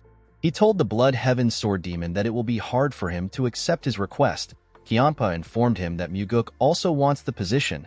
The heavenly demon told the old man that he has done a lot to support his second son. He said that he needs to consider the feelings of his first son. Kiampa assured him that he understands. He told him that he learned something while raising his disciples. He said that if they are going to support a certain person, they must choose to go with only that person. He said that he has been criticized a lot for failing to stick to one person. The heavenly demon told him that he doesn't care. With a cold gaze in his eyes, the heavenly demon told Kiampa that he does not have a generous heart like him. He said that he simply kills anyone who says anything about him. The Blood Heaven Sword Demon did not know what to say. The cult leader asked him if he has something else to discuss. Kiampa bowed his head and said that there is nothing else to talk about. He told the heavenly demon that he will see him next time. As he walked out of the building, Kiampa wondered about why the heavenly demon was no longer supporting Muguk. He believed that the cult leader should support Muguk fully if he has already chosen him. The scene shifts and we are taken to Muguk's house. We see Kiampa holding a cup of liquor. He told our boy that his father values his older brother more than him. Muguk asked him if he really believes this. He told the Blood Heaven Sword Demon that their team-up was not meant to happen. He explained to him that he should have been able to fill the things he lacks. The Blood Heaven Sword Demon was shocked to hear this. With a look of anger on his face, he asked Muguk if he is saying that he is not good enough. Our boy told him that he is simply disappointed. Kiampa placed his cup down. He told Muguk that it was impossible to make Jang Ho the demonic army commander from the beginning. Our boy asked Kiampa if he is giving up already. The old man poured himself another cup of liquor. He advised Muguk to not be hung up on something that won't work. Muguk told him that he was acting high and mighty even though he couldn't do one thing for him. Kianpa stopped moving the bottle when he heard this. With a look of anger on his face, he asked Muguk to repeat what he said. Our boy reminded him that he was the one who promised to support him and become his backer. The Blood Heaven's sword demon told Muguk that he was the one who pestered him like a child to do something that can't happen. Our boy told the old man that he should have rejected his proposal if he knew that it was impossible to do. He told him that he shouldn't have recommended Jang Ho as the demonic army commander the next day. The Blood Heaven's sword demon did not know what to say. Muguk took out his sword from his hip. He used the sheath to draw a line in front of Kianpa. He reminded him that he also drew a line in front of him in the past. The line was to show how much the heavenly demon cared about them. At that time, he said that the small portion of the line belongs to our boy while the large portion belongs to him. Muguk drew another line in the middle. He told Kianpa that he is the one who has the smaller portion now. Kianpa could not say anything. He could only stare at the line. Muguk smiled when he saw this. He knew that the old man could not think of anything to say. He told Kianpa that he would have gotten Jang Ho the position no matter what happens if he was him. The Blood Heaven's sword demon asked Muguk to give it a try. Our boy was shocked to hear this. With a serious look on his face, Kianpa reminded Muguk that he mocked him for being incapable of achieving such a small feat. He told him that he should be able to easily do it. Our boy asked him about what he will do if his father agrees to his request. Kianpa asked him to go ahead and try it. He assured him that it will backfire. Muguk could tell that Kianpa was certain that his father will reject his request just because he got rejected. He asked the Blood Heaven's sword demon if he is suggesting a bet. With a smile on his face, Kianpa told Muguk that it can be a bet. He told him that he will have to come to his side if he fails. He explained to our boy that he will also have to stop talking about wanting more from him. Our boy asked Kianpa about what he will do if he wins the bet. The old man glared at him. He told him that he will do what he wants. Muguk revealed to him that he wants an elixir. He said that the elixir has to be better than the demonic essence pill. Kianpa was shocked to hear this. He asked Muguk if he knows how hard it is to find an elixir better than the demonic essence pill. Our boy assured him that he is well aware of how hard it is to find such a pill. He reminded the old man that they are now in the same boat. He told him that he will also be stronger if he becomes stronger. Kianpa did not know what to say. He knew that Muguk was right. The reason our boy asked for an elixir was because Kianpa had a rare elixir that gives more inner energy than the demonic essence pill. He was certain that Kianpa had the heavenly divine pill. He told the Blood Heaven's sword demon that he does not have any reason to work with him if he cannot make Jang Ho the demonic army commander or get him a powerful elixir. The old man knew that Muguk was right. He decided to accept the bet. He told him that he will give him the elixir if he can make Jang Ho the demonic army commander. Muguk took out his sword and raised it. He asked Kianpa to promise him. Kianpa hid his huge sword on our boy's sword in order to make the promise. After doing this, he jumped out of Muguk's house. If Muguk is able to consume the heavenly divine pill on top of the demonic essence pill he already has, he won't lose to any of the demon supremes because of a lack of energy. Fortunately for Muguk, he knew a perfect way to win the bet. In the next scene, we see Muguk talking to the chief advisor. He asked Myung for the probability of Jang Ho becoming the demonic army commander. He asked the man to be honest with him. Myung told him that it is less than 10%. Our boy found this odd. He reminded the advisor that the Blood Heaven's sword demon recommended Jang Ho. Myung informed our boy that his father rejected the recommendation. He told him that the cult leader is not the kind of person who will change his mind unless he has a good reason to. Muguk assured the advisor that he knows about his father's behavior. He asked Myung to tell him what would happen if another demon supreme recommended Jang Ho. Myung found our boy's words to be weird. He repeated it to him. With a smile on his face, Muguk remembered a certain demon supreme. She was a woman in blue clothes. In the next scene, we see Myung reading some documents. The man remembered what Muguk said about two demon supremes recommending Jang Ho. He told our boy that such a thing has never happened before. He said that there is a chance that Jang Ho will become the demonic army commander if it happens. This is because it would give the heavenly demon the justification he needs to change his mind. The man asked Muguk if it is possible for this to happen. With a smile on his face, our boy said that he will give it a try. He told the man that it is sometimes easier to fight two tigers than one. Myung hoped that the other tiger our boy was talking about wasn't the Sword Supreme. The scene shifts and we see a martial artist from the Northern Heaven Sword clan. The man wore some blue clothes. His name is Bae Jongtak. Jongtak was in front of Muguk. He found out that he was accused of rape. He said that the servant is trying to frame him. He begged Muguk to let him confront her. Our boy asked the man to tell him why he believes that the servant would frame him. Jongtak told him that someone might have asked the girl to do it, or he might have offended her in some way. He assured Muguk that he never forced himself on her. Our boy told him that he will allow him to meet the girl. He called out to Daryong. The man was outside the door. The moment he heard his name, he brought the girl inside. Jongtak quickly stood up. He asked the girl about why she is trying to frame him. Muguk asked him to keep quiet. He told him that he will ask the girl to leave if he shouts again. Jongtak quickly shut his mouth. Muguk asked the girl if Jongtak was the one who raped her. The servant nodded her head. Jongtak yelled at her. He asked her not to lie. He told Muguk that the girl is shaking because she is scared that she will be caught. Our boy told the man that the girl is simply scared. Jongtak asked him about what he is saying. He asked him if he is taking the servant's side.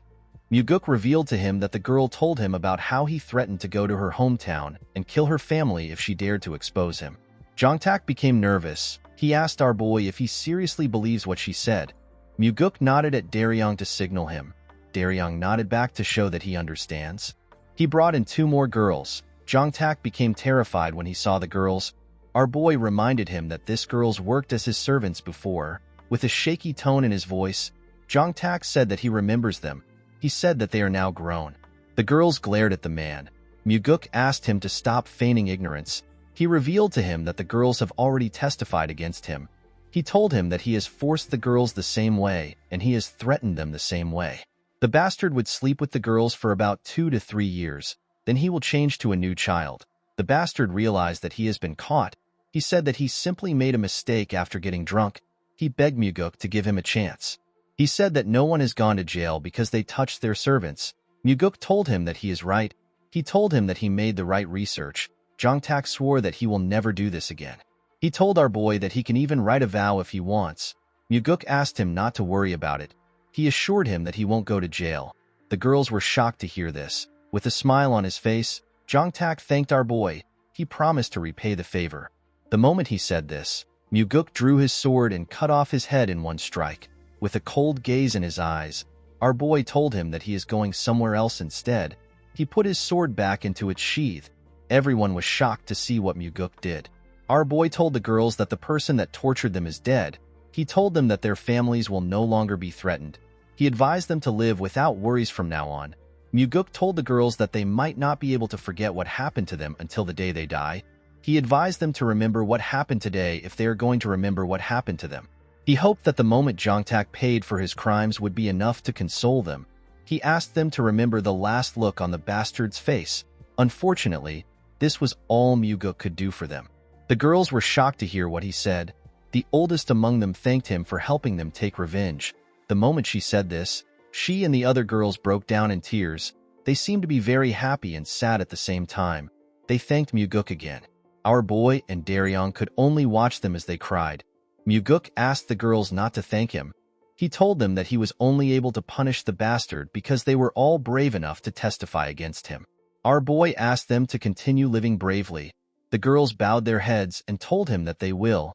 After Muguk was done talking to them, Daryong escorted them out of the building. Our boy looked outside his window. He realized that their cult was unable to protect this girls because of the rule that only the strong survives. He believed that fate will allow his father to be cut down by the orthodox martial artists he hates so much if they continue like this. Muguk told himself that his father needs to be cut down. While he was thinking, Leon stepped into his office. She revealed to him that the person on the floor served the Northern Heaven Swordsman. She said that the Flower Sword Supreme won't let him off easily. She asked her master if he is not afraid. Muguk said that he is afraid. With a serious look on his face, he said that he is afraid that he will die before he can take care of all this trash. Leon told her master that their cult has slowly began to become good. She said that they will soon have more good people than the Murim Alliance. Muguk smiled when he heard this. He explained to Leon that it is not a good deed to not rape a servant. No one should be allowed to do such a thing. He said that their cult just wasn't able to do what was naturally expected from them. The moment he said this, he called out to Daryong. He asked him to notify the Sword Supreme right now.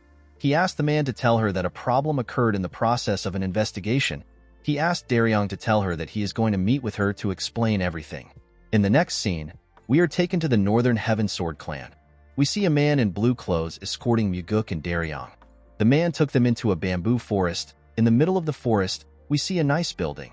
Someone announced that the Nirvana Pavilion Master has arrived. A beautiful woman stepped out of the building to greet Muguk. This woman is the Flower Sword Supreme. Her name is So Yeonrang.